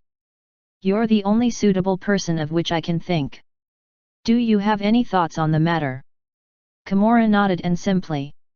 Your Grace, I will need permission to promote and encourage those of the escort team as well as the laborers. I can only raise their morale and promote efficiency if I can do that. No problem. You may design some reward schemes and show them to me when you're done, agreed Lorist magnanimously. Then there won't be any problems, said Kimura as he accepted the post. Oh, Baron Charade, how many people have moved from Winston in the past 1 month or so during winter? Asked Lorist when he recalled another matter of which he had put Charade in charge. Your Grace, Firm Rock Legion's 1st Division arrived at Viscount Hades's Old Dominion near Dewak on the 10th of the 11th. The skis and sleds are functional until the 29th of the 2nd. So far the House has moved 87,000 people from Winston, 32,179 of whom are youths. The House has urgently allocated up to 100,000 sets of cold-resistant clothing, reported Charade, uttering one number after another flawlessly. The youth Charade referred to were men between 16 and 35. That doesn't sound right. Didn't Viscount Hades say there are approximately 30,000 people in their dominion, and that the subjects of the other 3 houses combined only numbered 40,000? Why are there so many? Asked Lorist curiously. When they returned in the winter, they managed to convince another 7 noble houses with similar fates to switch sides as well. That's what I was going to report to you. Baron Potterfang and Baron Malak promised the 7 nobles that if they cooperated, they would also be able to receive House Norton's entitlement and be given the opportunity to become your vassals. Lorist nodded. Ah, those are the conditions I told Potterfang and Malak before they left. Winston's old nobles go all the way back to the time of the Empire. Unlike the nobles of Southern that attempted to take advantage of the Empire to extend their influence and power, the nobles of Winston sacrificed a lot for the former Empire. Additionally, they didn't involve themselves in the Empire's civil war, so I'm willing to give them a chance. You're right, Your Grace. The 7 nobles have already emptied their current dominions and are bringing all their family members to the Northlands. We have temporarily arranged for their accommodation at the former noble mansions of Gildusk. They wish to have an audience with you and hope they will be given a chance to fight against Iblia. So far, there are still approximately 10,000 commoners at Dawak, most are young widows. Viscount Ades said that if there are no women in the town, Duke Fizibalan's ambassadors will notice and have their suspicions raised. Lord Potterfang also agrees and stationed a division of wheelbarrow caraballista troops and a division of heavy armoured infantry, totaling 30,000 men, at the town. The rest are hiding in ambush in Baron Wade's castle. Wait, what about was the allocation of 100,000 cold-resistant clothing you mentioned? Asked Lorist. Your Grace, you're not seriously expecting the Firm Rock soldiers to disguise themselves as Viscount Ades's subjects clad in the equipment of our forces, are you? I had no choice but to trade the cold-resistant clothes for the cruddy apparel of the commoners being moved here. It will also help ensure their safe travel to the Northlands in this weather. Our forces will don the beaten-up clothes of the transported commoners so they can fool the Frontier Legion scouts, explained Charade. Apologies, I forgot to take that into account. Also, notify the 7 nobles that they may meet me and have lunch tomorrow. And Baron Kimura, you may pick 20,000 men from the youths just arrived to group them up. When we attack Winston, they can travel there with Baron Freeyar's local defense legion to the strategic locations to begin construction efforts, instructed Lorist. Understood, Your Grace. Chapter 366 Extermination. Here's this week's 3rd release, guys. I have been down for a cold these past few days, mostly to the annoyance to others XD, but I still managed to get this out in time. Enjoy. Report. An Eagle message was just received. Your Grace, the 3 Frontier Legion divisions at Windberry have been deployed. They're heading to Dawak and will arrive at approximately during 3 in the afternoon, said Tarkle after he rushed to the tent hurriedly to update Lorist on the military reports. Lorist smirked and said to Count Felim, Duke Fizibalan fell for it. He might be under the impression that this is just an act of rebellion from the nobles from Dawak in opposition to the order to move. It's probably due to the Frontier Legion soldiers that didn't get to conquer the town yesterday. The other noble houses' banners are hung all over the town wall, after all. The garrison soldiers there must number roughly 20,000 already. It's only normal for the 10,000 strong Frontier Legion division to lose 3 skirmishes, with about 1,000 casualties in each. That's likely why the Duke mobilized the 3 other legions. He wants to make an example of the nobles that dare resist him. Their extermination would certainly put more pressure on others considering doing the same. Stretching his hand over the map, Lorist laughed. Let's continue with our original plan. Count Felim, your Pegasus Legion will take the left flank, Loz will lead Tigersaur and attack the right flank. Termin, lead the Rage Bear Knights around their rear and cut off their escape. I will join you with a guard brigade. Els, Reedy, take a squad each and deal with the Frontier Legion's scouts. Don't let them escape no matter what. Understood, Your Grace, said Els and Reedy as they left. Will we press the attack after we encircle them, Your Grace? Asked Felim. Yes. Given how far they have to travel, the soldiers will definitely need to rest when they arrive. Our ambush will catch them off guard when they are most exhausted. They won't be able to run from our ambush. It's ideal since we want to exterminate them completely. Leave cleaning the battlefield to Loz. He will head to attack Pedro the day after. We will travel to Windberry through the night and take the capital city by morning. Oh, and Tarkle, did the message mention whether Duke Fizibalin joined the assault personally? No, Your Grace. Word is that the one leading the 3 divisions is the Legion commander, gold-ranked Knight Himarisan. He's an old subordinate of the Duke and also among the Duke's most trusted aides. He's been working for him for more than 3 decades. He's reliable and has lots of experience, replied Tarkle. In other words, Duke Fizibalin is staying at Windberry. Yes. The message said he was preparing to take command of the capital and town's garrison forces that used to be under the nobles he exterminated's command. He wants to form a defense legion with roughly 45,000 men to take care of Dawak, Windberry, and Twilight Lake town's defenses. Perhaps he couldn't leave because of that, so he left exterminating the nobles to Himarisan. Haha, laughed Lorist coldly, it seems the Duke still isn't aware that our attack on Iblaya has started already. He's still going about his plans as usual. It's too bad we won't give him any more time. We ought to accept his gift with grace before we pay a visit to the war god himself at Windberry. I'm looking forward to seeing his flabbergasted expression. Let's depart. Immediately, Your Grace. Why do I feel uneasy? Will Dawak go on badly? Mused Himarisan. The Frontier Legion commander looked around suspiciously. Double the scouts. Expand our surveillance area to 15 kilometers ahead. Is something wrong, sir? Dawak is only 50 kilometers away from the capital. It won't take more than half a day by horse. We didn't see anything odd along the way, not since morning, right? We'll meet up with Sir Udanas in another 2 hours at Dawak. We can rest for the night before we take the town tomorrow. I'm sure we can deal with the ragtag bunch quickly and carry out the Duke's order. It's but a relaxing walk in the park. Why does it seem like we're facing our archenemy? Asked gold-ranked Knight Machias, the Legion's second-in-command. I don't know why myself, something just doesn't feel right. I have a sense of foreboding similar to what I felt when we launched that surprise attack on the Greater and Lesser Golden Creeks, but I really can't find the reason no matter how hard I think about it. The Duke predicted the nobles' rebellion.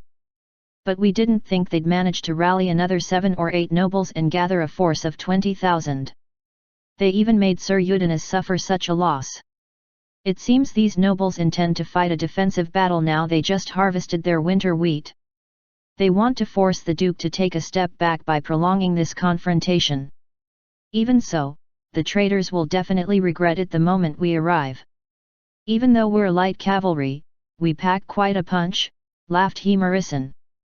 Sir, perhaps I know why you're worried, offered Machias seriously. Let's hear it. There used to be 47 old noble houses in Winston. However, thanks to that darned king, the second prince of the empire, who sold noble titles to gather military funds, more than 10 new noble houses emerged. Despite their conflicts with the nobles of Southern, which was the undoing of more than 10 noble house, there are still 56 in Winston. Last year, we were ordered to exterminate 23 of them and the remaining 33 accepted the Duke's order to relocate. Currently, there are roughly 8 noble houses gathered at Dawak. So, the other 20 or so will definitely watch this conflict from the sidelines. If we successfully take Dawak and exterminate the rebels, the other nobles will definitely obediently as the Duke ordered. But if this gets dragged on and the rebels manage to secure Dawak, the others might be tempted to join them and stab us in the back. Winston will then be swallowed by a large-scale revolution. I believe that's what's bothering you right now, sir, Machias explained in great detail. Himarisan nodded. Your explanation is sound. However, what I'm worried about is that the nobles supposedly watching from the sidelines have already secretly formed an alliance. They may be in cahoots with the nobles holed up in Dawak and stab us in the back at the most crucial moment. That way, we can't occupy Dawak to carry out the Duke's order. That's perhaps the thing that was worrying me. We can actually afford to fight at our own pace without rushing, sir. Didn't the Duke say he would send the reserve legion here next month to face off against the 4 Northlands houses? If the situation you described happens and all the Winston nobles rebel, we can just hold them off until the reserve legion arrives and takes them all out, said Macias crudely. Currently, about half of the 5 frontier legions were comprised of grassland barbarian recruits. They were mostly domesticated barbarians not only fluent in the common tongue, some even knew how to read and write. Having mingled for quite some time, they were no different from normal imperial soldiers. The reserve legion, on the other hand, was mostly formed from barbarians apart from the commanders and knights of the house. In other words, while the reserve legion was one of the house's strongest units, it was also the most unruly. Many incidents of conflict occurred within the ranks. Duke Fisibelan decided to mobilize the reserve legion to Dawak to prevent an invasion by the 4 Northlands houses. No, Macias. What we need now the most is time, he Marisan countered, shaking his head. The 4 houses wiped Madras out when nobody was watching and helped Second Highness Auguslo reclaim his throne. His Grace was greatly shocked and decided to prepare to defend against them immediately. Normally, you would have to rest for at least 2 or 3 years after a war to recover. But, the 4 houses' casualties during their conflict with the duchy was so little they would require just 2 years to recover, and that's taking into account that the Duke underestimated their might. After all, it was a war that wiped a nation off the map. However, when we heard House Kenmays and House Shazan relocated their dominions, His Grace breathed a sigh of relief and thought they wouldn't launch an attack on Iblia within the next 2 to 3 years. Dominion relocation is no simple affair. To tempt and misguide the 4, His Grace sent messengers to the Nortons and the Salt Merchant Committee to place an order for goods worth over 2 million gold fords. That's why His Grace launched his plan to clear Winston. It was to prepare it for becoming a battlefield suited to weather their invasion. We need to build citadels at Dawak, Twilight Lake Town, and Windberry. As long as we can control these 3 strategic locations, we can rely on the mobility of our forces to drag the battle out and wear them down. That way, we can force them to retreat.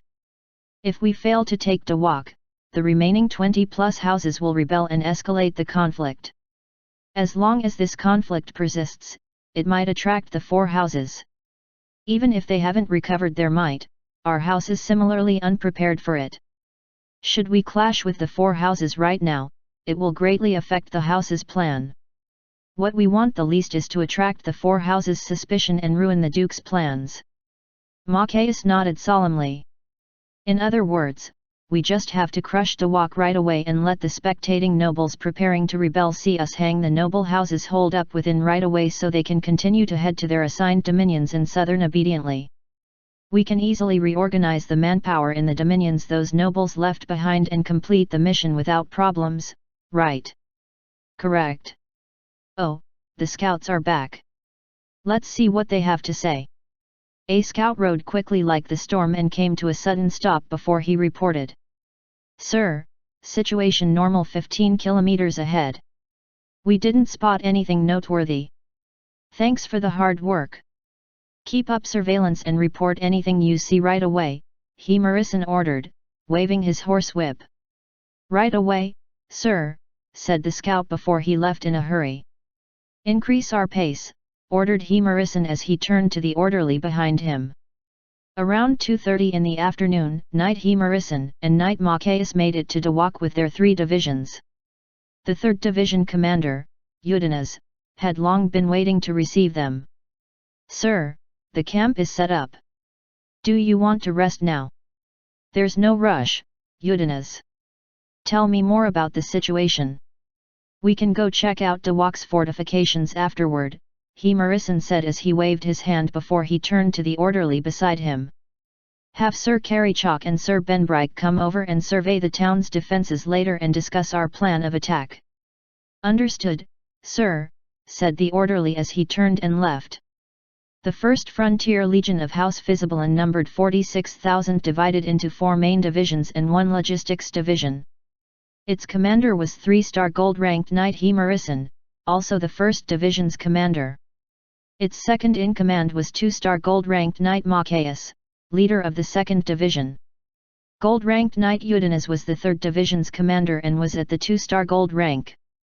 As for Karichak, who Himarisan had just summoned, he was a 3-star silver-ranked knight and the leader of the 4th Division.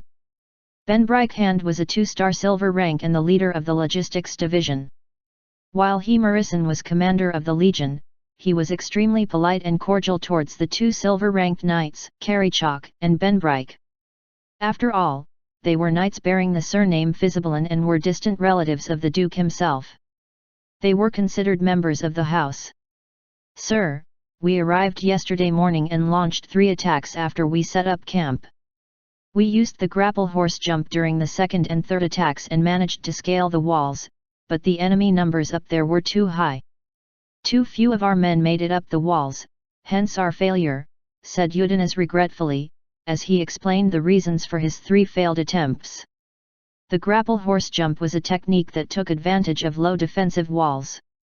A rider would toss a grappling hook up on the walls and use the momentum of the mount's gallop to propel oneself up onto the walls. That was a technique many grassland barbarians were familiar with, and many imperial soldiers of the Frontier Legion also knew that skill. How well defended are the walls? They're defended mostly by elites. There are about 20,000 soldiers on those walls. Apart from 5 or 6,000 experienced old veterans, the rest seem to be the youth laborers only recently conscripted. Their weapons are all over the place, ranging from farming to sewing tools. There were even women on the walls. Most of them are not armored at all, wearing only some worn-out leather clothes. However, there are roughly 400 longbowmen who caused almost half of our casualties, replied Udanas honestly. "Sir, the walls of Dawak are only approximately 6 meters tall, and rather thin. We can use rams to take them down tomorrow." Sir Udanas suffered a loss because of having insufficient troops. "Now that the whole legion is here, we only have to topple the walls to finish the traitorous nobles off," said Machias when his sharp eyes caught the wall's weakness. "Very well," praised Himarisan with a nod. Just as he was about to say something else, the loud blaring of the horn rang out in the distance and interrupted him. "What's going on?" asked Himarisan in a panic when he dropped his horsewhip unknowingly. The cries of the scouts could be heard in the distance. Some used their last breath to shout, "Enemy attack! It's the Nortons and Philims." Himarisan paled as he mumbled, That's impossible." On the 26th day of the 4th month of year 1778, the Nortons led the 4 houses of the Northlands to launch their assault on the Iblaya kingdom, starting with the extermination of the 1st Frontier Legion of House Fizibalan at Dawak. Legion commander and leader of the 1st Division, 3-star gold-ranked Knight Himarisan, 2nd in command and leader of the 2nd Division, 2-star gold-ranked Knight Machias, and leader of the 3rd Division, 2-star gold-ranked Knight Udanas, all perished in the battle. 3-star silver-ranked Knight Karichak, leader of the 3rd Division, surrendered to the Nortons. The 1st Frontier Legion suffered more than 28,000 casualties, with another 16,000 taken captive without a single soldier managing to escape. This is known as the Dawak extermination. Chapter 367. City Entrance. We're here at this week's 4th release. Happy reading! The purple-red tint of dawn colored the sky as buds of clouds floated past. Victor opened his eyes, pulled apart the beast-skin furs covering his body, and stood up on the walls. Stretching his body lazily, he wiped his face with his hand and removed a rather large piece of rheum from his eyes and turned to look at the noisy plaza in the distance. Darn it! The days ahead are gonna be tough. I can't even get good rest with them making so much noise so early in the morning, Victor mumbled as he kicked his subordinates who were still lying on the ground of the walls asleep. Get up, all of you! Stop sleeping! If the patrolling officer sees you still asleep, you'll be in for a whipping. Get up right now! That was the north gate of Windberry and Victor was a leader of his squad of 10. The squad he was in charge in took care of opening and closing the city gates, with the added benefit of sneaking some unofficial toll from merchants intending to enter the city. Boss, it's still so early, why'd you wake us up? It's not like the city bell rung already. There's no need for us to open the gates any time before 8 in the morning. Look, the sun still hasn't risen yet. Just let us catch a bit more shut-eye, complained Klisha, a veteran soldier, in a sleepy voice. Slightly pissed, Victor went over to give Klisha 2 more harsh kicks. Don't you feel any shame from saying that? If it weren't for you and Fatty Bart asking me to go all in with my bet, I wouldn't have lost all the additional rations of our squad and take up the shift of Langwin's squad. We wouldn't have to be basking in the cold breeze and could sleep well in our own camp. Klisha said with dissatisfaction, that's because of your own shit luck. Langwin already threw a 1, 3, and 4, and that roll is practically giving money away. Yet, you somehow managed to throw a 1, 2, and 3. Didn't you see how bright Langwin's face was back then? Even after you lost the money, you didn't give up and wanted another bet by staking us, your squad members, to replace their shift if you lost. In the end, Langwin managed to throw 3 sixes. It's all your fault we had to sleep through the night here. When Klisha said that, Victor reddened with embarrassment that turned into anger. Well, then why didn't you stop me earlier? Instead, you got me to bet all our money and I only bet to take their shift cause I wanted to get the money back. It's not like Fatty Bart and you were against it back then. There's no point in complaining now that we've lost. Can you stop arguing? It really spoils the mood to hear you grumble first thing in the morning, you know. You might as well use the time to think of how we can warm up and fill our stomachs first.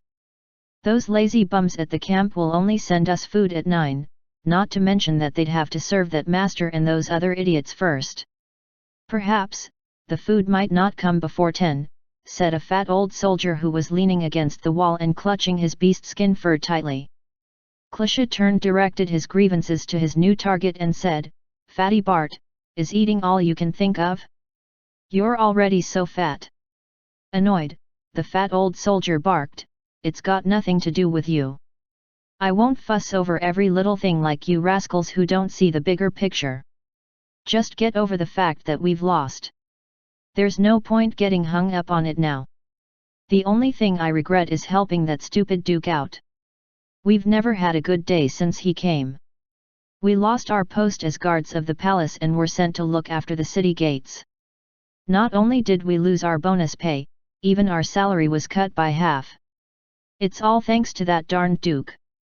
The fat old soldier's words struck the minds of the other soldiers, who wholeheartedly agreed. They were rather dissatisfied with how they were treated since Duke Fizzibelin came over. Originally, they were part of the regiment of guards of Rose Palace under the direct command of the Queen. Working at the palace was nothing short of a dream come true. Not only was the pay great, sometimes nobles would pay them huge sums to find out about hearsay in the palace. Not only that, there was also the benefit of networking with others. Fatty Bart used to get along with the guard of the royal kitchen and fattened up because he ate too many delicious treats from there over time. However, the first act by Duke Fizzibelin when he arrived was to disassemble the regiment of palace guards. The regiment leader and the company leaders' heads were hung at the plaza of the palace. As for low-ranked soldiers like Victor, Bart, and Klisha, they were distributed all over the 4 city gates to replace the private soldiers of the nobles from Southern. Back then, the nobles of Southern had fought quite extensively for the right to control the city gates. Yet, with but an order from Duke Fizzibelin, they had no choice but to hand control of the gates back thanks to the threat of the Frontier Legion. Similarly, that also set their own paths of doom in stone. Without control of the gates, they couldn't freely leave the city as they pleased, making them vulnerable to the Duke's whims at any given moment. Victor, however, was terrified when he heard the disrespectful words uttered by his subordinates. Shhh! Shut up, all of you! Even if you don't feel like living anymore, don't drag me into this. Did you forget about how many people the Duke killed during the second half of the previous year? How many of those aloof nobles are still alive right now? The pit we dug was filled with hundreds of corpses. Did you forget how many powerful nobles that were rendered into nothing but fertilizer for the soil? Seeing the pale faces of his quiet subordinates, Victor continued satisfiedly, mere soldiers like us won't usually be the target of those nobles. But speaking bad of them is the worst taboo you can possibly commit. If word of it gets around, all 10 of us, perhaps even the whole squad, will be beheaded by those cold-hearted nobles. Not just those who talk bad about them. All they need to end us with is an order. Do you understand? Now, get yourself together and stand properly. The patrol soldiers will come to check on us later, so do it right if you don't want to get caned. Not long after, an agonized cry could be heard from the plaza in the distance. However, the sound soon came to a sudden halt. Victor felt a chill run down his spine and mumbled, "I wonder which unfortunate fellow's head will be displayed in public next." Clisha said, "There were 17 yesterday. How many heads will fall to the ground today?" Bart turned to the plaza and said, "Boss, I heard Burke from the palace kitchen say that the thousands gathered at the plaza to train are only the first batch. Duke Fisibalin decided to form a new garrison legion with the private soldiers of the nobles, and Burke even encouraged me to sign up fast. I'm a 2-star iron ranked after all, so there'd be no problem for me to become a leader of a 100-man squad. But now, I'm starting to wonder if a normal garrison legion even requires such strict training." Victor nodded and said, "That's right.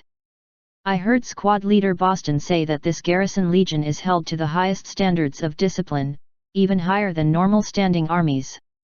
I heard that they will be stationed at some strategic locations, so the instructors Duke Fisibalin sent over are more harsh than ever. They just go around punishing or beheading people without a blink of an eye. I think you ought not to find trouble for yourself. The soldiers of that legion don't have it easy. I doubt you'll be able to handle it." "Boss, stop talking. The patrol team is here," said another soldier who was squinting at the silhouettes in the distance. The patrol team was formed from members of the personal guard of Duke Fisibalin. A few teams would patrol all corners of the city multiple times daily. The patrol team for the walls numbered only 10 people, but all of them were silver-ranked and were armed with the gear of House Fisibalin, striking fear into the hearts of those that weren't content with being under the Duke's rule. "You guys seem well and energetic," the knight from the patrol team said in his rare acts of praise. "Who's in charge of you guys?" Victor bowed as he said, "Sir, I am 10-man leader Victor." The knight leading the patrol team said, "Victor, you did well. The Duke ordered the gates to be opened 1 hour earlier and closed 1 hour later for these 2 days. Also, the men defending the city walls are to be doubled.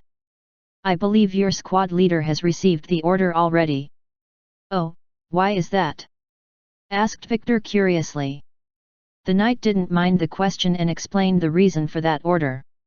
After the winter harvests, the Duke ordered the commoners of the dominions that are currently not under noble rule to bring the winter wheat to the city, hence the extension of the opening time for the gates.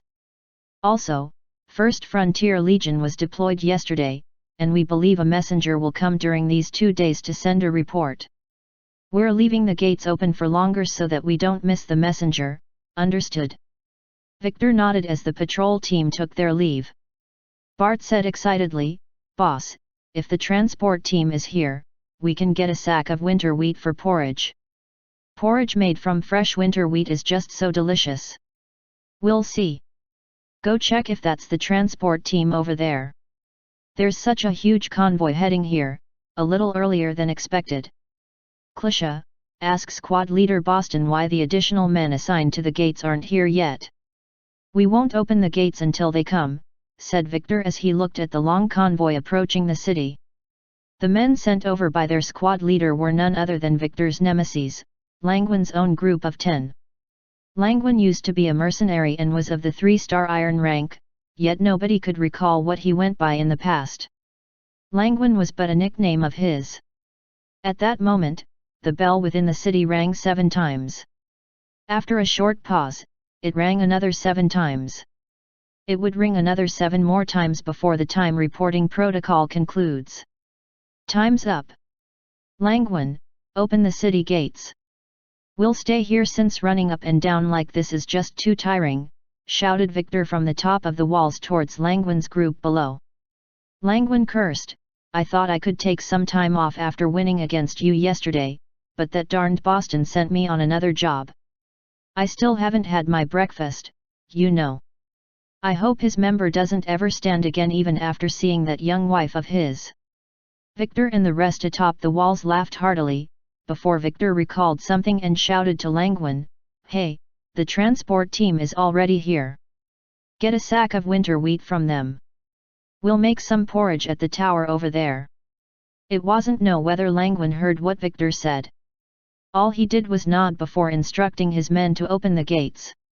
As the convoy approached the gate, a few men sitting atop the carriages filled with linen sacks jumped off and talked to Langwin before handing a sack over.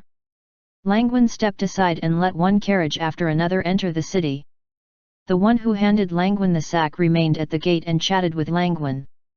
He also handed him a water skin. "Darn, that must be wheat wine or something. Langwin really has it good," thought Victor enviously. However, he soon felt the walls of the city vibrate slightly. "What's going on?" Victor thought he imagined the feeling, but he heard Bart say with a trembling voice, "Bo boss. Look. Cavalry." Victor raised his head to look and froze up instantly.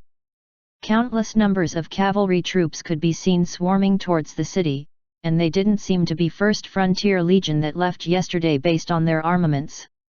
Their armor and banners were different and they had to be the enemy. Enemy attack!" shouted Victor with difficulty to Langwin below, only to see the man from the transport team pull out a bloody short sword from Langwin's body before he turned up and smiled at Victor. "It's all over. The gate can't be closed because of all the carriages down there. We'll definitely die if we go down right now. The transport team is actually the enemy in disguise. The capital will definitely fall," thought Victor as his mind blanked out. "What should I do? Oh, those cavalry came from the direction 1st Frontier Legion left in. That means the Legion is already wiped out. Who could possibly exterminate 1st Frontier Legion and still have enough men to attack Windberry with?" Victor looked begrudgingly at the cavalry approaching from the distance and saw a familiar insignia on the banner. A picture of the Raging Bear? Isn't that House Norton from the Northlands? They're here again.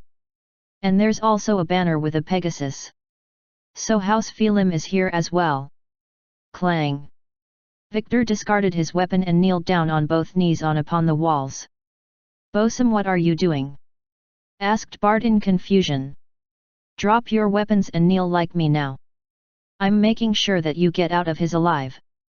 If you're still armed when those guys make it up here, they'll attack you. Quick!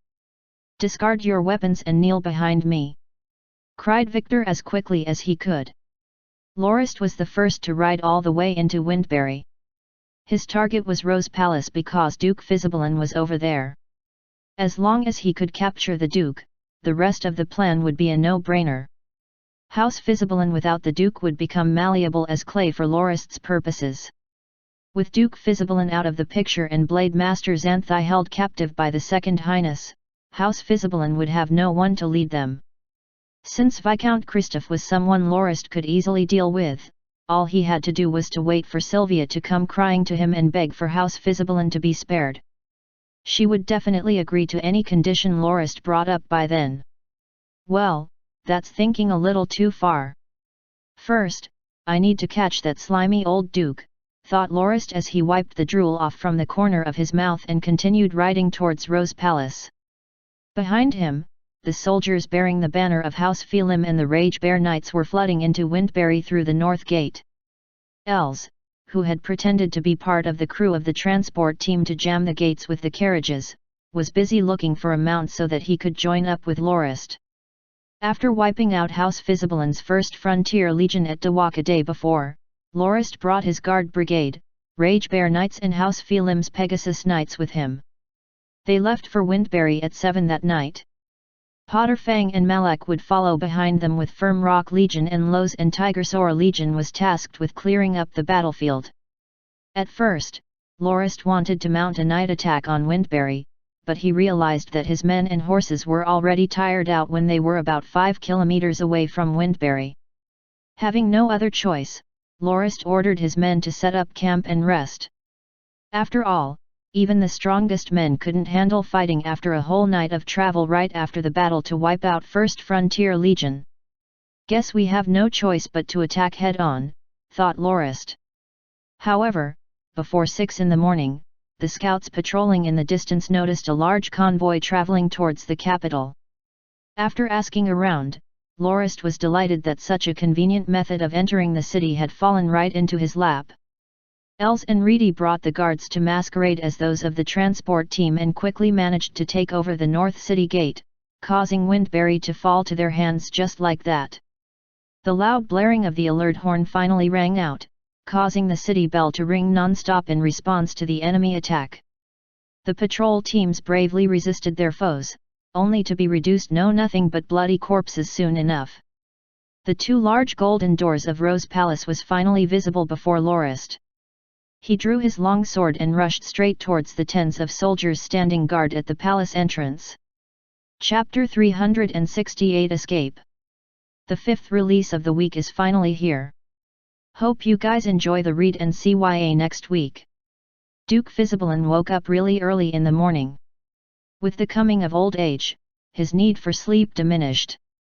However, he never thought of himself as old despite being at the age of 70.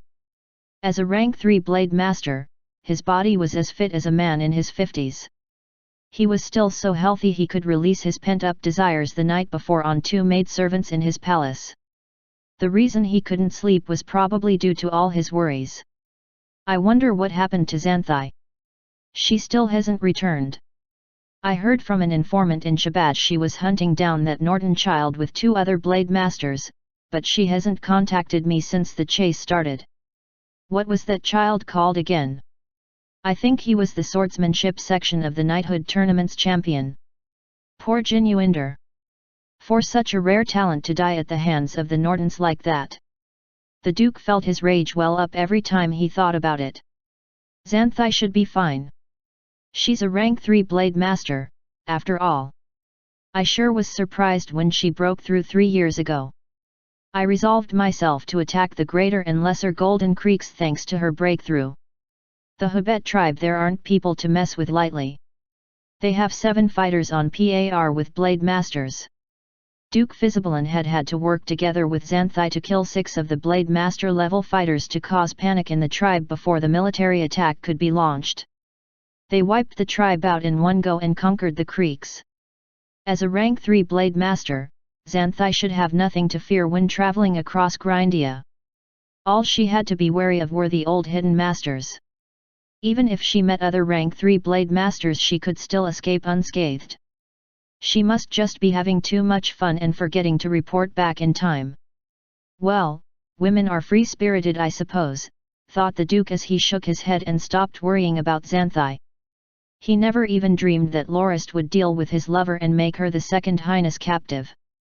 With his dominion peaceful, and Viscount Christoph taking care of the Golden Creeks, he focused on the citadels and basic infrastructure at the Golden Creeks construction. So far, House Fizibelin had forcefully moved more than 200,000 young men and women from Malene and settled them down at the creeks. They planned to move another 300,000 citizens from Eastwild make the creeks the house's new headquarters over the rest of the year. As for the lack of manpower at Eastwild, Winston's citizens being moved there would have to suffice.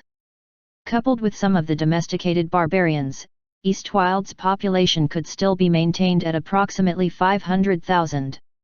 As Sylvia was put in charge of dealing with the development of Eastwild's irrigation infrastructure, he hoped the Dominion's agricultural growth would make it self-sufficient within the next 2 years so they would no longer have to rely on importing large amounts of food from the Salt Merchant Committee.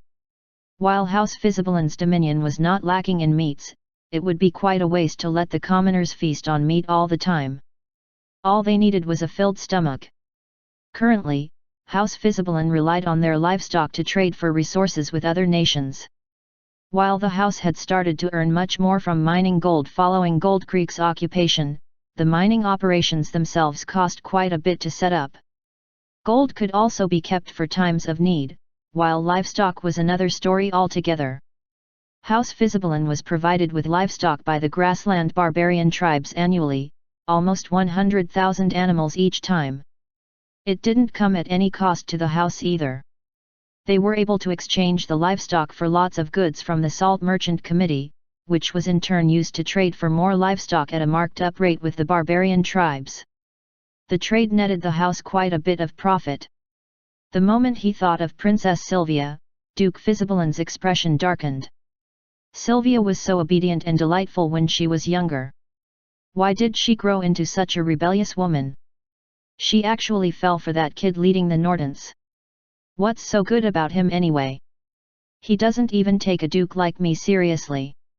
To be honest, he would make a decent husband, but he isn't on our side. In fact, the Nordens are secretly our enemies. The Duke felt like he had been slapped in the face when Lorist refused his conditions for the marriage up front.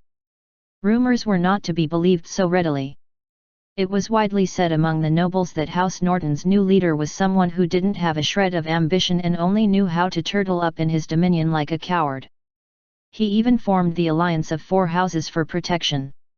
If other noble houses had that kind of military power, they would have started a war by now. However, Duke Fisibelin didn't share their opinions. When he analyzed Lorist's actions and predicted his moves, he couldn't help but be awed. Even though he didn't know of the saying, one can easily be king by erecting high walls and stockpiling food, he didn't look down on Lorist's plans in the slightest. The Northlands had been turned into a tank since House Norton consolidated the strength of their 3 allies. They were at a point where they could attack and retreat as they pleased. When word of Madras conquest spread out, the Duke was surprised, but not dumbfounded. The 4 houses did have the might required to end a nation. It's no wonder that kid dared refuse my conditions. He had that kind of confidence all along. When it comes to his personal strength and the might of his house, he's not the slightest bit inferior to House Fisibelin. In fact, he's better in many respects. Duke Fisibelin took a deep breath. And to think I tried to put a leash on him using Sylvia in hopes of being able to keep his house out of my way. It's a shame he's far too stubborn. Or, maybe he knew that was what I was going for all along and crudely refused my 3rd request. There's no doubt House Norton is going to turn against us completely soon. The last batch of arms they sent over was just a ruse. The apology Count Kenmays sent last year said they would raise prices 2 or 3-fold. It seems they want to bleed our newfound gold out of me. However, that wasn't the main thing that worried him. Even though the 4 houses knew the house wiped out Malene and established a trade route to the 4 central duchies, they still raised the price of goods. Weren't they worried the house would order what they needed from the duchies instead? The duchies had more than enough salt to go around. It all pointed at only one conclusion: the houses were trying to stretch their claws into Iblaya. Perhaps, wiping out Madras had given them the confidence to ignore the house's existence. It was common knowledge that Iblaya mainly relied on House Fisibelin, and declaring war on the kingdom was akin to challenging the Duke himself. What he regretted most was taking too much time to deal with the kingdom's nobles. Fortunately, 2 of the 4 houses of the Northlands relocated their dominions at the same time. He believed they would only settle down this year. The soonest they would act was next year. Perhaps I should send out an envoy to prod the waters. Even if it'll cost me 2 million gold fords to strike up another deal with them, at least I get to buy a year of peace, thought he. Hopefully, my plans for Winston can be completed this year so we will be ready for them and can fight them over there. We're too tight on time. The 3 citadels must be completed this year. We still need to train the garrison legion to man them and move Winston's people away.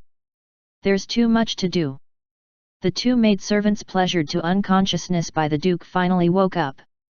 Seeing the Duke breathing heavily, clad in nothing but his nightrobe, they hurriedly brought over some warm water and shyly cleaned up his body while letting him cop a feel or 2. The 2 were planning to give the Duke some quick morning stimulation, but he refused their offer and left with his sword to train. By the time Lorist arrived at Rose Palace, Duke Fisibelin had ended his training and was enjoying a hearty breakfast in his study after his bath. He looked over stacks of documents as he ate. Just as he was dealing with some of the kingdom's matters, a horn rang out. It did nothing but cause the Duke to crease his brows, however. He thought it was just the soldiers gathering to train at the plaza causing trouble. It was to be expected, many of the soldiers were picked from the southern nobles' private forces. Many had already awakened their battle force. Though they were mostly bronze or iron ranks, some might think it was a good time to cause trouble now that First Frontier Legion was away. No worries, I'll just take my personal guard and kill off a few of them later. I'm sure the rest will quiet down and become obedient. He always ruled with an iron fist. How would the rowdy grassland barbarians obey him otherwise? He employed the carrot and stick approach. If they obeyed orders, they would be rewarded, if they didn't, death was the way to go. But when the alarm bell signaling an enemy attack sounded, he finally lost his cool. This isn't just some disobedient soldiers. Who's attacking? Just when the Duke was about to send the palace guard out to check the situation, a loud bam echoed through the castle as the main doors were kicked open. A familiar voice declared as arrogantly as possible, "Duke Fisibalin. You have an honored guest. Aren't you gonna come over to receive me? Who dares act so impudently?" roared the Duke. The moment he left his room, he saw Lorist fighting off a bunch of palace guards near the collapsed doors. With but a flash of the sword, a loyal palace guard's limbs fell all over as he tumbled to the ground and joined the 40 or so corpses already there. "Stand down!" yelled the Duke. The guards were the house's elites. Following the knighthood tournament, he had taken a page out of Lorist's book and picked 2,000 soldiers with awakened battle force to serve in his personal guard. He was planning to have them train beside him for another 3 years before assigning them as squad leaders to his main force. It would not only increase the loyalty of his troops, but also the strength of his forces through an effective chain of command. "Hee, Your Grace," Norton Lorist pays his respects. Greeted Lorist after he stopped chasing down the small fry. While the Duke appeared calm on the surface, he was actually quite unnerved. "Lorist? How did he come all the way here and bust down my door?" He had been incredibly wary of Lorist ever since the latter killed a gold-ranked knight with one move during the Duke's banquet ahead of the tournament. If he was armed, he wouldn't have any trouble taking out a gold-ranked knight instantly either, given his prowess as a rank 3 blade master. But even he wasn't confident he could do the same unarmed like Lorist. "Yo! How did you get here?" asked he. As he spoke he secretly made a gesture with his left hand behind him. "Haha, Lord Duke, I came to visit with my forces, of course. Since Iblia no longer has a king, it's about time the kingdom goes with it. Our 4 houses have come to help it along. Come, Lord Duke. Let us discuss what lies ahead for the 2 of us."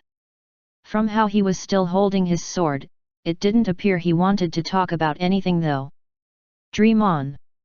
I'll not permit Iblia to fall," roared the Duke. "Oh really?" Lorist snickered, "I'm afraid it's not up to you anymore. Pops, your First Frontier Legion has already been wiped out completely. Not one made it out alive. How do you think we got here? Listen to the cheers outside. That's the sound of our victorious occupation of Windberry. It's over, Pops. Drop your weapon and surrender.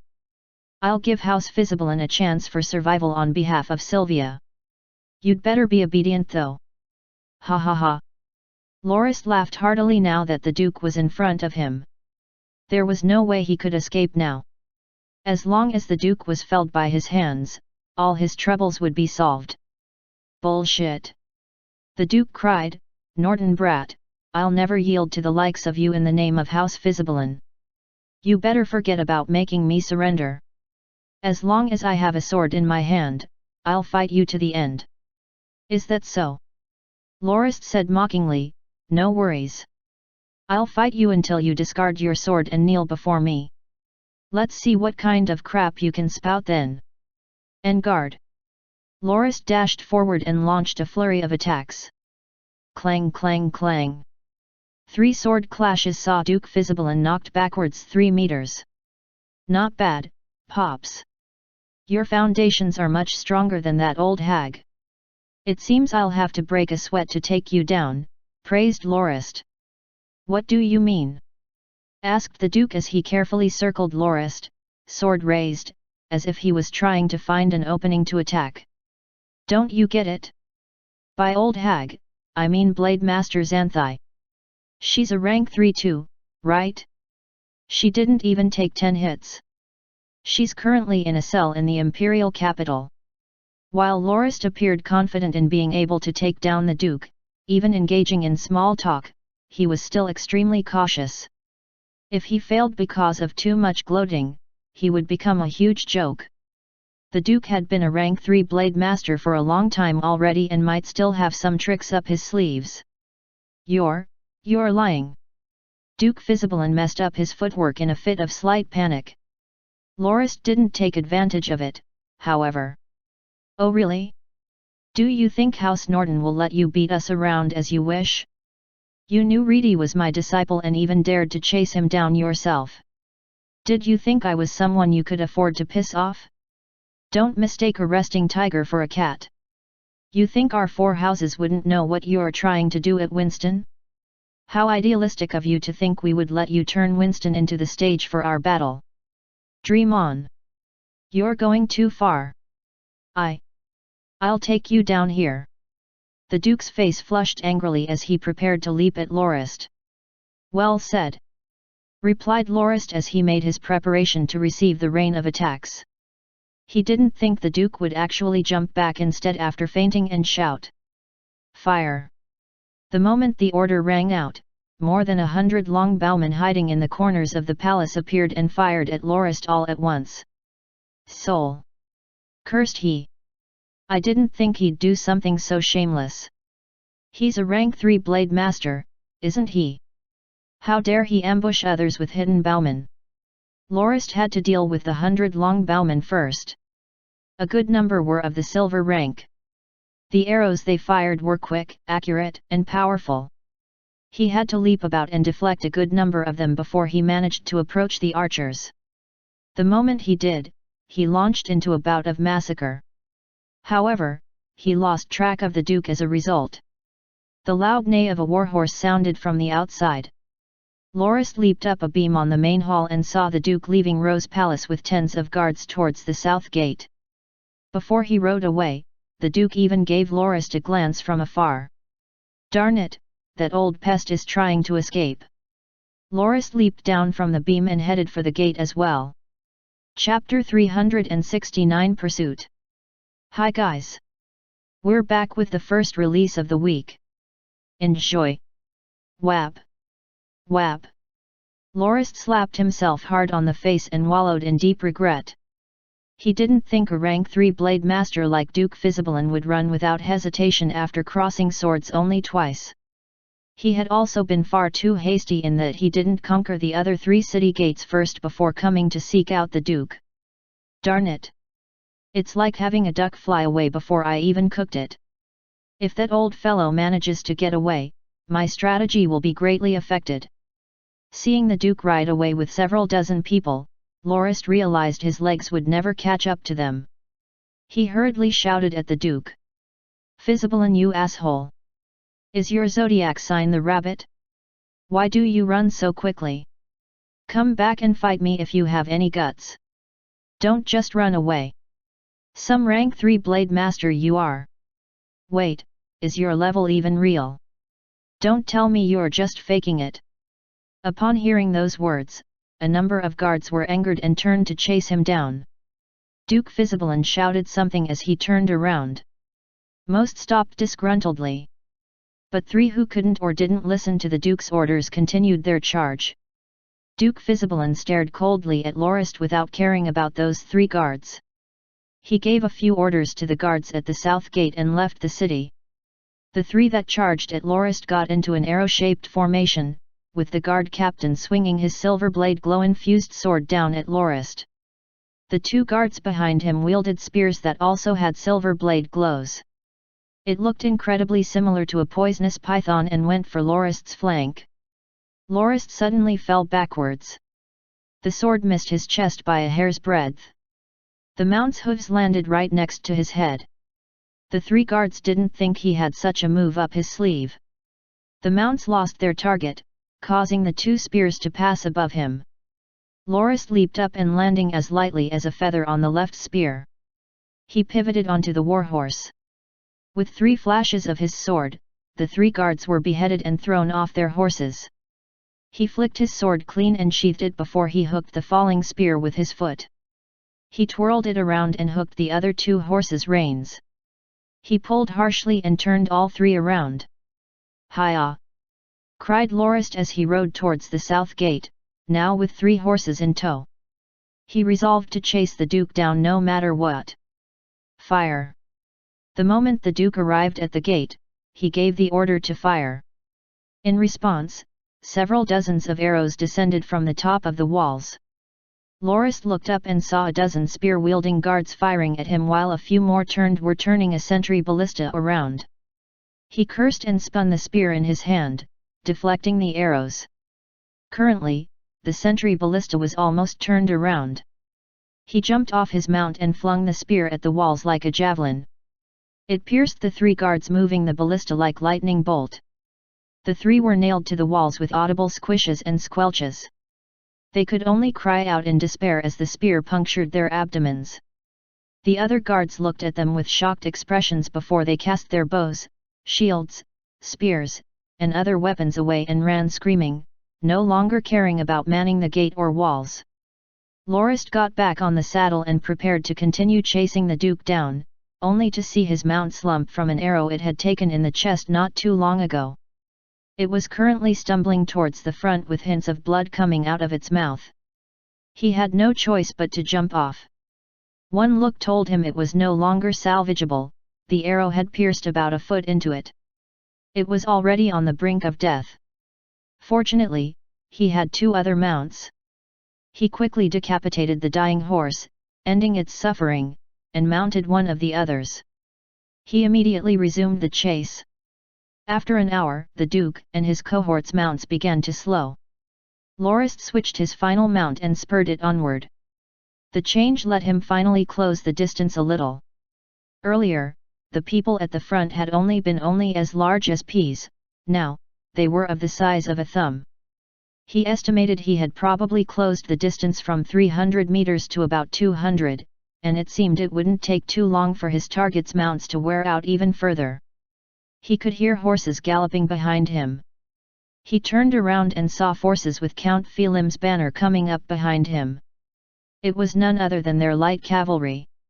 Much to his surprise, there were only a couple of men, but each brought with him 3 or 4 spare horses. "Your Grace! Your Grace!" a familiar voice rang out. Lorist took a closer look. It was Reedy and Els. They had 6 mounts with them besides their own. "Where did you get so many horses?" asked Lorist. "We found them at the camp stables, Your Grace. There are about 10,000.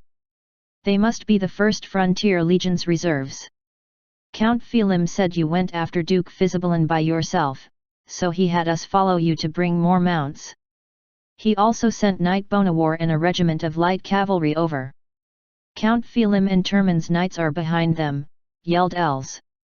As there were too many horses around, much of what he said was drowned out by the galloping had he been softer. "How's the capital?" yelled Lorist. "I'm not sure, Your Grace. When we left, the 4 gates were already taken. I believe Count Phelim wants to leave the city to Sir Potter Fang." Lorist didn't say any more. He pointed at Duke Fisibalin's group in the distance before picking up his pace again. After yet another hour, the Duke slowed even more. No matter how they were whipped, they couldn't run any faster. The best they could manage was a decent trot. Lorist's group fared much better, but they were similarly tired by such a long chase. Lorist and Els switched mounts again and closed another 100 or so meters. They could even see their target's panicked expressions clearly. It wouldn't take them more than 10 minutes to catch up. "Hee, Duke Fisibalin, I'll see where you can run now," thought Lorist with an insidious and excited expression.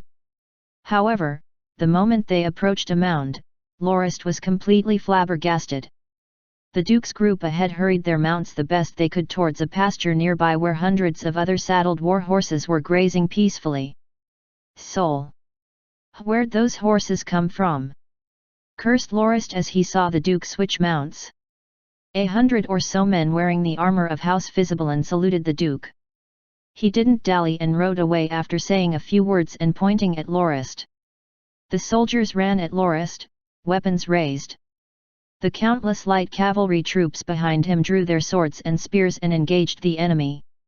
The Fisibelan soldiers were terrified when they saw so many cavalry troops coming from behind. They swallowed their battlecry and stared at the oncoming cavalry blankly.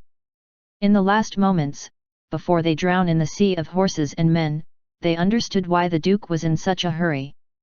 They had so foolishly thought Lorist was the only one giving chase and even tried to take him down. "Why's there a patrol here?" asked Lorist curiously. "Your Grace, Twilight Lake Town is roughly 15 kilometers ahead. The patrol was probably sent from there," reported Knight Bonawar of House Felim loudly. "Oh, Twilight Lake Town."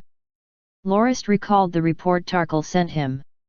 There were 2 regiments of roughly 2,000 men stationed at the town. They were likely part of 3rd Frontier Legion. As they had participated in Maline's conquest 2 years earlier, they had incurred some casualties and part of their ranks were not yet replenished. They currently numbered 37,000 men and were stationed in southern to protect the road between Winston and the 4 duchies. Twilight Lake Town was loaded with construction materials for the 3 citadels Duke Fisibelan intended to build. "Forward! Give chase after we switch mounts. Duke Fisibelan must die today." Lorist grit his teeth and switched to another mount. He chased the Duke once again, now about 200 meters ahead, followed by Reedy and Els. The 15 kilometers was covered quickly, and the stone and timber walls of Twilight Lake Town came into view. The guards there had already blown a horn to alert the rest to open the gates for the Duke. Lorist drew his sword and pierced his mount with it. It cried out in pain and rushed forward with every ounce of energy it had like a mad beast. He approached the group in front more and more as the seconds ticked by. When the last of the Duke's guards entered the town, the guards manning the walls quickly prepared to close the gates. Just before the door shut, Lorist appeared and pulled on the reins of his horse whilst simultaneously spurring it on with his feet. The horse reared and kicked off. It soared through the sky and rammed into the gates. A loud bang echoed out over the pane and reverberated through the walls as the gate was knocked open. The guards operating it from behind were sent flying. They coughed out blood as the crashed into the ground several seconds later. Lorist jumped to the ground and walked through the gate, his mount breathing its last desperate breaths behind him. He pointed his sword at the Duke and called out, "Old turtle! Why aren't you running? Don't tell me this is all you got. You better surrender now." While Duke Fisibelan's expression darkened considerably, he didn't leap at Lorist with rage. Instead, he pointed at him and said something to his guards. The extravagantly dressed men beside him waved their hands and yelled out some orders. A few hundred cavalry clad in Fisibelan armor approached him, shields and spears raised. As it happened, fighting in the midst of chaos was Lorist's favorite pastime. He calmed himself as the blood-colored world filled his vision. The cavalry galloping towards him turned into mechanical mannequins. He launched forward. Like a gentle breeze, the sword in his hand raked past their ranks with a bright glow as it claimed one life after another with startling ease. Corpses littered the ground and blood flowed in streams down the streets. When there was no one in front of him, Lorist woke from the blood world. Much to his dismay, unfortunately, apart from the Fisibelan soldiers, whom now stared at him with terror, no one else was present. The Duke had once again left. Good. Good soul. Fisibelan, you coward! Won't you fight me properly even once? Galloping sounds once again echoed into Lorist's ears as Els, Reedy, and Knight Bonawar approached. The soldiers, who'd faced his wrath and saw their Duke escape with a few others, intelligently dropped their weapons to surrender. They were spared in return. "Should we give chase, Your Grace?" asked Bonawar respectfully. He had finally witnessed what the Duke of House Norton was capable of and understood why his lord adored him so much. Lorist had massacred the guards all by himself and even scared a rank 3 blade master away. Nearly half of the 700+ soldiers of the town had been killed by Lorist alone, 297 in total. It was no wonder they dropped their weapons and surrendered the moment Bonawar arrived. He had thought he would have to fight a bloody battle first. Lorist shook his head exhaustedly.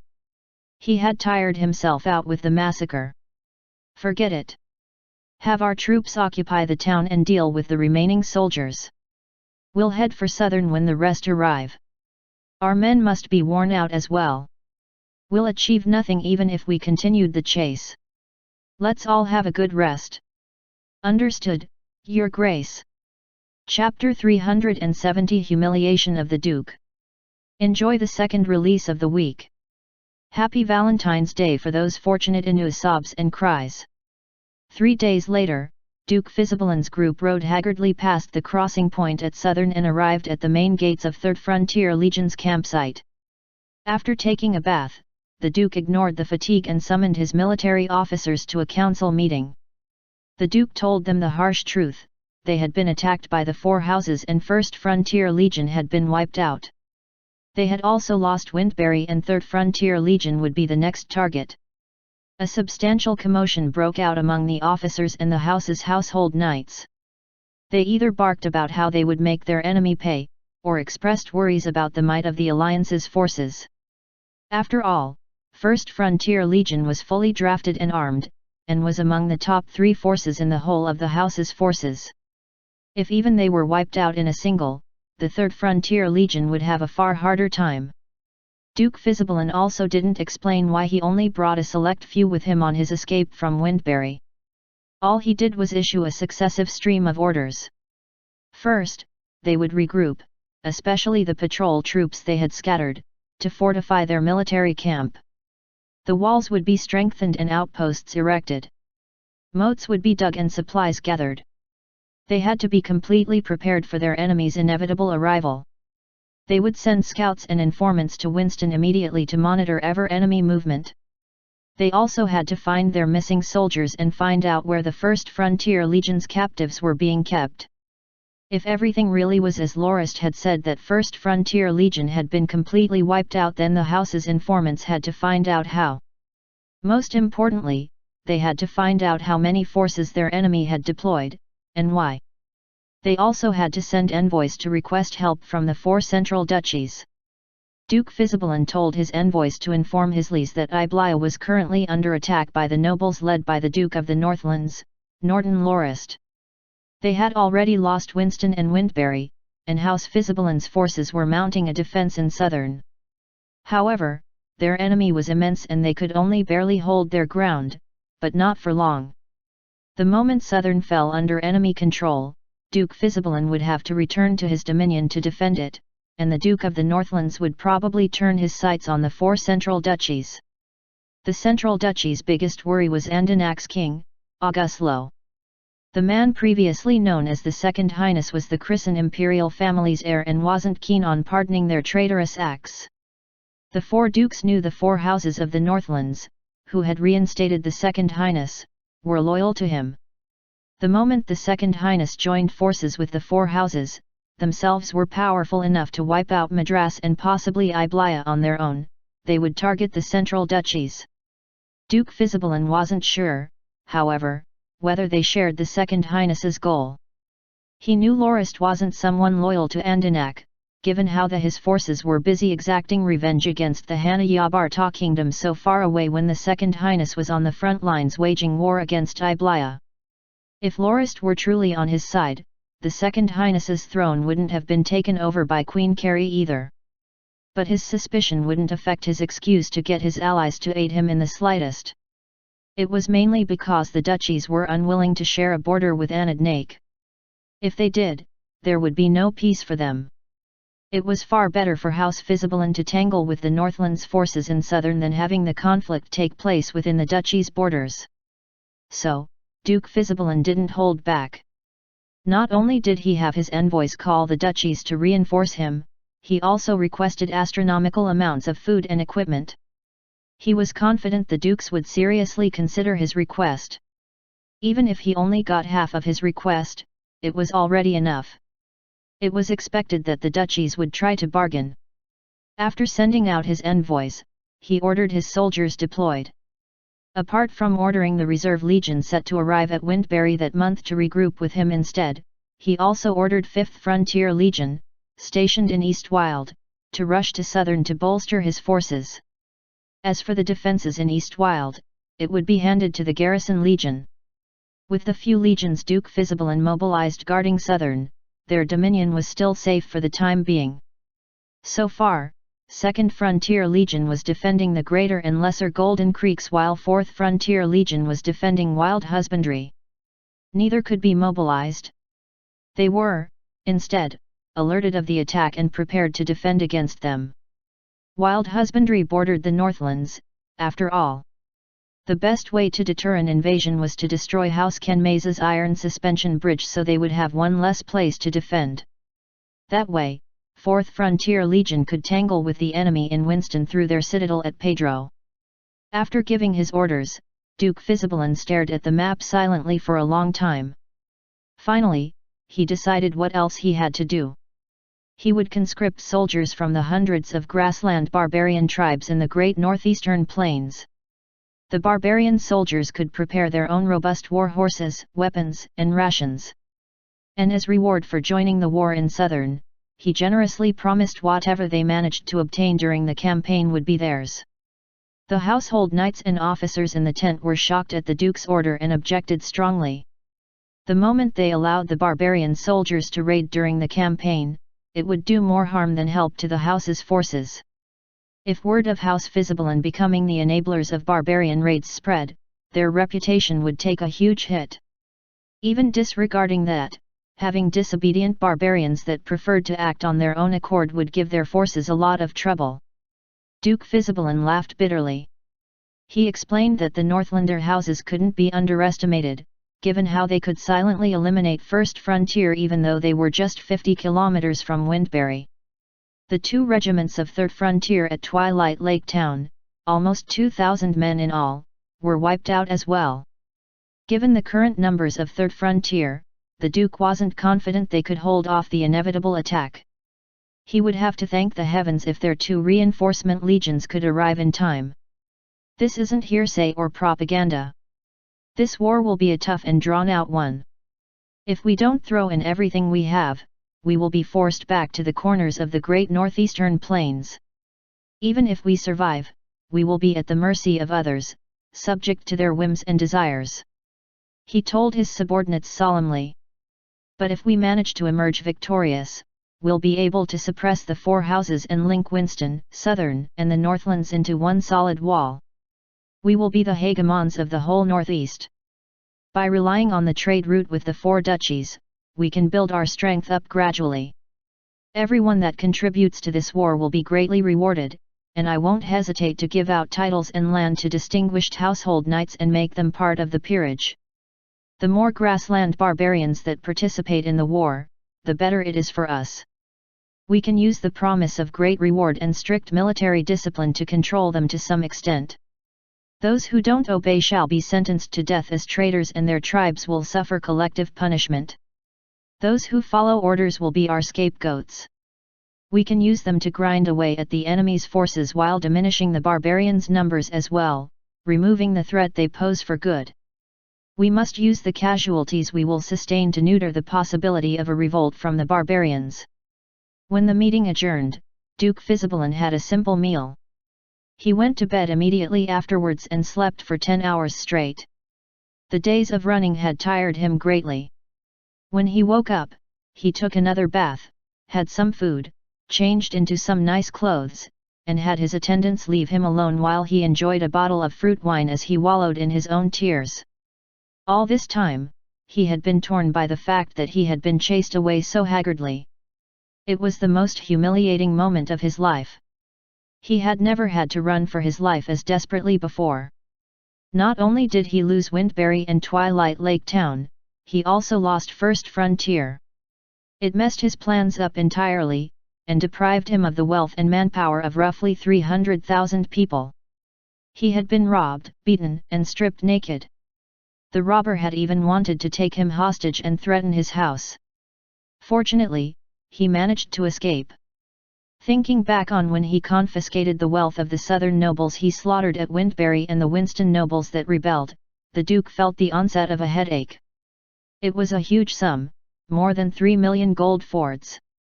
He had intended to use it to construct a strong garrison legion with which to man the 3 citadels to secure Winston as the battlefield for the upcoming conflict. But it had all become the 4 houses' spoils. When he took Lorist's 2 strikes at the Rose Palace, he could tell the young man wasn't a beat weaker than he in terms of swordsmanship. While he could probably rely on his vast battle experience to hold him back for about 300 strikes and even win with some luck, he was well aware that the result of the duel would be meaningless if what Lorist had said about the extermination of First Frontier and Wintbury falling were true. Based on that information, he believed escaping the capital as soon as possible was the only choice. And yet the Duke didn't think Lorist would go out of his way to hold him back. He even sunk to the depths of street thugs and cursing like them as he gave chase. It was due to the pursuit that the Duke truly understood that if he had lost to Lorist in the duel, House Fisibelan would no longer have a strong foundation to rely on. It would scatter into chaos and the alliance would easily harvest the fruits of victory. He had come to this conclusion during his escape. He couldn't afford to fall into Lorist's hands no matter what. He could lead the house to regain what he had to give up to escape, but only if he escaped. He would make Lorist pay for this humiliation with blood and flame. Naturally, Duke Fisibelan still had lingering fears of Lorist's swordsmanship. He recalled he had wanted to use the confusion the 600 household soldiers created when they attacked Lorist in Twilight Lake Town to launch a sneak attack or two. But when he saw Lorist dive in like it was just a training exercise, he lost all hope of confronting him. Even he would run away if he had to face a regiment like that. Perhaps he would have to rely on hit-and-run tactics to slowly kill them off. The most important part was that he absolutely couldn't be surrounded and entangled by so many soldiers at once. That was why most blade masters weren't willing to face off against whole formations of soldiers. Yet, he had witnessed Lorist charging at the swarm of soldiers. Like an agile fish swimming freely in the river, like the gales blowing freely through the dense forests, he wasn't threatened in the slightest by the spears and swords of the many soldiers. He was like the ghostly apparition of a farmer of life reaping his harvests, claiming the life of one soldier after another, long sword in hand. Duke Fisibelan was immensely shocked at how everything had gone down. It was the power of a domain. He had called his guards and left without a word. It was no wonder he dared to barge into the Rose Palace and face off against a rank 3 blade master alone. Lorist had absolute confidence in his abilities and swordsmanship. He dared to do so because he was certain he could deal with the situation. Duke Fisibelan was relieved he didn't fall into his trap and escaped instead. However, he was still confused. How did Lorist manage to wield a domain even though he wasn't a sword saint? Normally, only people in the saint realm could use domains. Lorist didn't give off the impression of having broken through as a sword saint. Duke Fisibelan had met a sword saint personally before. When he was still a rank 1 blade master just appointed to be the commander of the Empire's Frontier Legion, he had an audience with Chrisen 7. Back then, the Empire still had a resident sword saint. The feeling he got when he faced the sword saint was the domineering oppressiveness of a mountain. All of a sudden, the peak of the mountain turned into a vast and endless ocean. The only feeling left within the Duke's mind was one of indiscernible nature. It was precisely because of what he experienced then that he trained even harder and managed to reach rank 3 as a blade master 20 hard years later. Lorist didn't give off that kind of aura.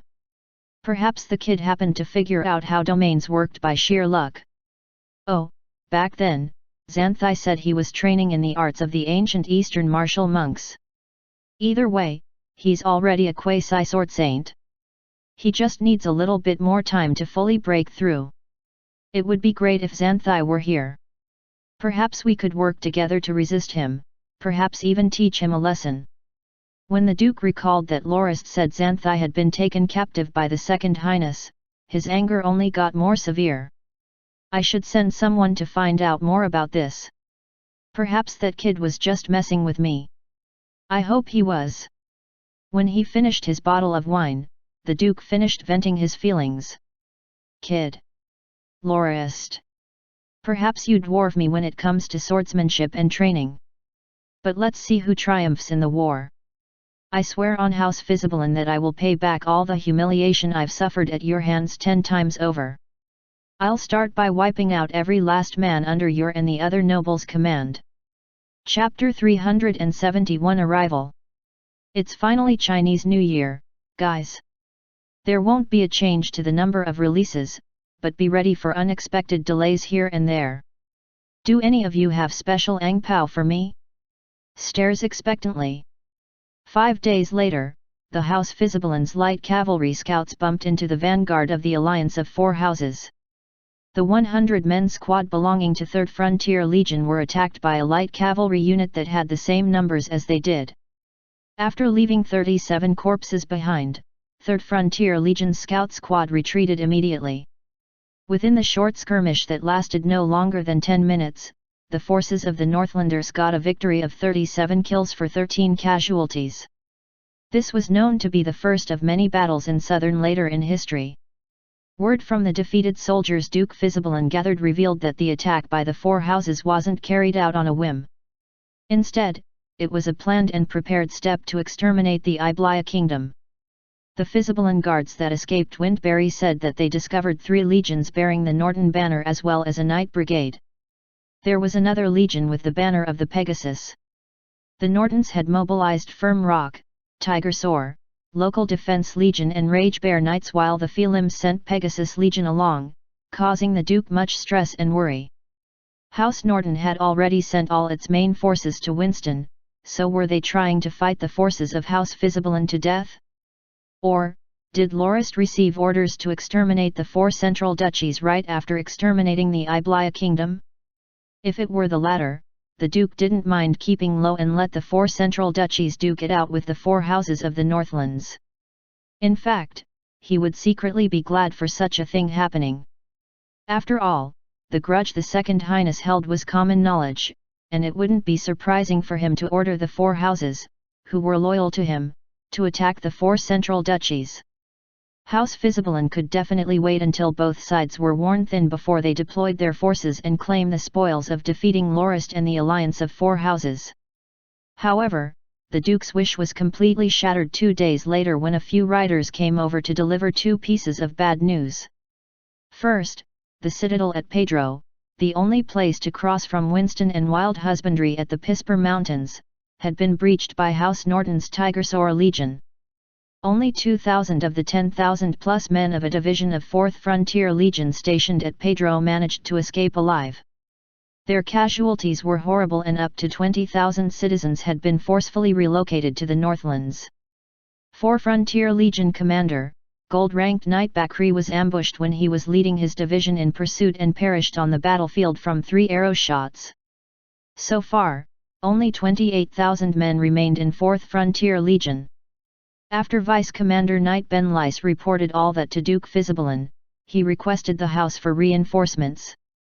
As they had to defend the settlements of the commoners, 4th Frontier Legion was at a disadvantage when they faced House Norton's Jaeger Legion. Conflict broke out within Wild Husbandry and House Norton's Jaeger Legion was roaming free at the province unabated and moving droves of citizens, livestock, and horses to the Northlands. House Fisibalin's losses were huge. Duke Fisibalin smashed the golden cup in his hand onto the ground in anger. There's no need to wonder anymore. Lorist's campaign is definitely directed at House Fisibalin. It was nonsense for me to think that the 4 houses of the Northlands are loyal to the Second Highness. It's obvious that they will only deal with the 4 central duchies after House Fisibalin is no longer a threat to them. This is a war for the house's survival. However, the Duke knew he couldn't afford to be distracted. During the past 2 days, House Philim's Pegasus Legion arrived at Southern. As a light cavalry legion, they were engaged in all-out combat with 3rd Frontier Legion.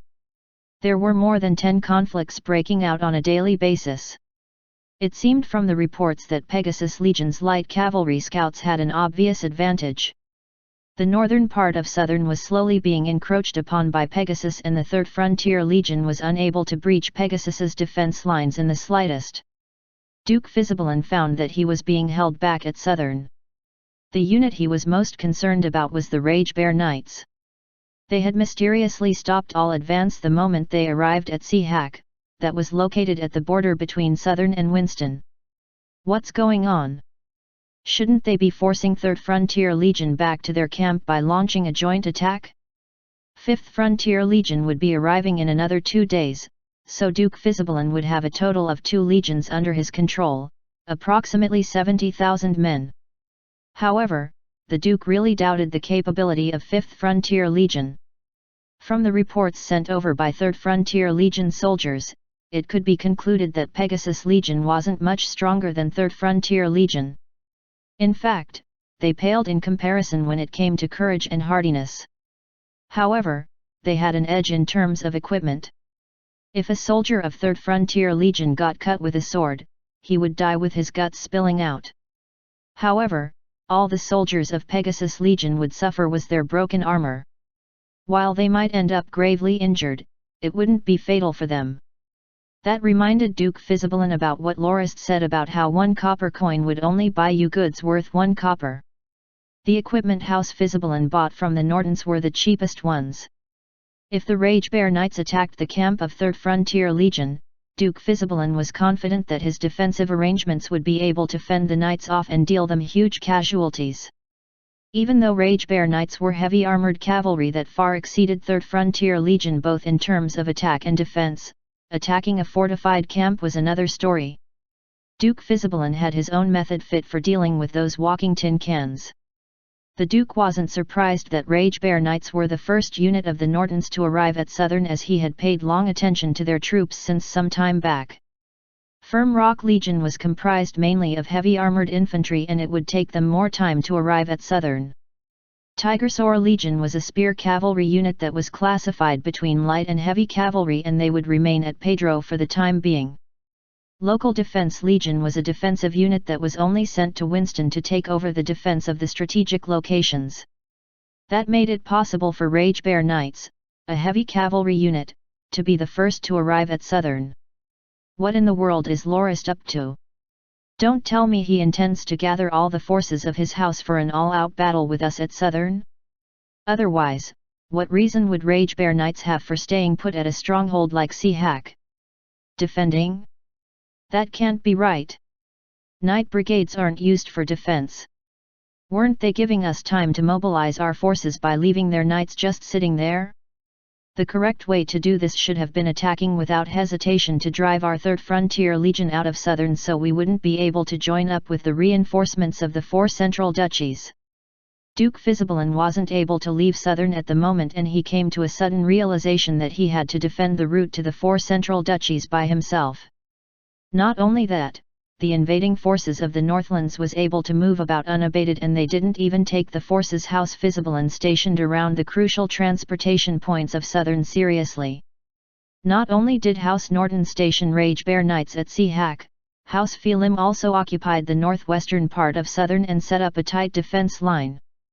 They also began eliminating bandits at that area. What is going on here? Thought Duke Fisibalin as he scratched his head in confusion. Only after staring at the map for a good while did he realize that Count Felim was reclaiming the old dominion of his house. However, it had already become a wasteland over the years, hence the Duke's confusion at first. It was no wonder that Pegasus Legion set up a tight perimeter around the borders of the old dominion. Duke Fisibalin snorted and thought, Southern's going to be embroiled in war soon enough, so what's the point even if you reoccupy your old dominion? For development? You might as well throw gold coins straight into the water. There wasn't anything left in the old dominion of the Felims. No castle, farmland, manors, commoners, no nothing. Only bandits all round. Developing that area was a huge endeavor that took up gold, manpower, and time. And those efforts would be wasted during a time of war and chaos. House Philem's dominion occupied up to a quarter of the area of southern. Even though it was at the northwestern area and Pegasus Legion had the advantage in a confrontation with 3rd Frontier Legion, it was House Fisibelan who held the initiative for battle. There was no way the northwestern part of southern could escape involvement in the upcoming battles. Other than that, no matter how huge Pegasus Legion was, it was only a light cavalry legion, and all House Fisibelan had to do was to send out 2 of their own frontier legions to wipe out Pegasus in no time. "I'll spare House Philem's legion for now and let them do their thing," thought Duke Fisibelan. What he had to deal with first were the Northern forces. The halt of Rage Bear Knights at Seahawk possibly foretold the low mobility of Firm Rock. It would take a few more days before they arrived. "It seems that Lorist is intent on having an open field battle with me. But did he think me an idiot? Duke Fisibelan would never engage in an open field battle with the Northern forces if he had the choice. Trying to ram against heavy cavalry and infantry with light cavalry was a move an imbecile would make. The Duke's original plan was to fortify the campsite's defensive facilities and drag out the battle as long as he could to wear away at the morale of the enemy before he ambushed their supply lines and harassed their advance to force the Northern forces to retreat from southern in the end. That would leave a void for the frontier legions to fill to take back Winston and bring the conflict back there. After much consideration, Duke Fisibelan decided that he would ignore the situation at Wild Husbandry for now. He penned a letter for the vice-commander of 4th Frontier Legion, Ben Lice, to appoint him as commander as well as inform him about the situation, and that the house wouldn't be able to offer any reinforcements for the time being. If they could no longer hold on, they were to evacuate all the commoners of Wild Husbandry to the east shore of Soxius River. They could effectively hold their ground along the river while waiting for the situation to turn for the better when House Fisibelan regains their advantage. Soxius River originated from Pisper Mountain and flowed across Wild Husbandry into the Great Plains. It was the main source of water of Wild Husbandry for both domestic use or livestock rearing. Both shores of Soxius River were the most prosperous areas of Wild Husbandry, but they weren't situated near the central area of the province and were closer to East Wild. The implication of the Duke's order was the loss of 2/3 of Wild Husbandry's territory. But it was sufficient as long as the incomplete 4th Frontier Legion was able to hold the east shore of the river. To the Duke, the situation at Southern was far more important. On the 32nd day of the 5th month, Firm Rock Legion finally arrived at Southern. Lorist was rather troubled by how long it took. "It's all that cruddy road's fault, being muddy and moist." The journey that should have taken only 12 days got extended to 26. As a result, Firm Rock Legion also served as road repairers during their travels. If they didn't do so, even if they arrived timely in Southern, their supply line would be unable to effectively support them given the condition of the road. Lorist finally understood why the Second Prince and the nobles of Southern didn't think about going back to the province and instead moved to Wintbury even if it meant being in conflict with the nobles of Winston. Apart from the fact that Southern was a wasteland, the roads were already badly ruined.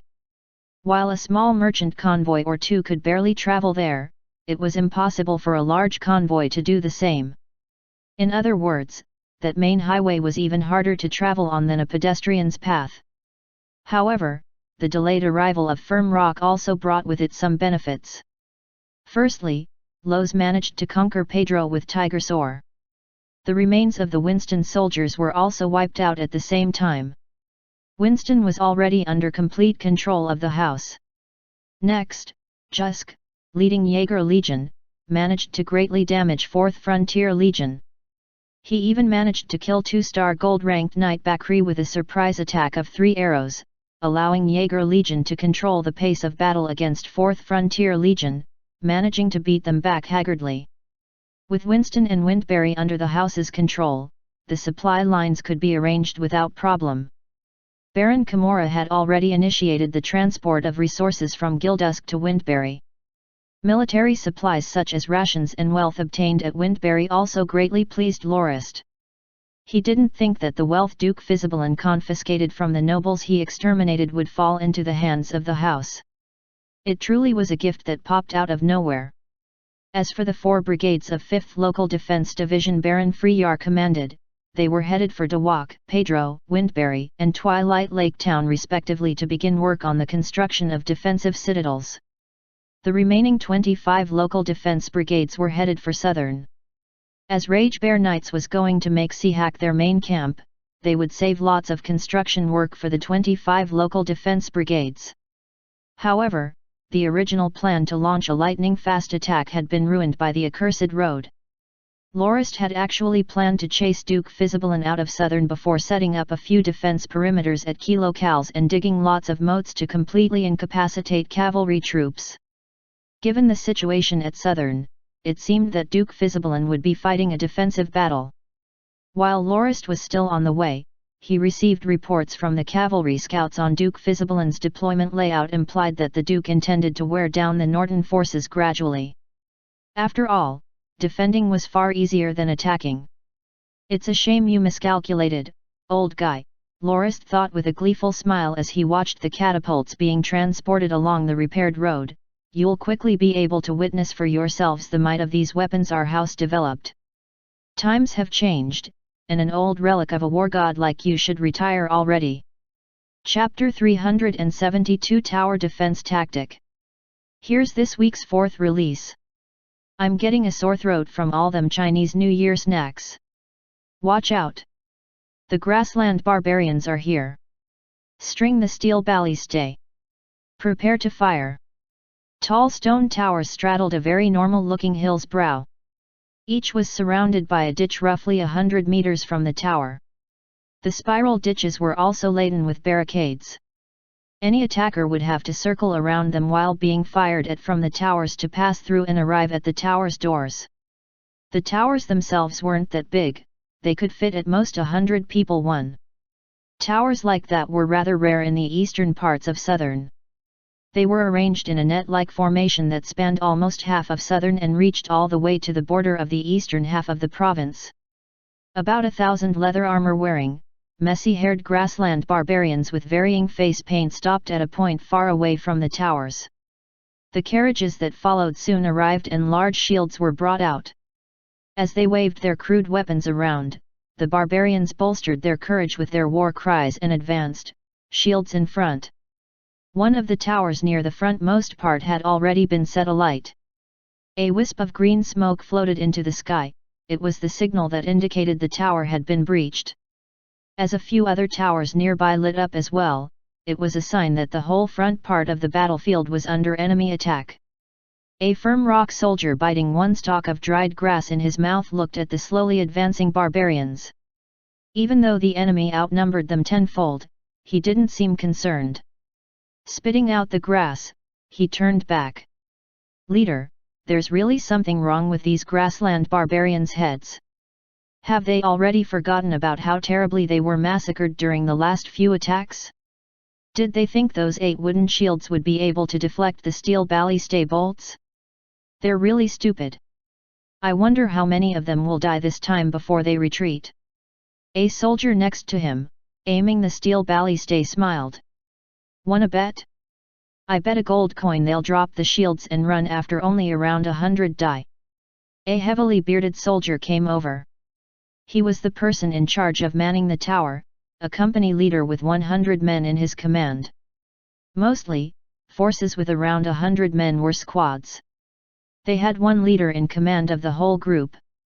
Beneath him were the lowest command rank, 10 officers each in command of 10 men. The Norton's forcers, however, had 10 men in each squad, with the squad leader being in charge of 10 men as well. Companies had 100 men. 5 companies made a regiment, and 5 combat regiments and a supply regiment made a brigade of 3,000 men. 5 brigades formed a division, and 4 divisions a legion with 60,000 men in total. The bearded man slapped the back of the soldier who'd asked to bet's head. "Like I'll let you bet more than a month's salary away. You're not a child anymore. You should be saving up for your family and thinking about retiring from the Corps if you have so much time on your hands. Be more alert. Our armor might be pretty good, but the barbarians aren't vegetarians." Clito was struck in the arm by an arrow and it had to be amputated. "You guys better be unharmed by the end of this, you hear? When the 1,000 or so barbarians messily used the weapons in their hands to attempt to fill the ditches, one of the towers, stationed with a company of troops, armed 20 ballistae all at once. The towers were roughly 12 meters in the air and split into 4 separate floors. Each of the floors from the second floor upwards to the roof had 5 ballistae installed. Apart from the uncovered roof, the floors below were shielded well and the ballistae fired through aiming holes. In other words, the towers were actually designed by Lorist using the pillbox structures used by the Japanese in the historical films he watched. The ballista operators within the towers were incredibly cunning. They didn't fire at the large shields, instead, they targeted the barbarians filling up the ditch. When one of the barbarians died, the others would scramble behind the shields in fear without making any other attempt to fill the ditch. Though there were a few archers that fired towards the towers, given that they were roughly 100 meters apart, they weren't able to get an accurate aim at all. Given the crude bows of the barbarians that couldn't fire with much force, the parabolic shots scattered without reason or order at random locations. It was nothing but a joke. That didn't resemble a proper battle at all. Instead, the attackers were akin to targets the defenders used to practice with. Even after more than 60 barbarians died near the ditch, not half of it was filled yet. In the end, all the barbarians hid behind the shields and didn't dare to look out. The attackers were completely stuck. Should the barbarians press their attack without regard for their casualties, they could reach a tower's entrance for every 200 to 300 men lost. If they were lucky, they might even get to break the doors down to attack the soldiers inside the tower. That was assuming the towers didn't have other tricks to react to such situations. However, the problem was that no barbarian was willing to become one of the 200. They had come to raid, not die, and let their comrades profit in their stead. The bearded man looked at the 8 still standing wooden shields and mumbled to himself as he stroked his beard. It really is quite the task for them to push shields that large up the hill. But what can they do merely hiding behind them? Leader, should we use flaming arrows? The bearded soldier shook his head. It's pointless. Those large timber shields would take far too long to burn down. It's too bad we weren't allocated any catapults. Otherwise, one fireball would be enough to take care of the shields. Leader, should we focus fire on those shields and see if we can damage them? Asked the gambling addict. All right. Let's try, agreed the bearded man. They targeted the middlemost shield and with an order from the bearded officer, 20 bolts shot out like lightning towards the shield. However, it merely shuddered for a bit without moving much. The bearded soldier said with disappointment. It's useless. It managed to hold up. Barely before he finished his sentence, the soldier's cheer could be heard from beside him. Leader, look! The shield's falling. The shield that was struck with 20 ballista bolts fell to the ground and smashed to pieces, revealing near 100 of barbarians standing behind it as well as those who were crushed by the shield itself. Seeing a chance, the bearded man yelled, "Rest ring and shoot the little rabbits." It did indeed look like a rabbit hunt. The barbarians that lost their shield hopped about chaotically. Apart from half of them that managed to hide behind the other shields, the rest were targeted by the steel ballistae. After 3 volleys of ballista fire, more than 45 barbarian soldiers fell. There were a good number of barbarians that tried to run out of the ballistae's firing range only to fail and be impaled from the back by the bolts. By the time the second wooden shield was successfully taken down, the barbarians hiding behind the other shields could no longer take it and turn tail to run, their weapons discarded. There were even some who rolled down the hill. They knew that the wooden shields couldn't protect them. Sooner or later, the shields that remained would be shot down as well, and it was far better for them to run than be sitting ducks. A bunch of horses could be seen roughly 400 meters away from the towers, out of their firing range. From their previous attacks, the barbarians had learned that it was ill-advised to ride their mounts up the hill. Despite the non-stop firing from the ballistae in the tower, at least half of the barbarians managed to leave the firing range. By the time they were only about 60 meters from their mounts, a large group of light cavalry showed up and scattered them like eagles scattering chickens. Alas, 2 legs were slower than 4. Soon, one after another fell from the riders' blades and dyed the foot of the hill red. Now you see it, right? Duke Shabaj, this is the step-by-step strategy employed by the 4 houses. They set up the towers like a wide encompassing net. Some towers are just 300 meters apart. They are closer to one another than the range of the ballistae. I've ordered 1,000-men cavalry regiment to pass between the 2 towers. We didn't think there would be more towers behind them. Only 400 returned. Duke Fisibalin was currently speaking to an old man clad in elegant armor. Not long ago, their group just stopped at a hill not far from the battlefield to witness the sight of the barbarians' failure to breach the tower formation. Towers like these only have 100 men inside at most. The only question is where the 4 houses managed to obtain so many sentry ballistae. Based on my observations, these ballistae should be modified variants. Their firing rate is fast and they also have great range and accuracy. Even though I had more than 10,000 barbarians attack 10 towers, the results are obvious. These barbarians aren't for sieges. While they excel in field battles, they have no way of defeating these towers. If we want to eliminate them, we will have to use disciplined infantry. House Fisibalin's forces are mostly light cavalry, so we have no way of dealing with them. In fact, our mobility is greatly limited. Lord Duke, I hope you can hurry the other duchies to send their troops as soon as possible. Since we're in the same boat, we'll have to drive the 4 houses away and stop them from conquering Southern. Otherwise, no of us will have peace in the days to come, said Duke Fisibalin frankly. It was the 12th day of the 7th month on Grindia and it had already been almost 50 days since Firm Rock arrived in Southern and faced off with Duke Fisibalin. The moment Firm Rock arrived, they began to set up camp near the Duke's defences. He didn't mind and decided he would first set up his defences well before launching his attack. That was but common sense. He just ordered his 2 legions to prepare for a defensive battle. What the Duke didn't expect was that Firm Rock would take so much time setting up camp. After 3 days, he finally felt something was off. When he took a look at the camp with his own eyes, he realized they weren't actually setting up camp at all. Instead, they were working on defensive fortifications as well, fortifications far more defended than the Duke's. Not knowing what was going on, the Duke thought, what the heck is going on?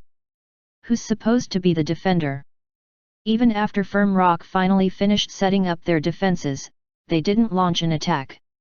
Instead, they began construction on the tower outposts. Under the protection of Rage Bear Knights, they managed to finish the tower's construction in 10 short days. The construction materials shipped non-stop were used to fortify the towers. Most of it was green glue. When Duke Fisibalin realized the towers would become a huge obstacle for light cavalry, he immediately ordered for the reserve legion that had just arrived to attack. But he, regretfully, came to realize that even the ferocious reserve legion wasn't able to do much against those tower outposts. Instead, they returned with huge casualties. The moment he ordered them to retreat, Rage Bear Knights launched their attack from hiding and caught them horribly off guard. In the end, they were only able to retreat after losing half their numbers. Duke Fisibalin currently faced a huge dilemma. He realized the light cavalry he had used to storm the grasslands had lost all their potency in Southern. The net of towers constructed by the 4 houses had greatly limited what light cavalry could do. Even though he would still be able to take the towers down by sustaining huge casualties, he knew well that sacrificing hundreds of household soldiers for capturing one tower was not a worthwhile exchange. Each tower only took about 10 days to build, but training light cavalry soldiers as qualified as those he'd lose took years. Seeing the number of tower outposts grow before his eyes to cover even more land, he considered whether he should give up on the crucial transportation point and find another important location where he could set up towers just like the houses had. But before he settled on that decision, he received a piece of good news. Duke Shabaj had personally led 20,000 troops to reinforce Southern and was already on his way to meet him. Duke Fisibalin was elated to hear that and turned his sights on the reinforcements of the 4 duchies. As almost all of the reinforcements were infantry, they were just the right fit for taking down the towers. Afterwards, his light cavalry could mow down what remained of the forces. The Duke had unconsciously changed his goals from taking Southern back to fighting to the death. To sound more convincing, the Duke intentionally had 10,000 volunteer barbarians with disciplinary problems attack the towers. They would be forgiven if they participated in the attack. The Duke was also generous enough to offer them a huge reward should they emerge victorious, and even prepared large shields for them to weather the endless ballista fire. Even though he didn't hold much hope for their success, the barbarian's performance caused the color to drain from his face. Even so, the demonstration only reinforced his words about how inadequate it was for light cavalry to attack the towers. Duke Shabaj was a blade master with lots of experience. However, he was merely a rank 1 blade master that broke through relying on precious and rare medicines. Seeing the barbarians attack, he laughed. "Lord Duke, the 4 central duchies are paying lots of attention to what is happening here in southern. This matter is of utmost importance to our peace, and we have decided to not let this province fall into the hands of the Andanak Kingdom's alliance of 4. Apart from the 20,000 troops I brought with me, the other dukes will arrive soon with their own 20,000. Not only that, we also brought you a lot of resources you can use. Since we're allies, we will definitely uphold our due responsibilities. We definitely won't sit by and watch the forces of the Andanak Kingdom invade the territory of your house. As for how we should take down the towers, we'll have a discussion when the others arrive. We'll stand by your house no matter what and drive Andandak's claws back. I don't know exactly how a tower that can fit 100 people is not that big. It's absolutely huge. I call CNSS, Chinese Novel Scale Syndrome. Chapter 373 Onset of a Great Battle. This is the 5th release of the week. CYA guys, next week. Lorist kept sighing in his tent. The situation in southern seemed to be building up to a huge conflict unlike what anyone had expected. He regretted that he didn't attack Duke Fisibalin to stop him from constructing his own fortifications the moment Firm Rock arrived at the front lines. That way, even if he had sustained huge casualties, he could have driven House Fisibalin's Frontier Legion out of southern instead of merely standing off against them like he was now. As the enemy reinforcements increased, he could only take a defensive stance. The tower outposts tactic was something he'd deployed by drawing inspiration from the tower defense games he played in his past life. Originally, he merely wanted them to encompass the area he controlled to stop enemy messengers from passing through to limit their communication. However, he had not foreseen how effective they would be against cavalry. So, he continued to build more and more and covered the area he controlled with a network of towers. Rage Bear Knights and the 3 Tiger Sword divisions he moved over were like the spiders perched on a net, they would devour anyone caught instantly. The tower's construction was relatively simple. First, the foundations had to be secured, then the ground filled with rocks. Green glue would be poured into the seams to secure them in place. Thereafter, evenly cut rocks would be stacked on top of the foundation until a tower was built. As the northwestern area of southern was rather hilly, rocks were easy to come by. Given that the silver-ranked knights of Firm Rock were already used to using their blade glows to cut rock, one day of hard work by 10 silver-ranked knights was enough to gather the rocks required to build the towers. It would also train their battle force, so it killed 2 birds with 1 stone. All that was left was to fill in the seams with green clay again, and a tower that could defend an area with a radius of 100 meters around it was ready. Given that it only took 10 days to build one, towers were erected day after day and the area Lorist controlled expanded. A third of southern was already under the 4 houses' control. However, as the number of towers increased, Lorist realized that something was wrong. What he was doing was unlike the tower defense games he played. Each tower he built had to be manned. So far, there were a total of 170 towers, but a little more than 1 division's worth of men from Firm Rock had been sent to man them. That was more than 17,000 people. A month ago when he arrived with Firm Rock, they were faced with House Fisibelin's 2 legions of 70,000 men and a further 30,000 grassland barbarian soldiers as well as a greatly fortified camp. If they were fighting a field battle, he didn't fear the Duke's 100,000 troops. However, leading 60,000 soldiers of Firm Rock and 10,000 from Rage Bear Knights to attack a heavily fortified camp was a rather foolish idea. So, he ordered 3 divisions from Tigersaur sent over to bolster his forces. By the time the 3 Tigersaur divisions arrived, House Fisibelin's reserve legion had also arrived. The number of the Duke's troops was still about 30,000 above Lorist's. House Felim's Pegasus was still exterminating bandits in the province's northwestern area. Since he couldn't afford to have his rear so chaotic on the front lines, Lorist decided to wait for Pegasus to clear the area up first before ordering them to reinforce him. However, he didn't think so many grassland barbarians would answer Duke Fisibelin's call. Their numbers neared 70,000. Lorist began to build his towers in response. It was not until he had built too many that he had split up Firm Rock. Duke Fisibelin, on the other hand, gained even more reinforcements, the 20,000 Shabaj infantry.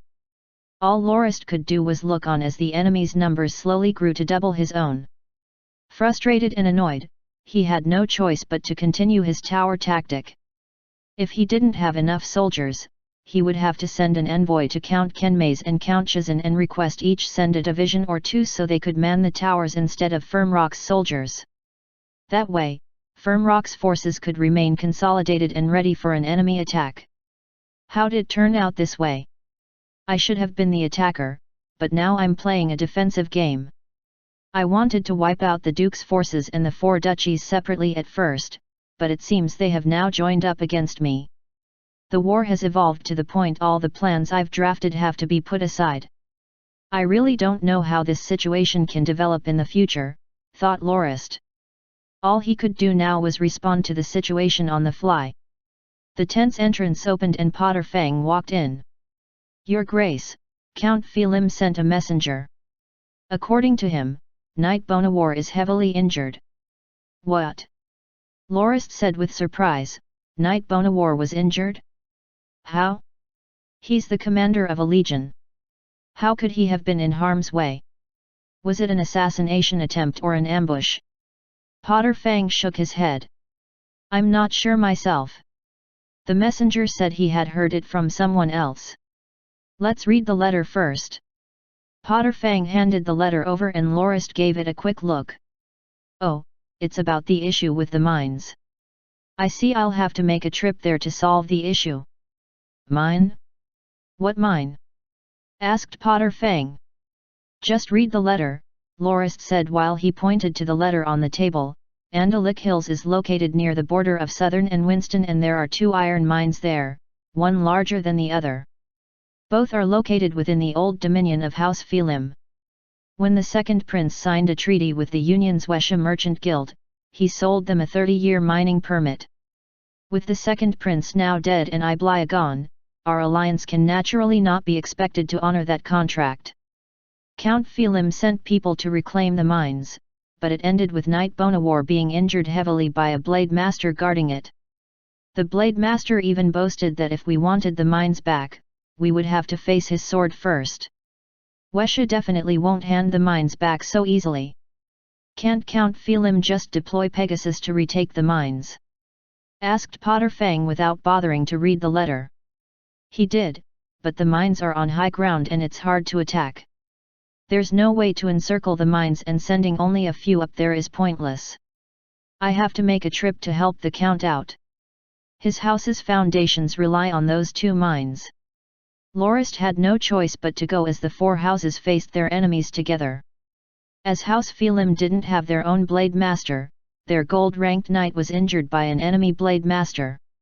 As the boss, Lorist ought to fight for his allies' sake. In the end, the trip took only around 6 days. It ended with the blade master dead. It Lorist just 3 exchanges. The guild's supervisors and engineers were taken prisoner. The fellows who initially condemned Lorist that their guild would definitely not let him off turned rather timid after a few were hung. They answered when they were questioned, and Lorist and Philim soon learned the truth of the matter. They didn't think Wesha had invested so much money in the mines. Not only did they get new mining equipment, they also set up a refinery and smithy nearby. Within the smithy's storehouse were tens of thousands of sets of plate armor. According to the supervisor, the armor was ordered by Duke Fizibalin. There were 50,000 sets of armor in total, and they were due for delivery to Windberry for the new Garrison Legion. Given that the city had already fallen and that the Garrison Legion was no more, the armor was left in the storehouses. Apart from the armor, Philim's greatest gain was the hundreds of technicians and smiths. The refinery and smithy could continue to operate with them there, and it would greatly speed up the growth of his old dominion. 13,000 laborers were also liberated. Originally, he had wanted the laborers to continue mining, but Lorist stopped him. "Are you stupid? If you spare them from mining, they will instantly be completely loyal to you. Weren't you complaining about having nobody to recruit into your army? These miners are the perfect target. If you start recruiting them, you'll be able to form a smaller garrison legion. Not only that, you don't really lack weapons now, do you? With the refinery and smithy, you can already start making the gear you need, right? But who will dig out the ores?" While Philim was moved by Lorist's suggestion, he was still troubled that he had nobody suitable to mine. "Mining? It's hardly skilled labor, right? Just use the bandits you caught. We also captured lots of grassland barbarians from the front lines. They are fit and strong and a good fit for the task. Maybe you can set a mining quota. They will only be fed if they meet the quota. If they don't, it's their own fault," said Lorist mercilessly. "But, we don't have enough prisoners. There are less than 2,000 altogether. Worry not. The number will grow as the days pass. Didn't you see our enemy's camp? There are more than 100,000 troops and about 70,000 barbarians. We'll have lots of captives after this conflict," replied Lorist confidently. But, a few days after Lorist returned to the front lines, he was devastated to hear the report from the light cavalry scouts. The four duchies' reinforcements had arrived, roughly 60,000 men in total. They also brought along carriages filled with resources. 10,000 men would already fill one's vision, not to say much about 60,000 that brought carriage after carriage with them. They lined up like a long dragon leading to House Fizibalin's camp. It took more than 3 days for the convoy to settle down. In the meantime, Rage Bear Knights and the 3 Tigersaur legions had been waiting for an opportunity to attack but failed. The Duke was rather cunning. He formed a tight defensive line with his Frontier Legion and the other barbarian troops to protect the reinforcements. Looking at the distant cheering barbarian cavalry, Lorist turned down Turman's request for the Rage Bear Knights to be allowed to attack. "It's pointless. You'll only be falling into the Duke's trap. If you attack, they can grind you down with tens of thousands of barbarian soldiers. Even if your armor is strong, the war horses can't fight that long. The moment your war horses tire, heavy armored units like you would be like fish on dry land. There are many ways to deal with you if that happens. Return to your post. Since the old guy's troops grow more and more numerous, it won't take long for him to go on the offensive. We have to be even more prepared." House Fizibalin currently had 3rd Frontier, which numbered 32,000 men, 5th Frontier with 45,000 men, 18,000 men from the Reserve Legion and 70,000 barbarian soldiers. There was also the 80,000 elite infantry from the 4 central duchies. The number of enemies Lorist had to face grew to a staggering 240,000 plus. Facing them were the 60,000 of Firm Rock, 45,000 of the 3 Tigersaur divisions, and the 15,000 men of Rage Bear Knights. For the last one, only 3,000 knights and 6,000 squires were combatants. The remaining 6,000 were merely horse tamers and servants in charge of supporting the knights without any actual fighting capability. However, Count Philim had also brought his 2 divisions of 20,000 men to the front lines, while Count Shazin was on the way with 2 divisions of 24,000 men and would only arrive 10 days later. Duke Kenmays, on the other hand, sent 15,000 men, but it wasn't sure when they would arrive at the end of the month since they departed from rather far away. The alliance of four houses had 140,000 men standing against the combined forces of House Fi Sabelin and the four central duchies. There was a difference of 100,000 men. So, Lorist decided to go all the way with the tower tactic. At the broader areas up front, he constructed multiple tower clusters. Firmrock's soldiers also toiled through the night to connect the surrounding moats to make an uncrossable barrier. 10 days passed. When the horn sounded on the other side, countless grassland barbarian troops rushed out of their camp. The first siege battle in southern thus began. However, that battle only lasted 1 day. The four central duchies mobilized 20,000 of their elite infantry while Duke Fisibalin deployed Third Frontier and 30,000 grassland barbarians. As they were attacking the towers roughly 5 kilometers away from Lorist's camp, he deployed 1 Tigersaur division and 3 Carabalisti brigades. The attack on the towers was not a probe. Instead, they had discovered a weakness in Lorist's layout that allowed them to suffer fewer casualties. The duchy's 20,000 elite infantrymen only suffered around 3,000 casualties while the barbarians lost about 10,000, mainly due to disobeying orders and being heavily punished by the Tigersaur division as a result. Lorist looked solemnly at the enemies retreating in an orderly fashion from the mountain stronghold. While he had only lost little during that battle, 3 towers had been burned down and the 200 soldiers manning them lost. If the enemy was willing to pay the price of around 200 casualties, they would be able to reach the tower's base and set it on fire. While the outside of the towers was built with stone, the main structural support and floors within were constructed with wood and caught fire easily. While the enemies retreated this time, there was no doubt that they would come back swiftly. They would definitely come up with even more methods to deal with the towers given their experience today. The harsher battles ahead still lie ahead, thought Lorist. Chapter 374 Open Field Battle Preparation. We're back from CNY with the first release of the week. Also, for those unaware, I'm translating another Western fantasy novel at volarinovels.com, The Sword and the Shadow. Feel free to drop by here. Thunk. A thick wooden board fell to the ground and formed a 3-meter-wide bridge over the ditch. A 100-man leader wearing leather armor and a black helmet on which a white feather was placed roared. Quick! Push the second ditch-filling cart one over. A dark form flashed past like a bolt of lightning. With an audible whoosh, the leader's body was knocked flying by a bolt coming from a tower roughly. He landed about 4 meters from where he had been standing. He desperately tried to feel the bolt that had pierced through him before he coughed out several mouthfuls of blood and collapsed dead, his eyes rolled. The 100-man leader's death dropped the rest of the squad into chaos. However, another leader came over immediately. He wasn't as brave as the last one, who dared to stand right next to the ditch. Instead, he hid behind one of the carriages carrying a large wooden shield and barked orders for the ditch-filling carts to be pushed forward. The squad's men calmed down and continued their push. At the same time, the leader had his own squad, 100 longbowmen, fire at the tower. This was the second siege battle of Southern.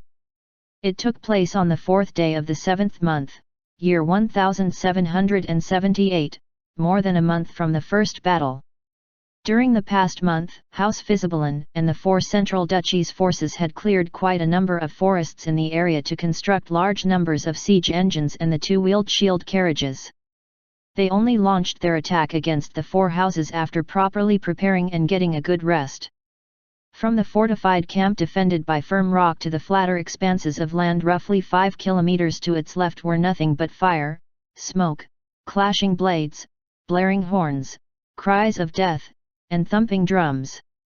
Whether they be the attacking or defending soldiers, they shared one desire: victory against the enemy for the survival of themselves.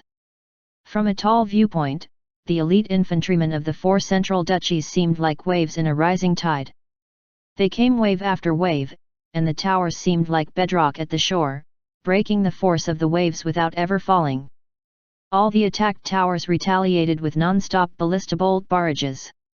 Droves of enemies died bloody deaths at a time.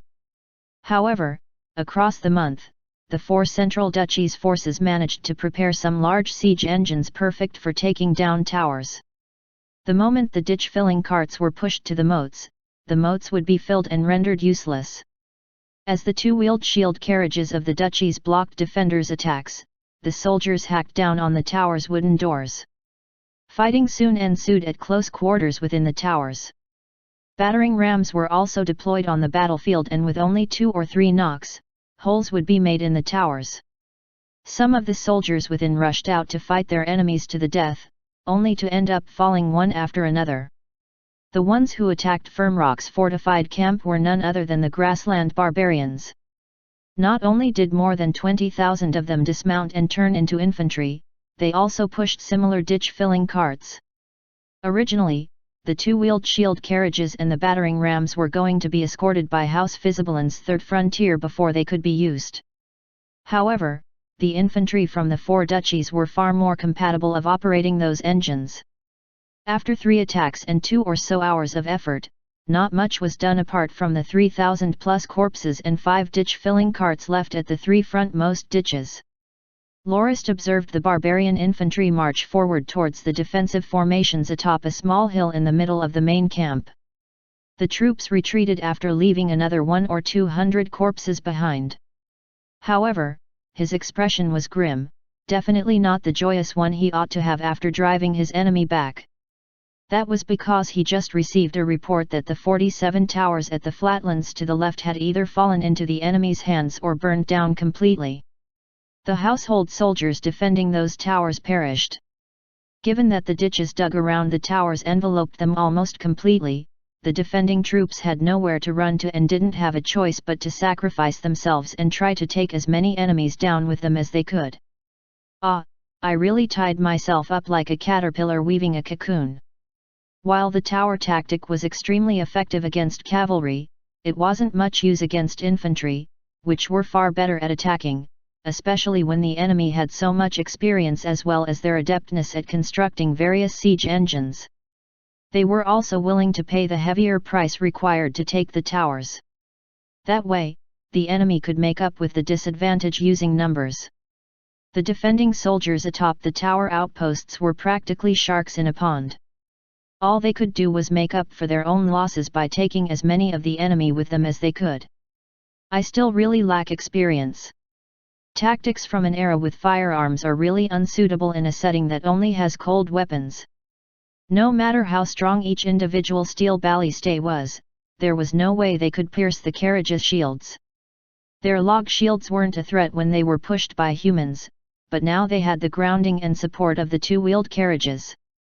Even if it were to shatter from concentrated fire, it wouldn't fall over to affect the soldiers hiding behind it. There was also the ditch-filling carriages.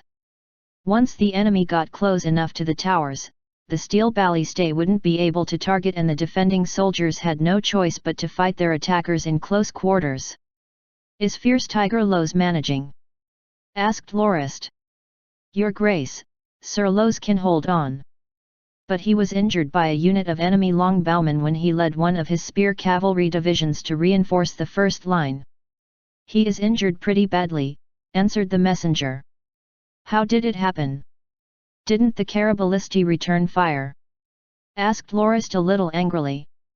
"Your Grace, the Caraballisti couldn't be deployed on the front lines. They were stopped by the ditches behind the third line and couldn't fire that far. Sir Lowe's was also attacked by the enemy because they were bottlenecked by the ditch's intersection points," mumbled the messenger softly. Lorist really felt like giving himself a harsh slap. It was another one of his mistakes. He had set up 3 lines of tower defenses in an area roughly 5 kilometers left of his current position. The first and second lines were 200 meters apart, while the second and third was 300+ meters apart. The problem was that he had ordered his men to dig ditches around the towers at the first and second defense lines. He had initially thought that the winding route would delay the enemy's advance and allow the defenders to have more time to wear their numbers down. However, the enemy's ditch-filling carts instantly rendered the ditches useless. Not only that, they were even an obstacle to the reinforcements he sent to the first line of defense. Sigh. Back then, everyone agreed to my idea of using the tower tactic to stop House Fisibelin's light cavalry, so nobody said anything about it when I ordered the ditches dug. This ended up being my fault yet again. No, I can't stay here for long. Send someone to notify Potter Fang. I will head to the battlefield near our left flank where Lowe's is, Lorist instructed Els. I need to make sure he holds on to the defenses there. Also, don't move the battle standards. The guards shouldn't follow me either. Our movements must not be noticed. Just have Reedy bring a company along. Also, have Ovidis's Thunderbolt Brigade and Termin's Knights secretly travel to the left flank and be on standby. Since the 4 central duchies are so willing to sacrifice themselves for Duke Fisibelin, I'll make sure they sacrifice all their men. Understood, Your Grace, replied Els before he turned and barked his own orders, sending 3 other guards riding down the hill. Just before Lorist left, he suddenly recalled something. Els, if the main camp is suddenly attacked by the grassland barbarians, you may have Potter Fang retreat gradually and give up on the defenses at the front. The only important thing is the main camp. Also, if there is anything urgent, you may lead the guards into battle, understood. Lorist brought Howard, Reedy, and a company of 100 guards to leave for the left flank. Your Grace? Why have you come? Asked Lowe's with a bloody bandage wrapped around his left shoulder. How did this happen? Asked Lorist, concerned. Lowe's gave an embarrassed smile. I rushed a little too fast and didn't notice the volley of arrows. I didn't think one would pierce through my armor and strike my shoulder like this. Fortunately, the shoulder pads were tough and only a small wound was opened. It's just a flesh wound, nothing serious. Are you really fine? It wasn't poisoned, was it? Have you gotten it checked by a herbalist? I have. I even drank a bottle of cleansing. The wound has already been treated and it won't affect my deployment. Just look, Lowe's said as he waved his hand around relaxedly. Your Grace, don't worry about a small thing like this. I'm really fine. Lorist nodded and turned to look at the front. The battlefield had already quieted down. Your Grace, the enemy's currently resting. Even though they breached the frontmost 47 towers of the first line of defense, their casualties weren't light. They should be well over 10,000. For each soldier we lost, we killed about 2 or 3 enemies. It's not a bad exchange, briefed Lowe's hurriedly. As the terrain around that area was rather flat, the tower outposts Lorist built were clustered together in threes. While the 4 central duchies infantry managed to take down 47 them, they also paid a huge price. Looking into the distance with his telescope, Lorist could see the soldiers of the 4 central duchies busy cleaning up the battlefield and moving one corpse after another onto carriages before shipping them back. There were some others who were resting, as well as others from regiments behind transferred over to maintain the siege engines. One could probably hear the sound of hammering as they repaired the log shields. Lorist looked at the position of the sun. It's still roughly 10 or 11 in the morning. The enemy might still attack after lunch. The 4 central duchies must be planning to push through the tower's lines here at the flatlands and use their numerical advantage to occupy this place. After that, they can have House Fisibelin's Frontier Legion launch their attack from here towards our main camp to force me to leave southern. Heed my orders. Have the soldiers at the second defense line withdraw from the towers with their ballistæ immediately. Your Grace, we can't have that. Lowe's blurted, shocked, with the presence of the towers, it will cost the 4 central duchies at least half of their forces to breach all 3 lines. While we would sacrifice more than 10,000 soldiers defending all 3 lines to do so, the enemies that remain would be much easier for us to deal with. Lorist shook his head.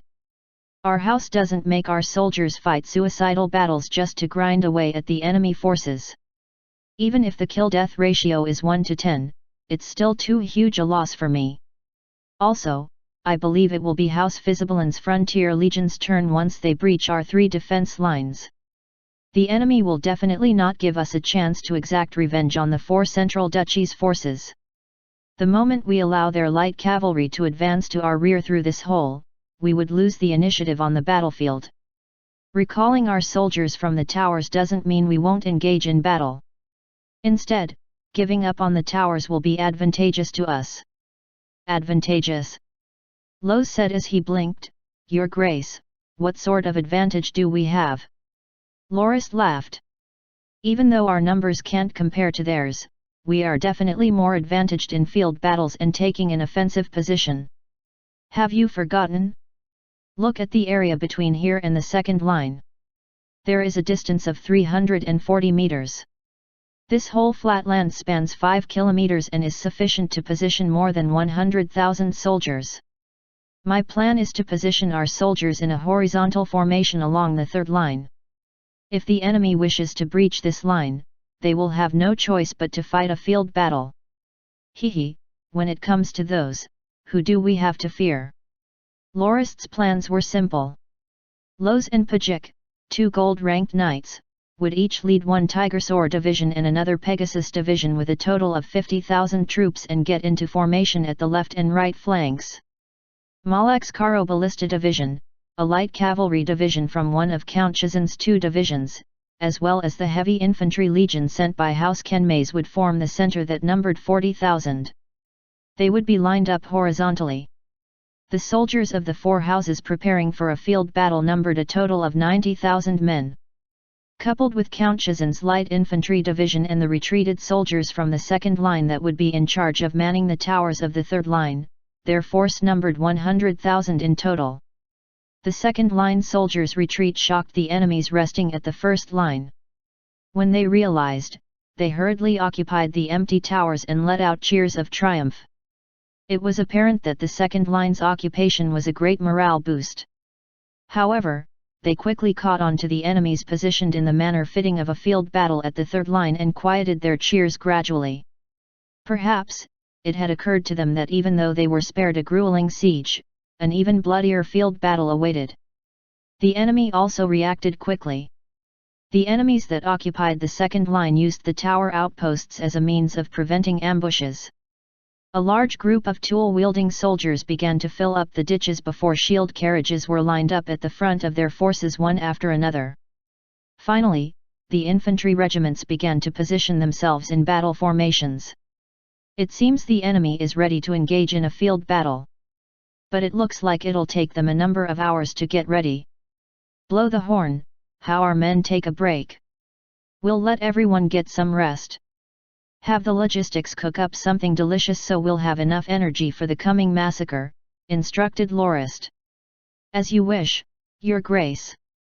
One check it out at this link, https://n.wikipediaorg/wiki/file wagon_an_filling_motes_wjzy.jpg. Chapter 375 Victory. Enjoy the second release of the week. Things sure are building up in the story, hey? Afternoon at 2, Lorist stood atop a tower in the middle of the third line of defense. He looked at the 4 central duchies and House Fisibelin's forces as they gathered under their banners following horn after horn. Gradually, they got into formation for the upcoming field battle. Your Grace, aren't they a little too slow? It's already been 2 hours since lunch, yet they're still not done arranging their troops. Look, our men already took a short nap, complained Howard as he pointed to the lazy-looking household soldiers who had just woken up. Reedy patted his shoulder with a smile. That's why His Grace had everyone rest well after lunch. Weren't you against it at first? You thought we were being a little too careless, weren't you? You even said we'd suffer heavy losses if we aren't able to react in time. But look at how it turned out. They're still getting into formation after we took our nap. If we had the soldiers stand at attention for 2 whole hours, they'd be worn out before the battle even started. Howard hurried to find an excuse. Well, I was just saying that we should be ready just in case. If everyone dismounts and rests and the enemy suddenly launches an attack, then we'd be too late. The distance is only 300 meters and it won't take them a few minutes to reach us. I'm curious why they didn't launch a sudden attack like I thought they would, though. Loris laughed. If we were facing that old fellow Duke Fisibalin himself, I wouldn't have allowed the rest. It would have been far too risky. But we're faced with the 4 duchies. When we got into formation for a field battle, even if House Fisibalin's cavalry wanted to attack, the duchies would object. Just look at our enemy. They've placed their heavy infantry in the center. They intend to use their numerical superiority to crush us and win. However, infantry troops like those travel really slowly. And after fighting and conquering our first line of defense, they've no doubt suffered a lot of casualties and require some time to reorganize. When they saw us dismount and rest, they thought we were trying to bait them into attacking and falling into a trap. Even if they only launched their cavalry, if we did in fact have an ambush prepared, they would suffer huge casualties. Having one's cavalry so badly beaten would only negatively impact army morale. So they opted to stay put. There's no way they would have allowed the cavalry to attack when we're resting. The other reason is that they need time to arrange their forces. Having our own troops dismount to rest is a signal that we'd wait for them to get into formation before beginning the battle and that we wouldn't disrupt them before they finish getting into formation. Loz and Pajik both arrived on the roof and saluted Lorist. How are the flanks? To which house do the troops facing you belong? Inquired Lorist. Loz gave Pajik a look. The latter nodded. Your Grace, the troops on both our flanks are the same. They're the divisions from 5th Frontier. On my side, they are the 1st and 3rd Division, on Pajik's, the 2nd and 4th. They brought 20,000 barbarian cavalry along. We each face around 40,000, replied Loz. 24 to 25,000 faced with 40,000, hey.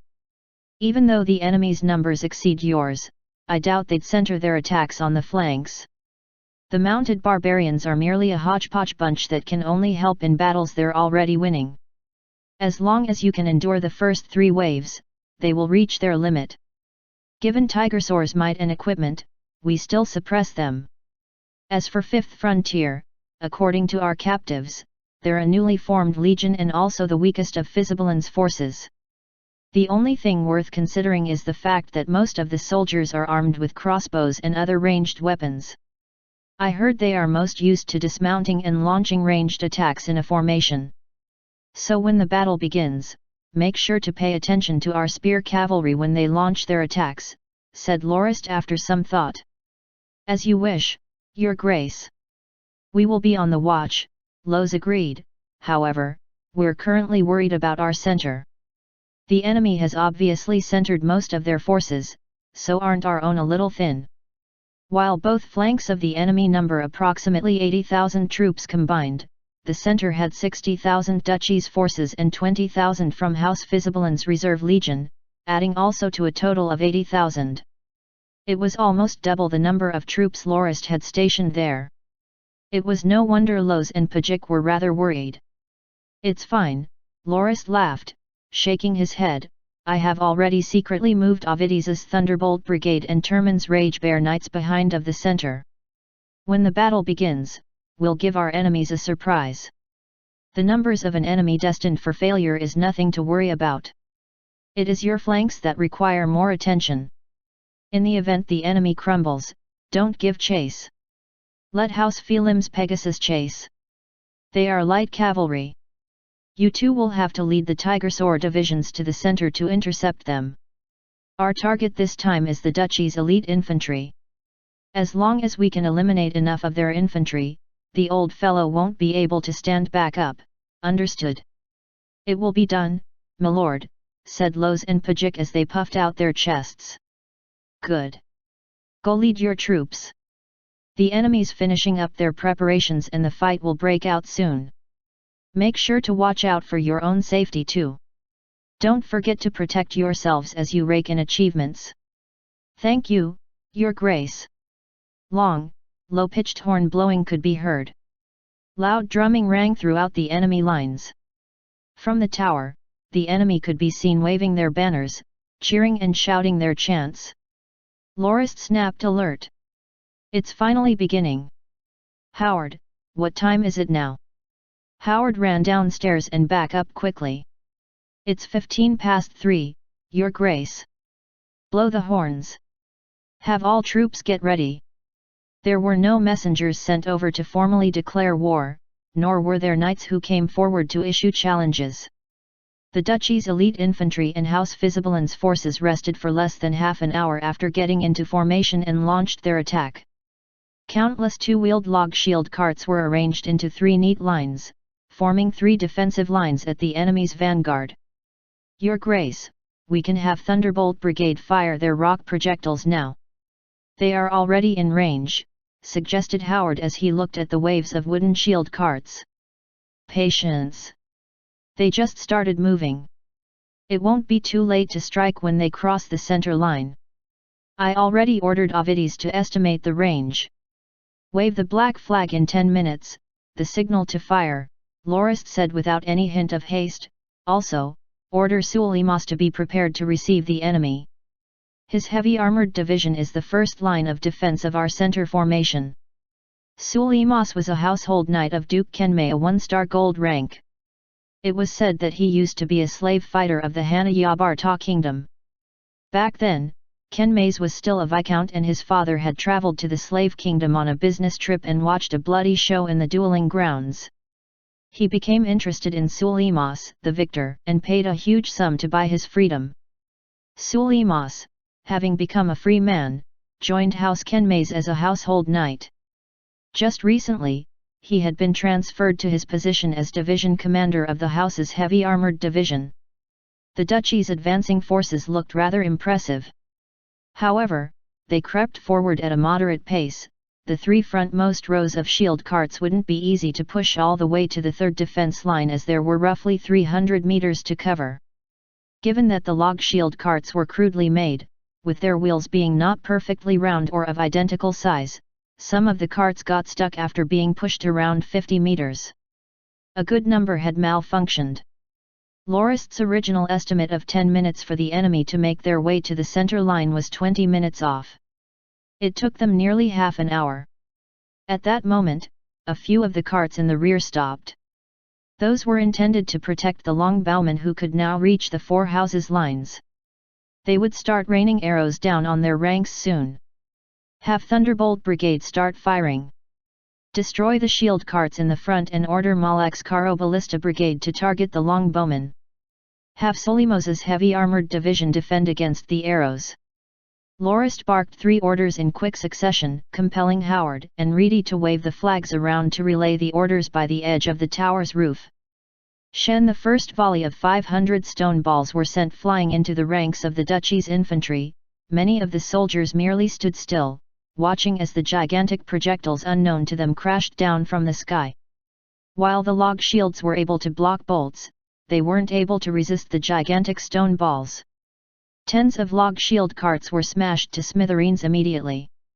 In one of the cases, a stone projectile slammed down on a log shield cart. Not only did the shield crumble, the 2-wheeled cart was sent flying. A few unprepared soldiers pushing it were sent flying 8 meters away. There were also more than 10 unlucky fellows tossed about by the force of the impact. Apart from the stone balls that struck the shields, those that landed on the ground bounced and rolled through the infantry's tidy ranks. In mere moments, their formation was completely destroyed. None were able to stop the gigantic balls. Any soldier in the ball's way ended up injured or dead. Cries of despair and pain could be heard from the dozen centermost formations. It was only the beginning, though. Countless blurs whooshed through the gaps left by the obliterated shield carts. The Karo Ballista Division's bolts killed the fortunate, disoriented soldiers not crushed by the stone balls. Corpses piled into mountains and blood flowed in rivers. The cruel sight was difficult to watch. Even though the damage only covered a small part of their ranks, the rest hesitated after taking such a blow. The soldiers pushing the shield carts not struck raised their heads to look at the skies.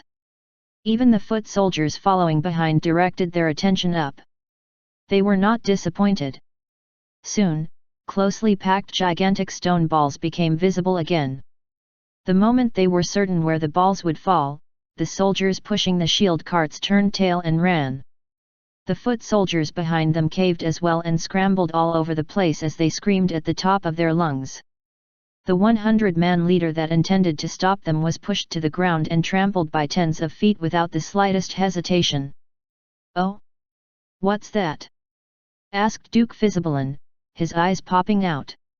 He was watching the battle from the roof of a tower in the second defense line with fright as the foot soldiers were turned into shambles by the balls that fell from the sky. "I heard that when the Nortons attacked Andanak to force Queen Carrie's abdication, they used a contraption that could fling gigantic rocks to take down the citadels. I think they were called catapults. Those stone balls should have been fired from one of those," said Duke Shabaj with a grim look. "What should we do now?" asked Duke Handra anxiously. The ones being smashed were his duchy's most elite forces. "Signal the retreat. We'll retreat for now while we figure out how we should deal with the catapults," suggested Duke Farkle. "No!" Duke Fisibalin exclaimed, "you saw how messy the lines are right now. The moment you call a retreat, they'll crumble completely and the enemy will give chase. Your foot soldiers won't be able to outrun their cavalry. We should signal a charge and fight to the death. Our forces still outnumber theirs and our losses aren't that heavy yet. We still have hope if we launch an all-out attack." "What crap are you spouting?" Duke Handra cried, "Just look. The lines are already falling apart. There's no way they can launch a frontal attack now. We'd best retreat while more than half of our forces can still hold on. We should quickly retreat and reorganize. The enemy won't give chase because of our superior numbers." As the dukes argued, the situation devolved beyond control. With most of the shield carts destroyed, the Karo Ballista Division gave the four duchies a taste of their ballista firestorm. The incessant stream of ballista bolts penetrated the dozen 1,000-man formations in the front. One duchy soldier after another fell to the ground. Thanks to the rain of gigantic stone balls and ballista bolts, a dozen more infantry formations. The soldiers discarded their weapons and ran. The remaining formations in the rear fizzled with commotion. Have Rage Bear Knights attack. House Kenmaze's heavy division will follow. Have Malak's Karo Ballista Division advance and support them. Thunderbolt Brigade should advance as well. Have the catapults fire as far as they can and stop the enemy from retreating," ordered Lorist once more.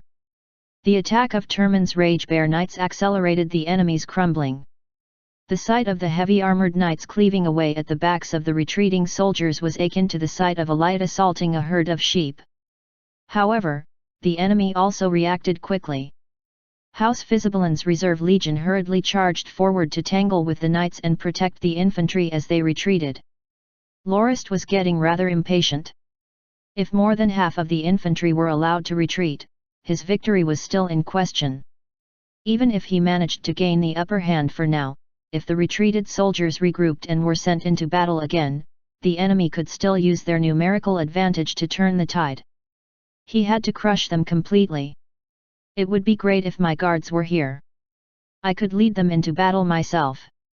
Ready the horses. Let's join the fray." He needed all the forces he could muster right now. The moment he descended from the tower and mounted, loud cheers echoed from the battlefield. "Your Grace, we've won! We've won!" cried Howard full of excitement. Lorist looked up and saw Tigersaur's banners on both flanks. Fierce Tiger Lows and Pajik didn't let Lorist's hopes down and ordered their cavalry to cut off the enemy's retreat from both sides. Lorist smiled. "Yes, we've won. Blow the horns and have everyone engage."